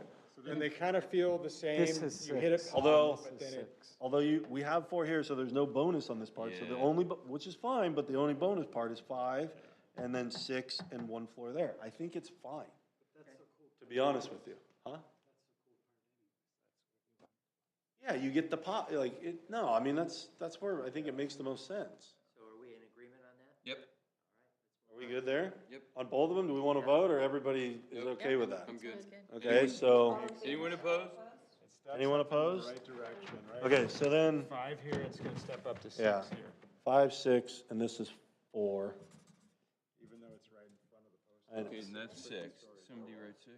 Yeah. That's 6, okay, so then the only last piece, and again, I don't think we do the donuts just because I think it screws too much stuff up. I like. So I think we stick this out. I think the thing is we wanted to fatten, because we were reducing the density that Yeah, I came like that. out. I like that We wanted to fatten up the density so we weren't taking it away. I think this might be a little too thin, so I think we go to mid-block. Oh, yeah. I think mid-block is where we go, right? I feel like someone might just put it, you know, no, they're this gonna- one is they're going to gonna put it miss like that, this, yeah. They're just gonna just do this. Yeah, no, I get that, but I think you show that you can go out this way. And the reason I say that, I think that somebody might. So can I ask a clarifying question? Yeah, When we're doing the buildings here, don't we have alleyways and stuff built into these? potentially. No, they're It's not- required. They're required. Oh, yeah. Well, they'll have an alleyway at the split. Well, There'll be I'm really just saying tall is if alleys. You're Yeah. drawing the whole block full of buildings, there is alleyways. There'll be some breakup, Yeah. yes, to your Okay. point, Yeah, that's my point. yes. With umbrellas. And I mean, that was the only thing those were the major things that I had. Okay, take care. Now we have to- Yeah, so let me draw it and then we can all sign it. Wait, what color do I use? Yes, we do need to go to public comment. I can hold it up. So I'm gonna draw in green because they don't have green on a color. Oh, we need to talk about the heights of the floors too.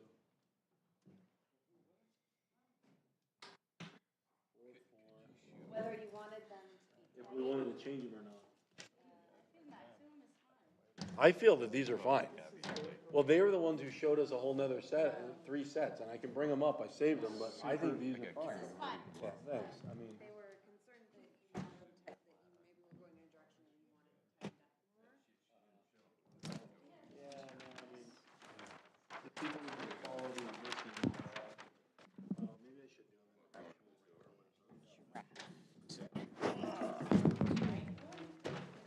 Yeah, I don't wanna leave anything to.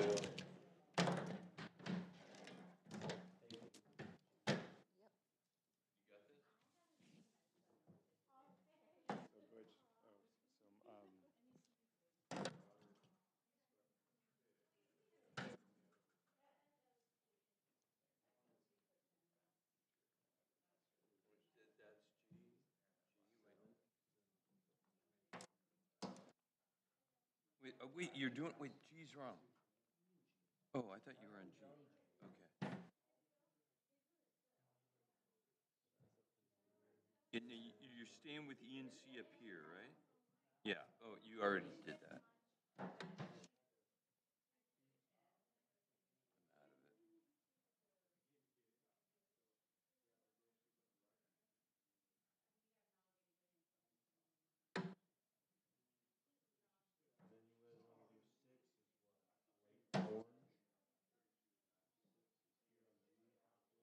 Wait, G, come here. You got it? You got it. And then 5 next to it? Yeah, but you got this little dash deal with 4. Wait, Adam, check. Look at, okay, okay, good. Okay.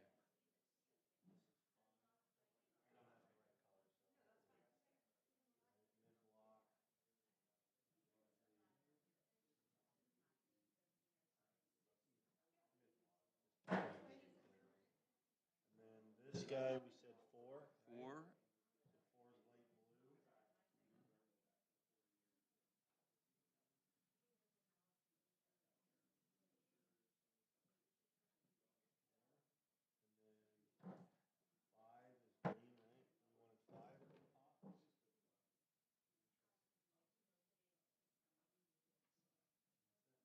That's clean, right? And we're all good with the heights. I mean, the floor heights. Does that make sense?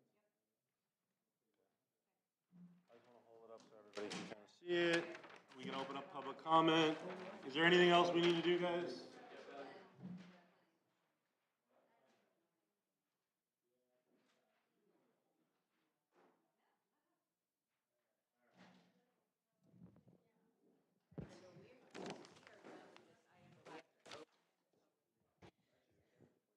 No, okay, yeah, there you go.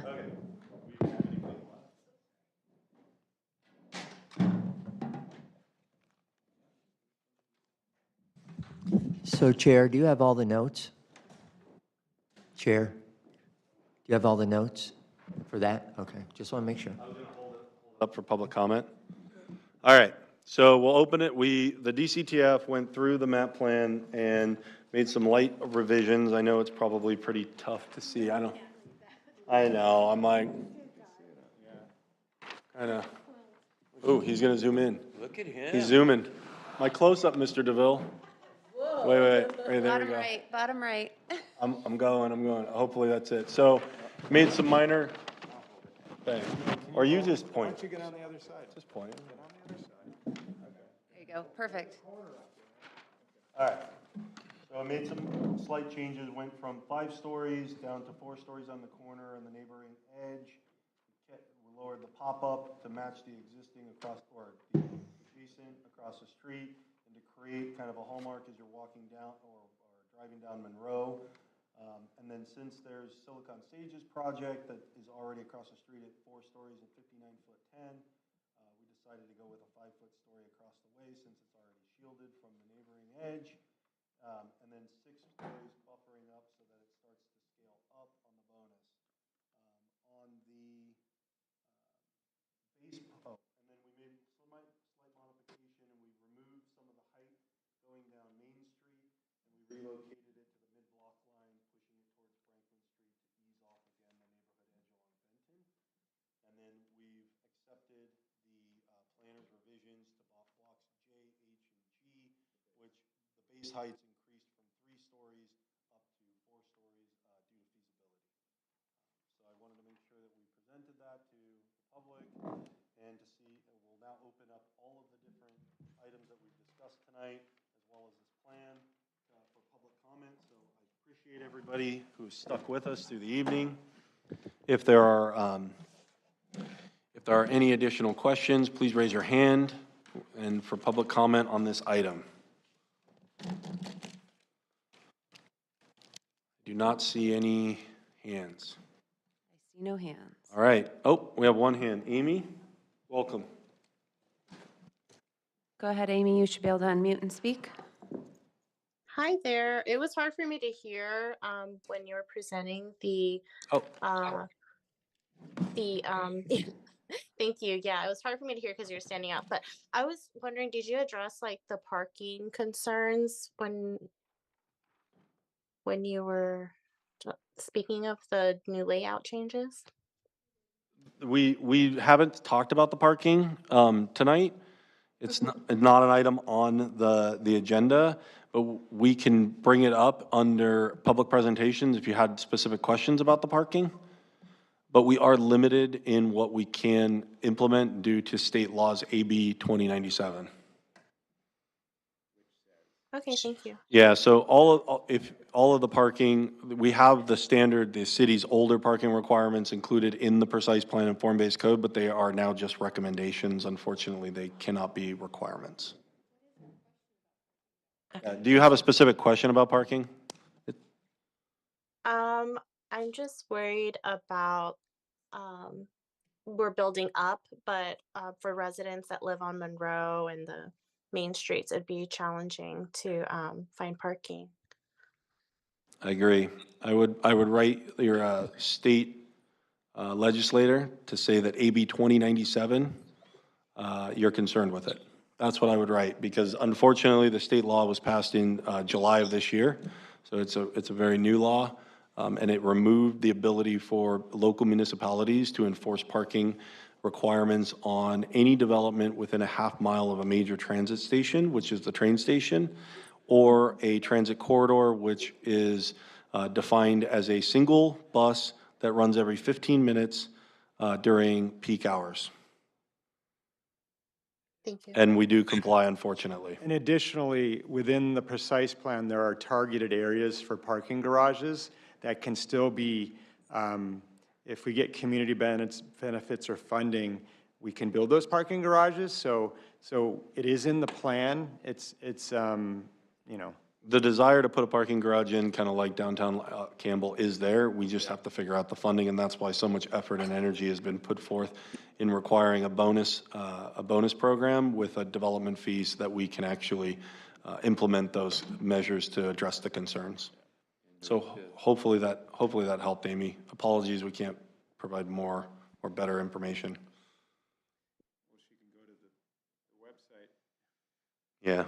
There's a section on, you can go to the website and look up the precise plan, and in there is a section on parking, and it will explain what our goal is in terms of the plan, but of course state law has changed things, but this is our plan. It's a precise plan, it's a goal, it's a vision. So there's lots to read up on the parking there.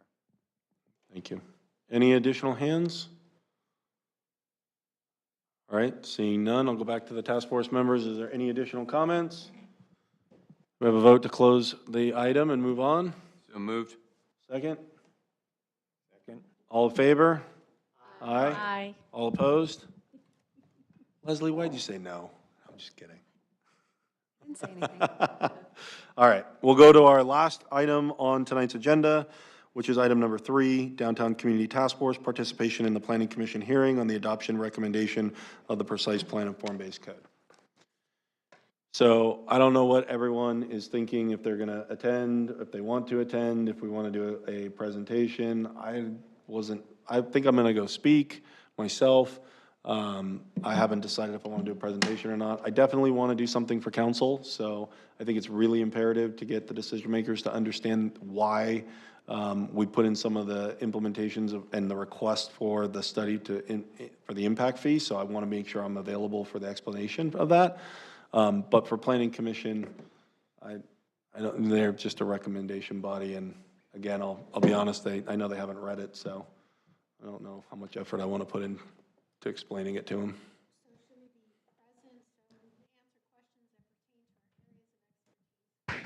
If you want, yeah, if you want to make yourself available, yeah. Is there a time limitation? I'm sure there is. They're going to make us do 2 minutes. Yeah, but you can concede. They can always ask questions. Yeah. So. May I ask So if when? Adam wants to go, It's next Wednesday? Okay. So, Adam, as chair, you would be our major spokesperson? I guess. At Yeah. No, I definitely will for council. Like I said, I'm not sure if I want to go to planning. So I guess my question is, politically, should we show force, or does it matter, or? I think in planning we should. I mean, we're at the end of it. I think it's important to show. I think some of us should definitely be there, because if people who do not agree with some of our recommendations, they will be there. That's their kind of like the next chance to express concerns. So we should be hard to stop. So I think I'll be there. My take is there might be some folks that don't get form-based code. So it may need to be explained that form-based code, when we started out, had a reason. Now, because of Gavin Newsom, it's an objective design standard that protects this area. My recommendation would be that we have one common voice rather than 5 or 6 or 7 people trying to speak to it. Well, we can get up and say different things too. We don't have to say the same narrative. Again, I think what we have to do is show a unified front on this. So we need to make sure we're all on the same page and we're not contradicting or accidentally contradicting something that's being said or misinterpreted. So my recommendation again would be to have one common voice that speaks on behalf of the task force. We can concede our minutes. So I can make a motion to nominate Adam to be our spokesperson at both the Planning Commission and the City Council. I would want to know what other items would want to be discussed, like historical, cultural. I mean, are there specifics that we want to go through? I mean, if I'm only going to get 2 minutes, I'm not going to get a lot of time. For council, I'm going to request that I get probably a 10-minute presentation time for, because I think that's more But important. again, we can concede in advance. The chair, the vice mayor, or, because the mayor is not able to vote on this, the vice mayor, you can request to have time and they can permit it. But planning, you, So for planning. I just don't, again, I don't see the need, okay. Can I ask a personally. question? How long would it take to present this master plan to the planning commission? It's going to be a high-level overview. Yeah, we're not going to go page by page Who's through the doing it? plan. Huh? Who's doing it? That would be me. Oof. And they have gone through study sessions. We have done study sessions, yes. Are they all aware of form-based code? We did one study session, it was a year ago, with the city council on the form-based code. It was a joint study session. Have they tied that in with objective design standards in relation to California?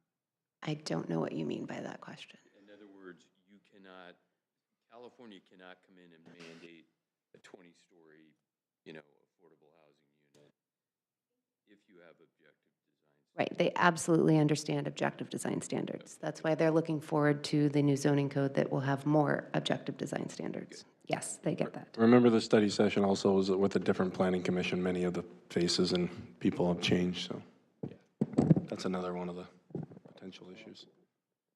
Okay, so again, I think I'll do like a light, I don't know if I'm gonna have a full presentation whipped up. I am gonna do slides for council. Like I said, I'm gonna put in more energy and effort into it. I also have a little bit more time with, pulling the plan and stuff. So I will make sure that I'm available next Wednesday and I'll be there. If anybody has anything specific they would like addressed, or, I still say feel free to speak. But if you want to try to just have one or two things said, feel free to email Leslie and she can email me. I'm trying to do the right thing. Perfect. And then I will absolutely make sure I address your item. And then I'll figure out how to get more time if need be.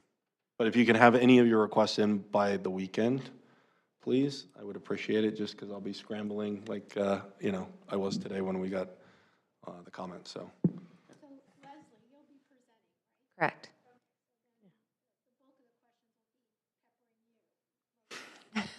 More than likely, yes. No consultants. I don't think we have any capacity left to have them come. Step in. But I'll be there as well, and I probably will use my 2 minutes, and then I'll be there to answer any questions relating to the form and architecture related stuff, or whatever else. Yeah.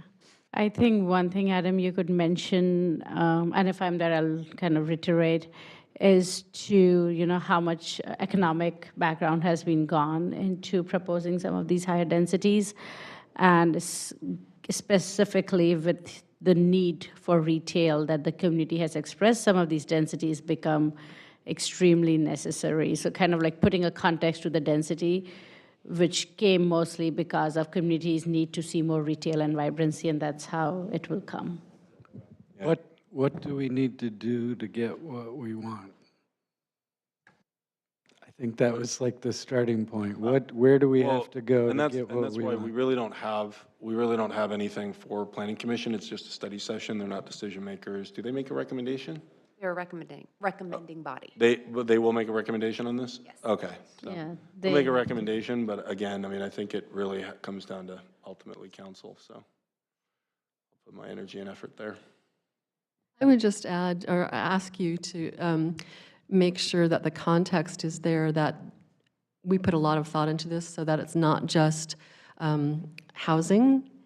It's really a destination, and it's something that all the residents of Santa Clara and maybe surrounding cities are going to want to come to regularly. And so that's almost the whole point of why we put so much care into the form-based code, to make sure it has that art and that culture and that historic feel and things that are important so that people want to come back again and again. Placemaking, right? Yeah. Yeah. Great. Destination point. I'll probably, I guess my plan would probably stay more high level for planning commission, just because, I'm only gonna get a little bit of time, and I won't have as much time to prep, but for council, I wanna go through some more nitty gritty and details. I think it's important, especially where it comes down to the feasibility, the density, get why we have the density bonus and why it's so important to get the things that the community wants, like art and historical resource, historical preservation, and events is another one, like the street dance and the Parade of Champions and all that. We need money to actually fund those items. So that's what that's the whole strategy behind the bonus, is not because we want to take value from this area. We actually want to contribute and improve the area through those means and mechanisms. So, no, definitely, thank you. So at the November meeting, do we want to take a portion and just kind of help lay out the highlights we want to make sure that goes to council? Would that help you? I think I'm going to try to start, I don't want to commit, but I'm going to try to build a rough deck for that, and that we can review by then, or at least have something like sketched out, and that'd be great. Something, so that way we're not doing this where we're like, oh, I don't like this either. I like to be very prepared. So, yeah, that's why I said I don't want to overcommit for the planning commission, but I will put a lot more effort into the council.